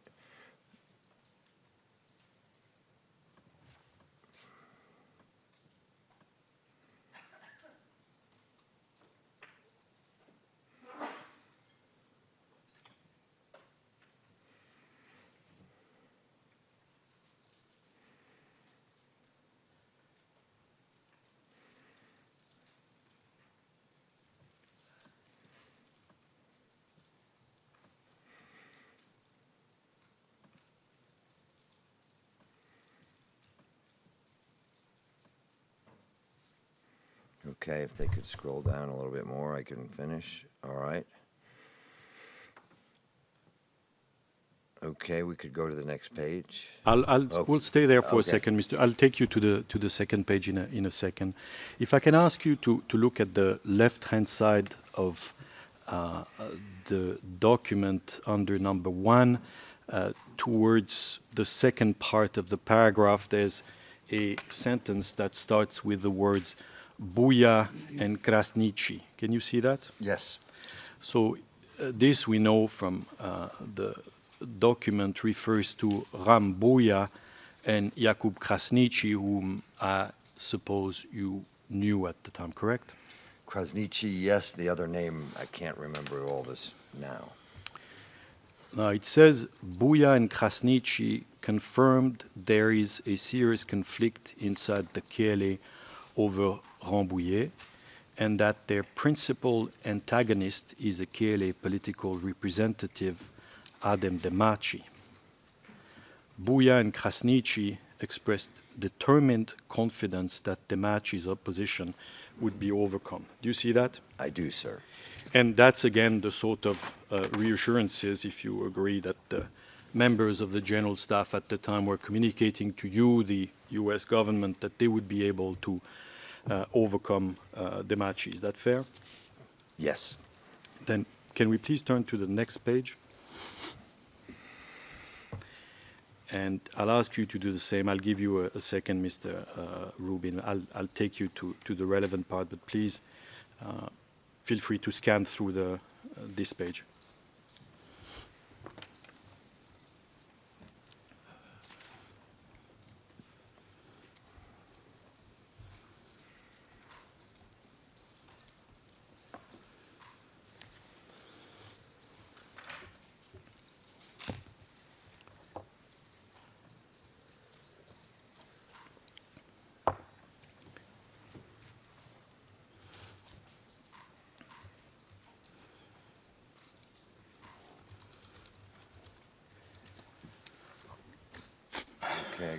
to the bottom now.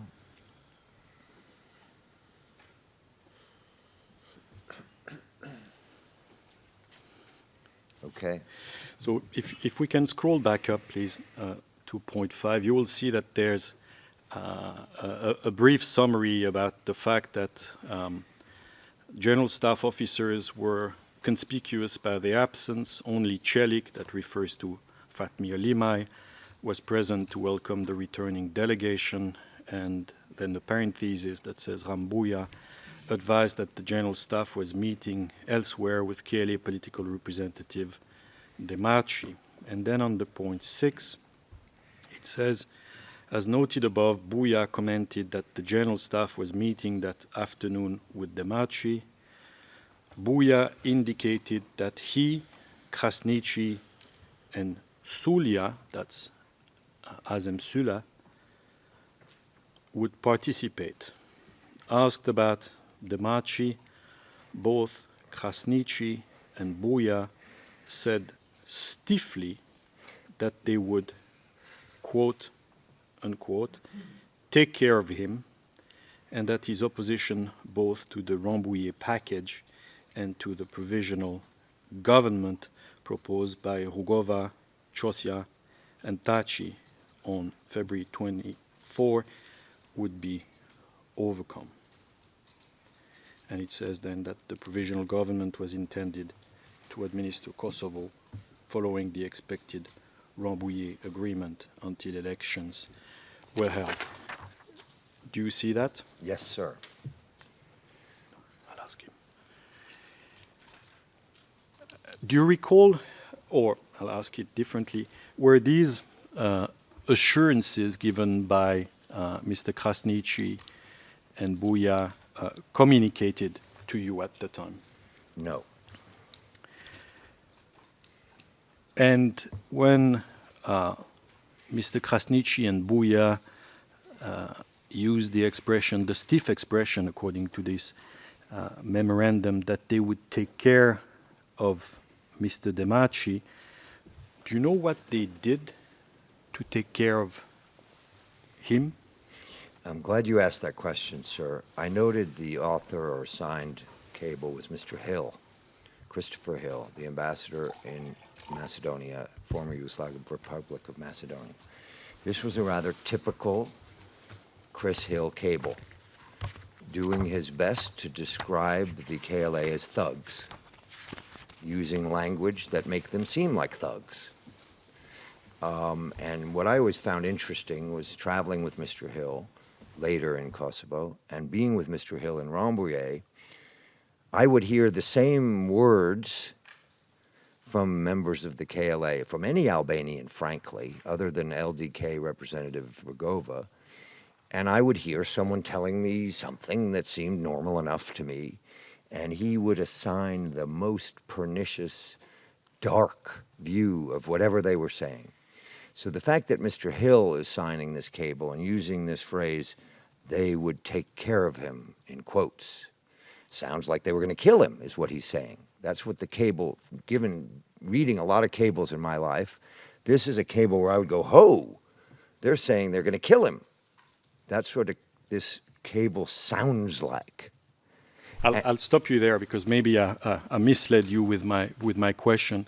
And putting aside the terms that Mr. Hill chose, well or not, do you know what the general staff did in response to the assurances that they had given you in respect of Mr. Demaci? In other words, do you know what happened afterwards? I don't know, the general staff just seems like I've known a general staff. I never saw anything in Kosovo that resembled the general staff. So I don't know what the general staff means in the KLA context. There were no staff for generals that I ever saw. There were not even generals that I really ever saw, and to the extent there were generals, I never saw them have any staff. And so the fact that it's written this way gives a very misleading impression of the KLA that I got to know, as if it was a formal structure with a general staff that were meeting with political representatives in a normal way that we as Americans or Europeans or others would see. And so this gives to me kind of a false impression of the KLA that I saw. So it's hard to answer your question for that reason. Can the registry please bring up a document with ERN U017-5901 to U017-6091?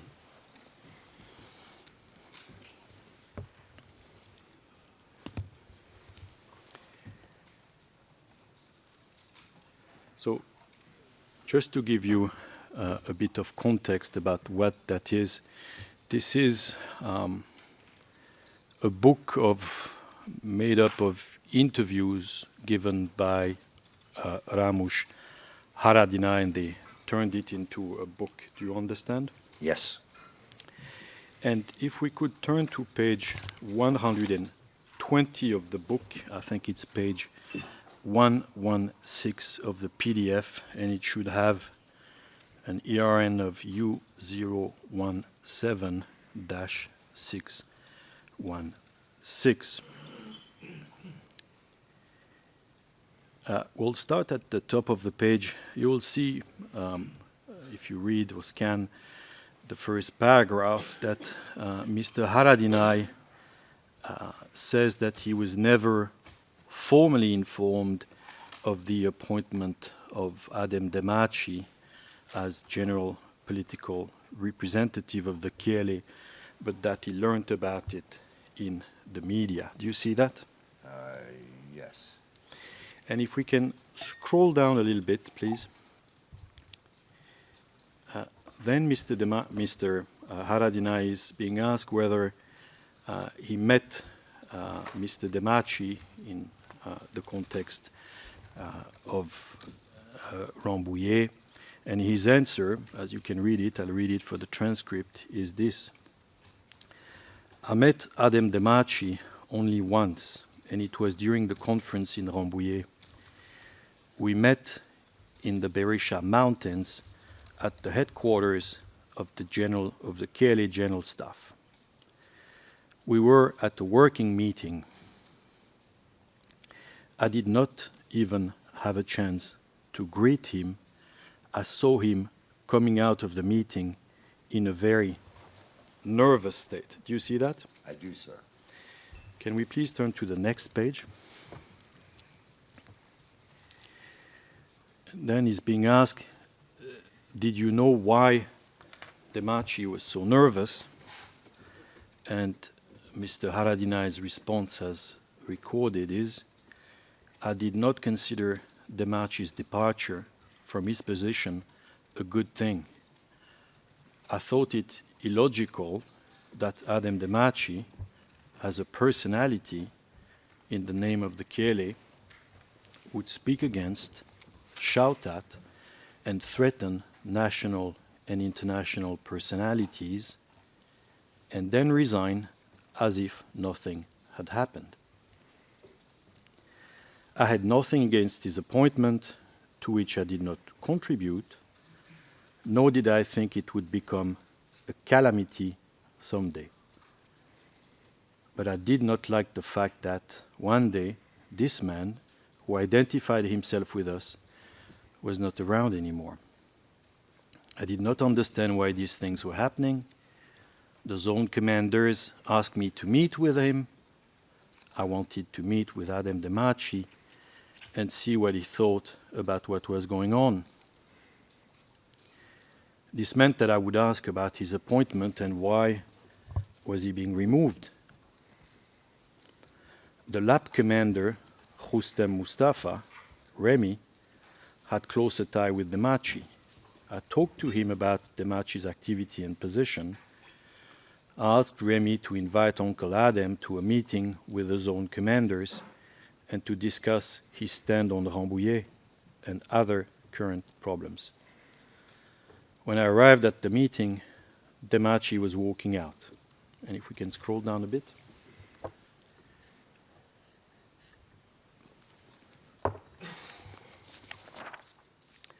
I asked Commander Remy why Demaci left in that way.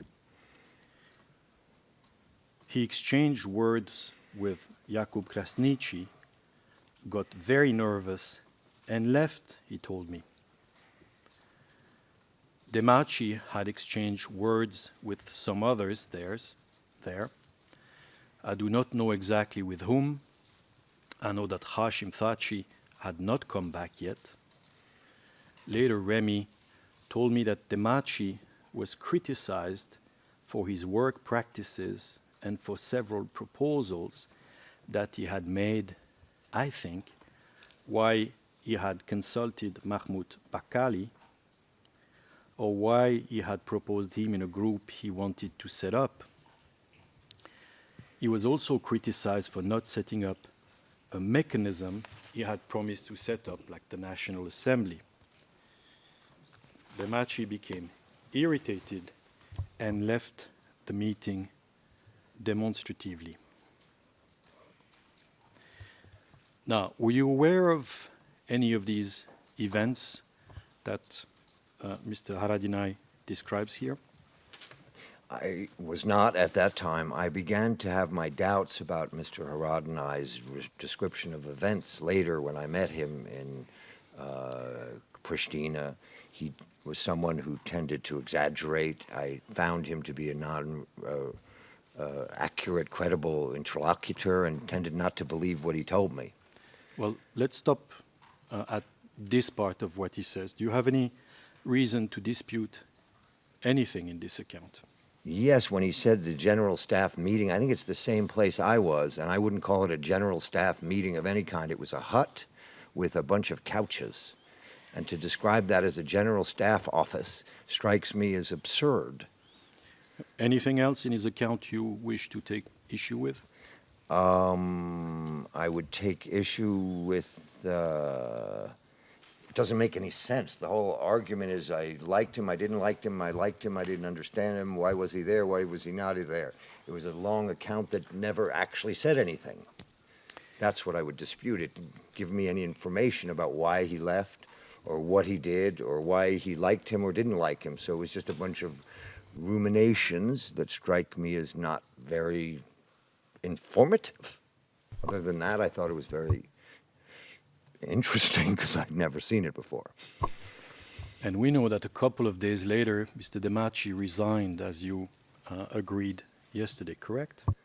I never knew the precise participation or absence of Demaci. I only understood him as an ideological figure. I've tried to say that as many times as I could because I wasn't aware of his specific role inside the KLA. I was only aware that Mr. Thaçi needed to consult with him and treated him like an important man in his firmament of leaders. That's what I described to the court, to both the prosecutor and the defense lawyers. I never understood his precise role. That's why I discussed the word founder with your colleague, because I just understood him to be an important figure. And knowing these movements, I was aware of how an important figure could take on a life much larger than his technical title, because people didn't want to disagree with him. My question was slightly different. Shortly after that meeting that Mr. Haradinaj is recorded as describing, Demaci left the KLA, correct? I don't know, sir. Now, the last thing I want to show to you is, and I'll ask the registry to bring it up on that subject, is SPOE 00131-824 to SPOE 00131-857.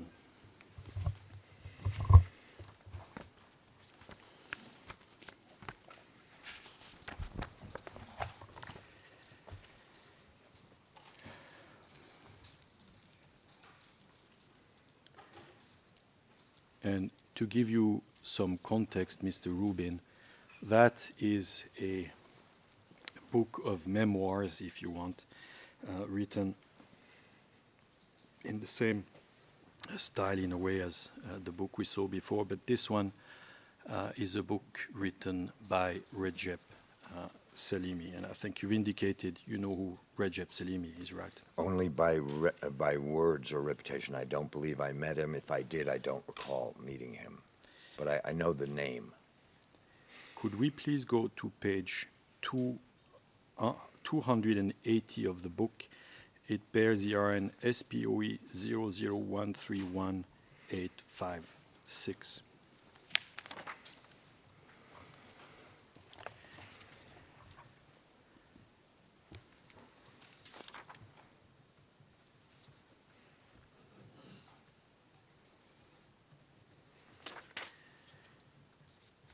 Thank you. That would be the page. Now, I'll ask you to look at the first bullet point, Mr. Rubin. The question is KLA's final divorce with Demaci. Can you see that? Yes, sir. I'll read it for the transcript. It says this. KLA's final divorce with Demaci happened in the Berisha Mountains, did it not? The delegation returned from Rambouillet on Thursday, while Demaci met with the general staff on Saturday. How did that meeting go?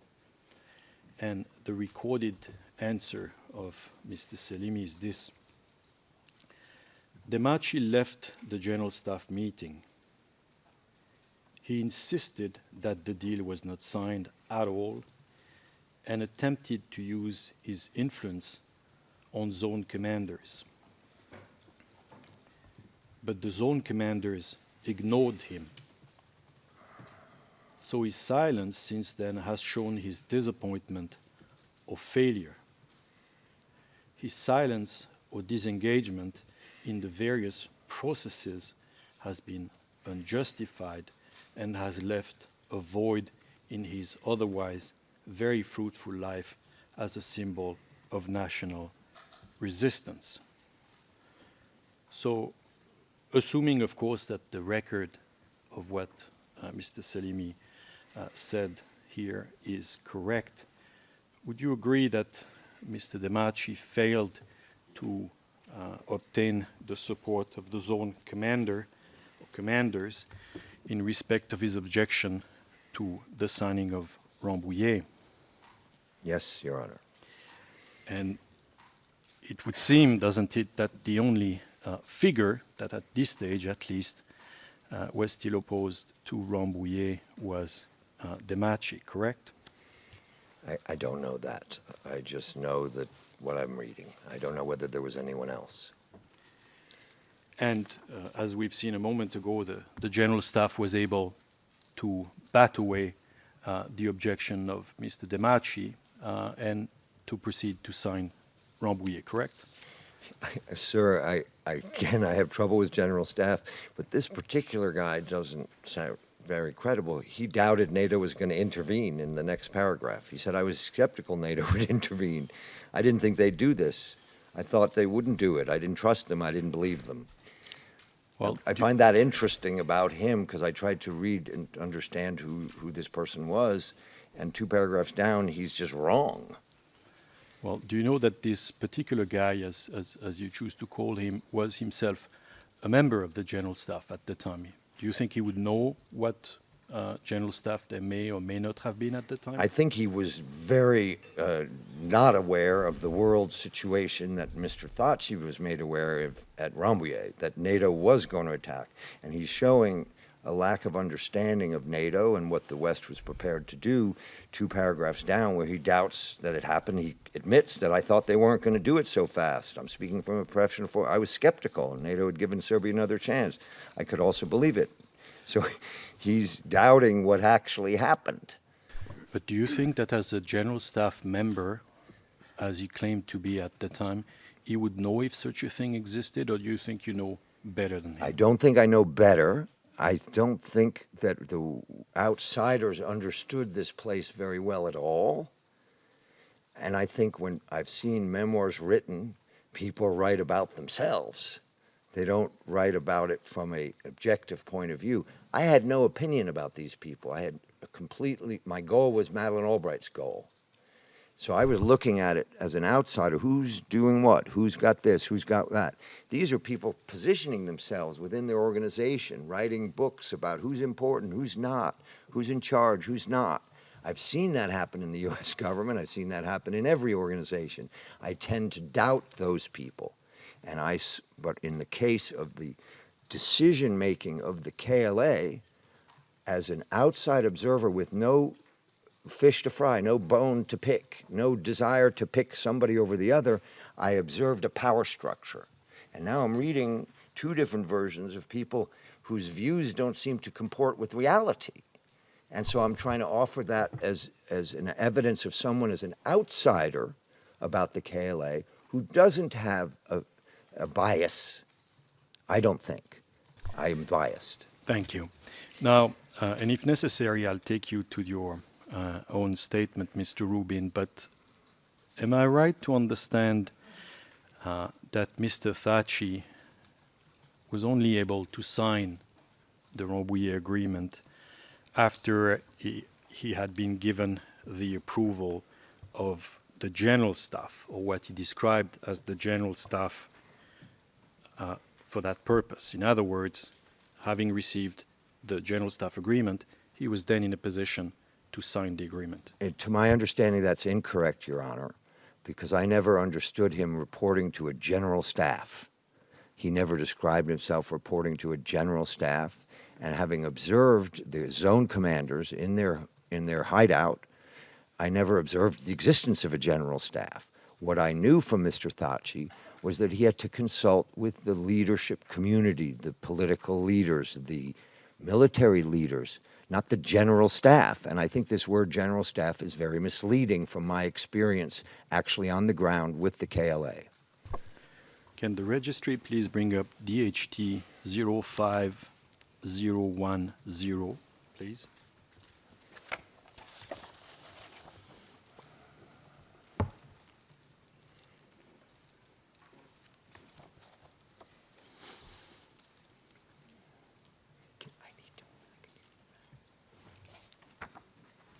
Sorry. Well, we'll take a 5 minutes break.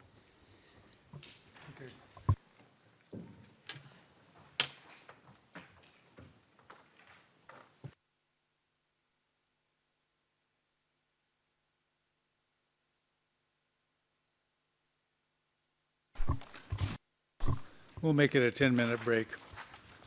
We'll be adjourned until 4 o'clock. All rise.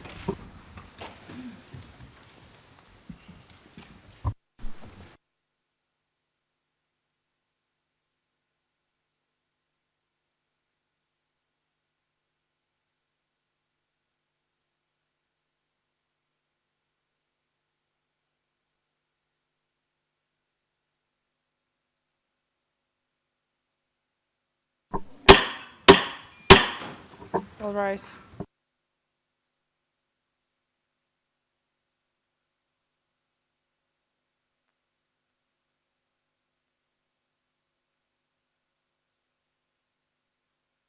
Be seated.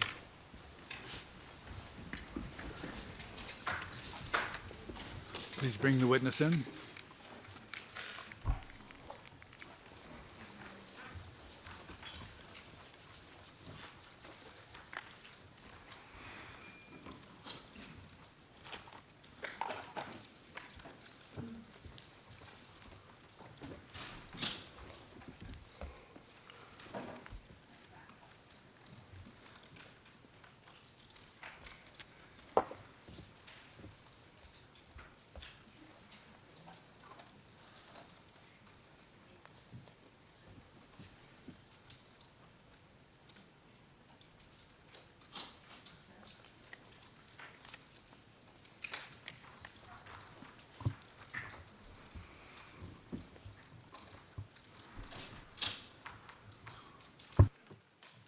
We'll continue with the questions from Judge Metro now. Thank you.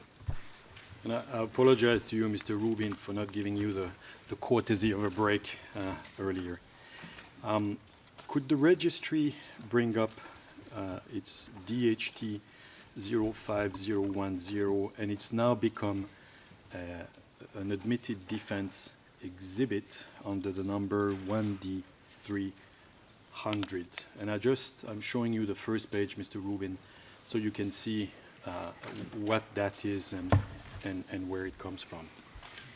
And I will ask the registry to please go to page, I believe it's the 9th page in the PDF with an ERN DHT 05018. And as you can see, it's in effect a compilation of various reports from the relevant period. And if we could scroll down a little bit more, please, I'll ask you to focus on the paragraph that starts with the words U.S. Secretary of State James Rubin. Do you see that? Yeah, but I wasn't Secretary of State. Well, you've been upgraded by the article. Do you see that paragraph, I Mr. do, Rubin? sir. Your Honor, I do see that. It says this: U.S. Secretary of State James Rubin yesterday said, open quote, U.S. Ambassador Christopher Hill has reported to the Secretary as follows, that the KLA, the Kosovar Liberation Army General Staff, has asked him to tell Secretary Albright that they have approved the agreement as negotiated at Rambouillet and that they have authorized its signature. Do you see that? I do, Your Honor. Do you recall making such a statement, maybe not as Secretary of State? I recall that we had indications prior to Paris that they would sign, so this would be consistent with that. And I have a statement here from Mr. Thaçi himself. I won't show you the video unless you want me to, but it's from an interview Mr. Thaçi gave, and the ERN for counsel is 0697758-07-TR-ET, starting at page 1, where Mr. Thaçi is recorded as saying, and I quote, "The position of the General Staff of the Kosovo Liberation Army will be the position of opinions achieved in Kosovo." Again, is that consistent with the statement that Mr. Thaçi would make directly to you, Mr. Rubin? Yes. We can take the document down, thank you. Now that you've discussed very briefly something with Mr. Mišetić yesterday, I want to go back to, just in order to make sure that I have understood you properly, and it's also something you have said in your preparation session of 8 September 2025, so I'll ask for your benefit that the note be brought up. It's DHT 12025, please.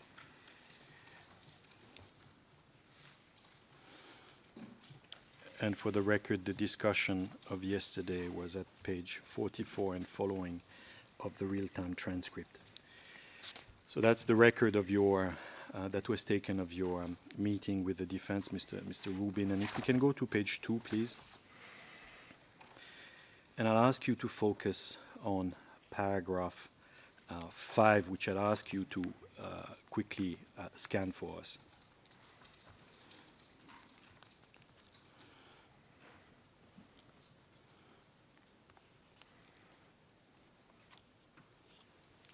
I've scanned it. So do I understand correctly from this account that on the 19th of June of 1999, that is 2 days before the actual signing of the demilitarization agreement, you already knew that Mr. Thaçi would be its signatory, is that correct? Be its signatory, correct, if they chose to sign it. But yes, we understood, that's why I came, because we understood he was the one who needed to sign it, if it were to be signed. Thank you. And there's another part of your, this time your statement, which is now Exhibit 1D262, that I would like to take you to. There's no need to bring it up. I'll read it for you. It's at paragraph 34 of your signed statement, it says, you are recorded as saying, I do not know, you're being asked, sorry, Mr. Rubin, you're being asked about the signature of Mr. Thaçi on the demilitarization agreement and the caption or the description that is given of his position. And here is your recorded answer. I do not know why the signature block named Thaçi as the, quote, Commander-in-Chief UÇK, end of quote. I believe that they were trying to demonstrate democratic credential. One of those was civilian control of military. Do you recall saying this and you stand by it? I recall saying it upon reflection. I believe that, first of all, I don't know why that signature block was there. I never noticed it at the time. I think what happened, and I don't know this, but it's best of my understanding in retrospect, that they were preparing it for someone else to sign the document. That's because there was a long document already there before Hashim Thaçi and I arrived that was prepared for someone else to sign.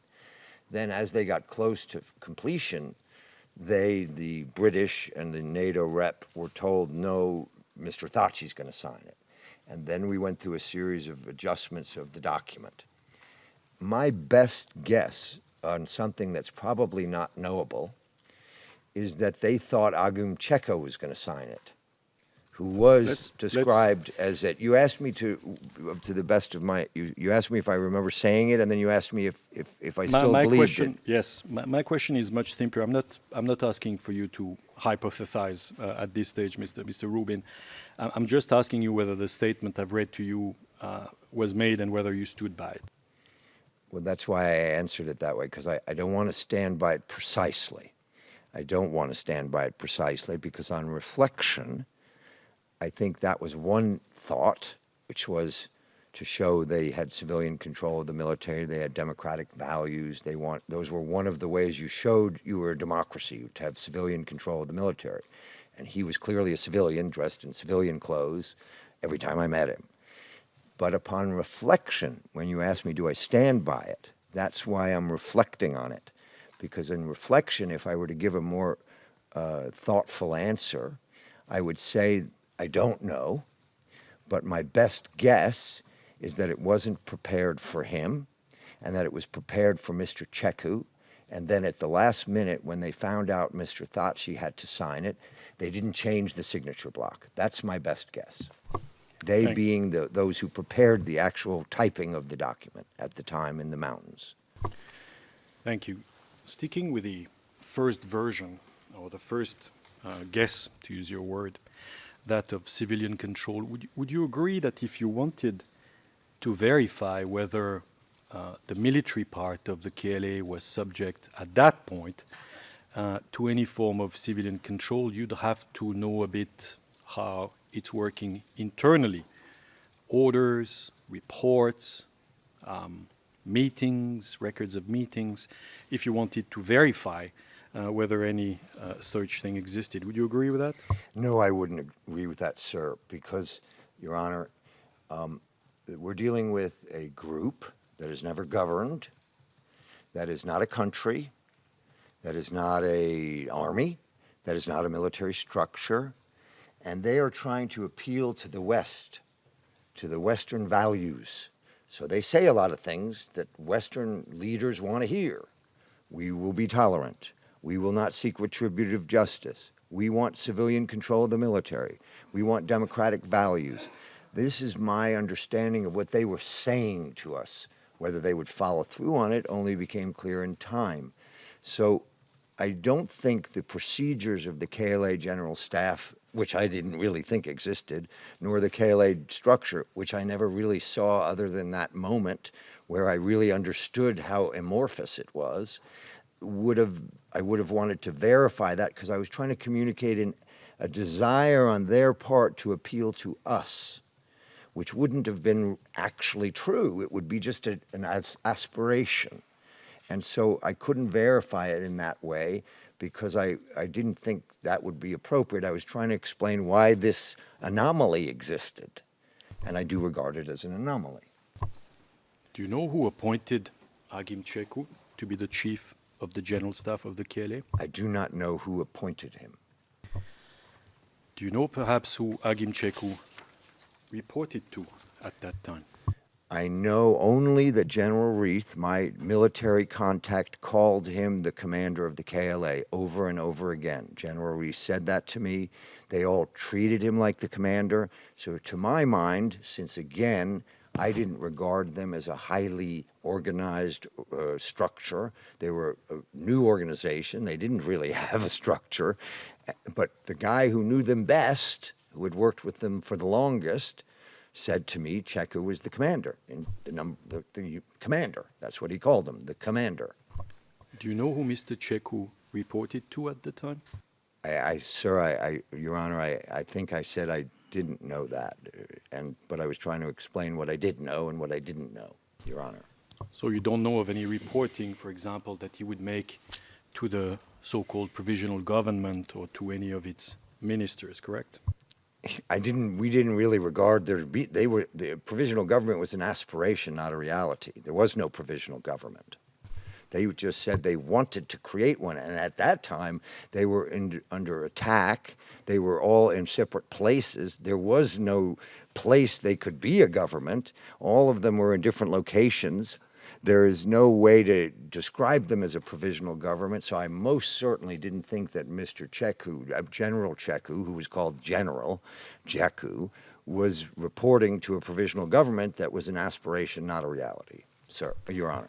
Thank you. Can the registry please bring up ERN 103-211-05-TR-ET? And maybe I'll play the video if it's available to the registry. It's exhibit P4228. And if the video is not uploaded, the transcript will do.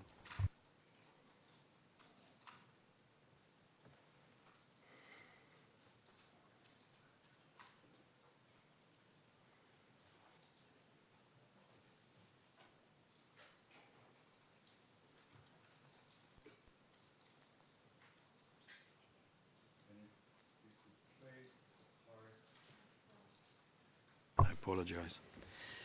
If we could start the video at maybe a minute and 20-something seconds so that you get a bit of context. And Mr. Rubin, if it's easier for you, please look at the bottom of the page. I see it. Under 1 minute 31. I see it.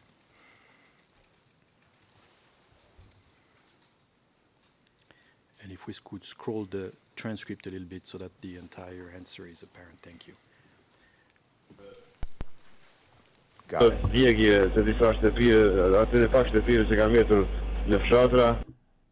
Some houses have been torched down, which is a phenomenon that is well known. The Kosovo Provisional Government has announced self-restraint.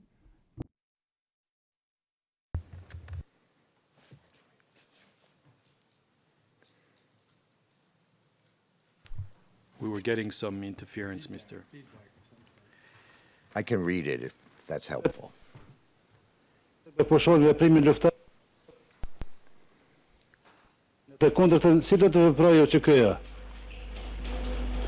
would the KLA's reaction in this case be? Any decision of the Kosovo Provisional Government to that effect would be considered an order for the Kosovo Liberation Army. Thus, we, as General Staff, ordered and instructed all our forces to maintain self-restraint from offensive actions and not attack the retreating Serbian forces. This is what's happening in the ground, but we are reserving the right to self-defense and protection of the civilian population in case of attack or provocation. First, did you hear Mr. Cecu referring to a General Staff again? I did. And did you hear him suggest that any decision of the Kosovo Provisional Government to that effect would be considered an order for the Kosovo Liberation Army? Did you hear that? I heard that, but I regarded it as propaganda. So while he's speaking to other high-ranking members of the KLA, in your view, Mr. Cecu is engaging in propaganda. He's speaking publicly. It's an interview. This is an interview.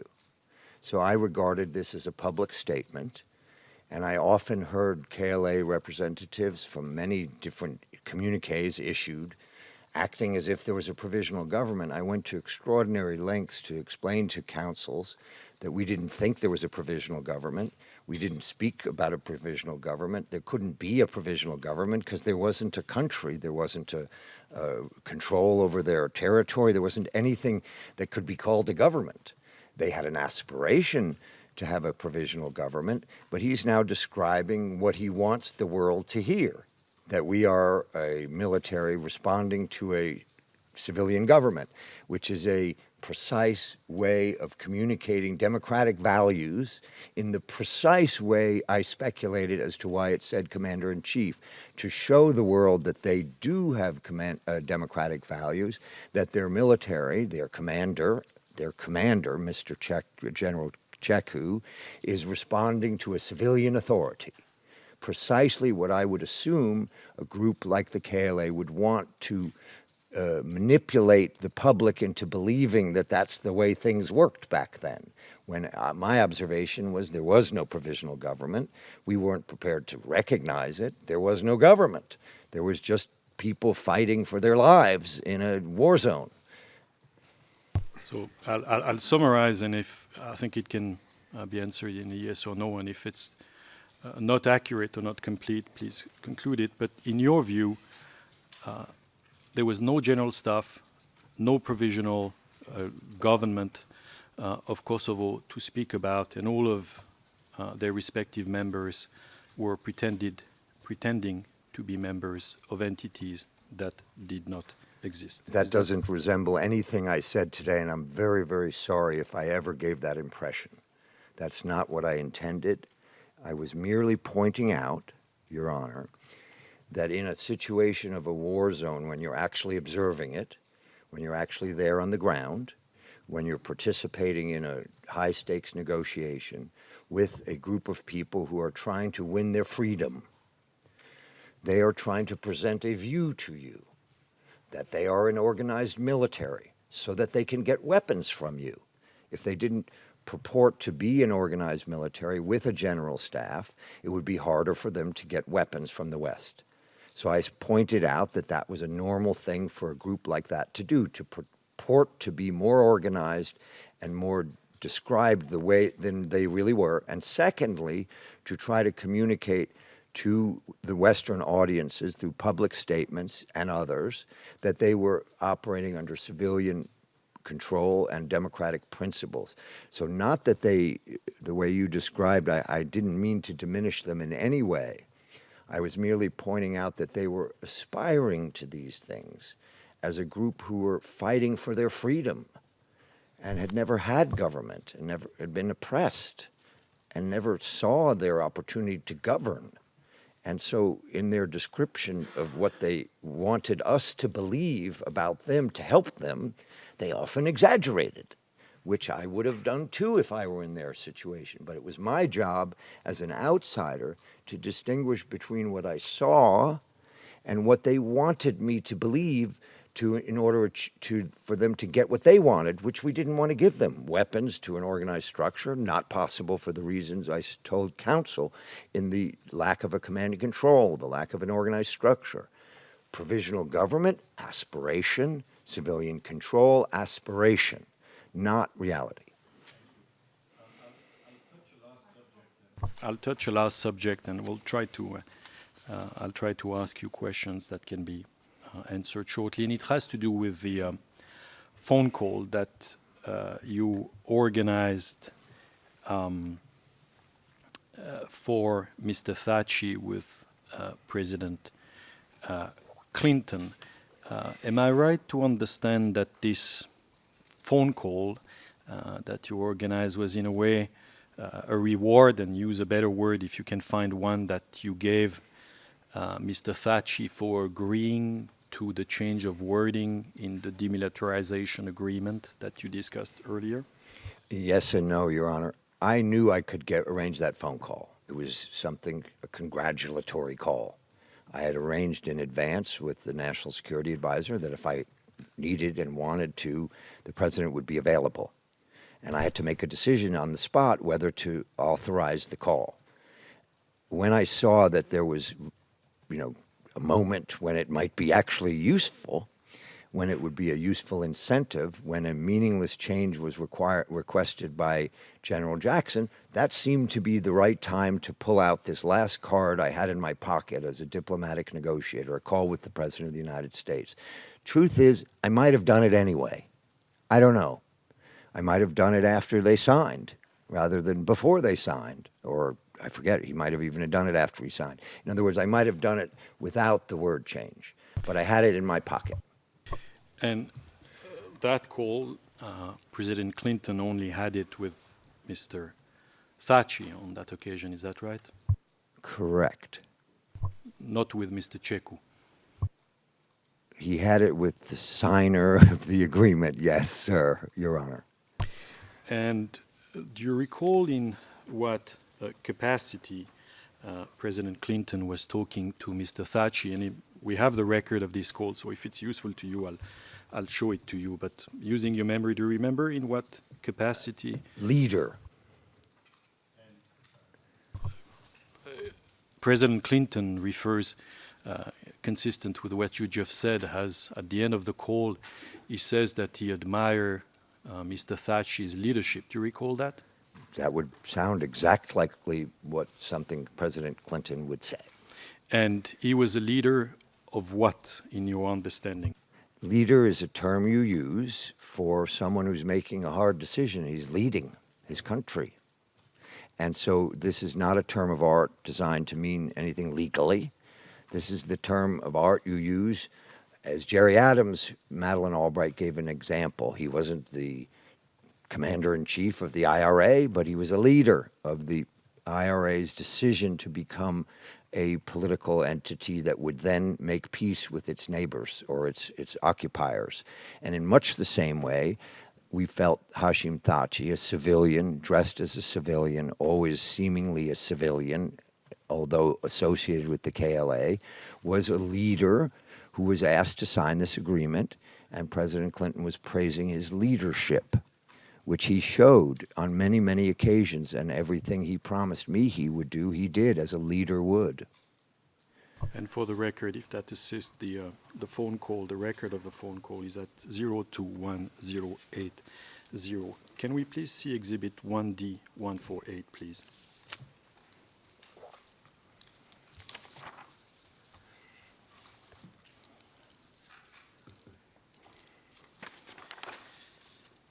That's a document you will be familiar with, Mr. Rubin. You've seen it, I think, before. And if we could scroll it down a little bit so that Mr. Rubin has a bit of context, please. I recall it pretty well now. And if we could go to, it's DHT 01536, I believe.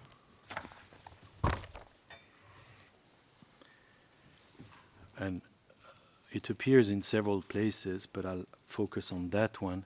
If you can look at point 4 in that summary, it says the secretary, referring to Madam Madeleine Albright, met with KLA representative Krasniqi at Ambassador Vershbau's residence April 12 at the request of KLA leader and Kosovo Provisional Government Prime Minister Hashim Thaçi.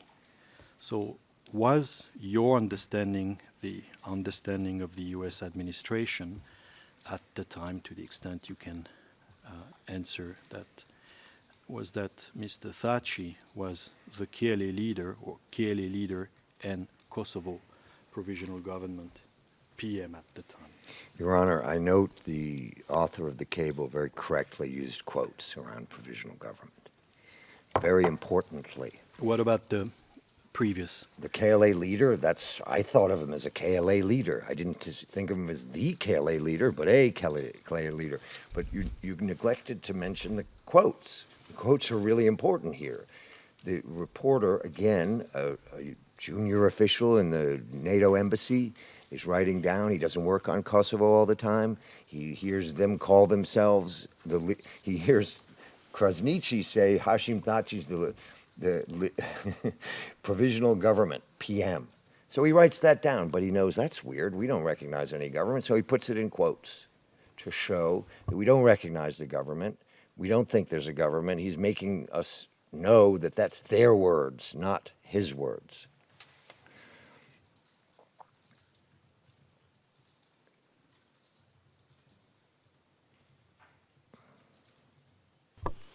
Thank you, Mr. Rubin, for your patience. Those were my questions. Thank you very much.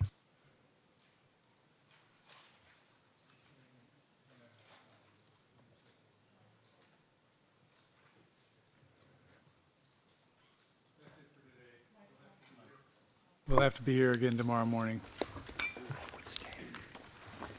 I'm sorry, if you want to say something, say it aloud. I'd love to stay and finish if I could, because it would be a lot easier for me to stay as long as you need me, sir, Your Honor, The than to problem stay is we've overnight. got to go to Judge Gaynor, then we've got to have the attorneys have another shot at you as well, so it's just going to take a while.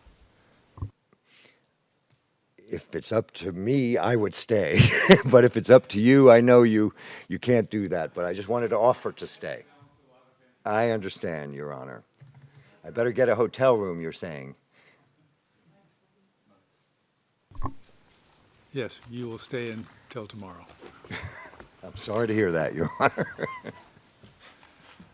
All right, you're excused from the courtroom. Thank you for being with us today.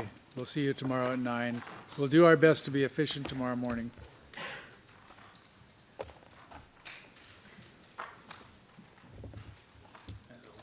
Anything further from anybody yet this afternoon?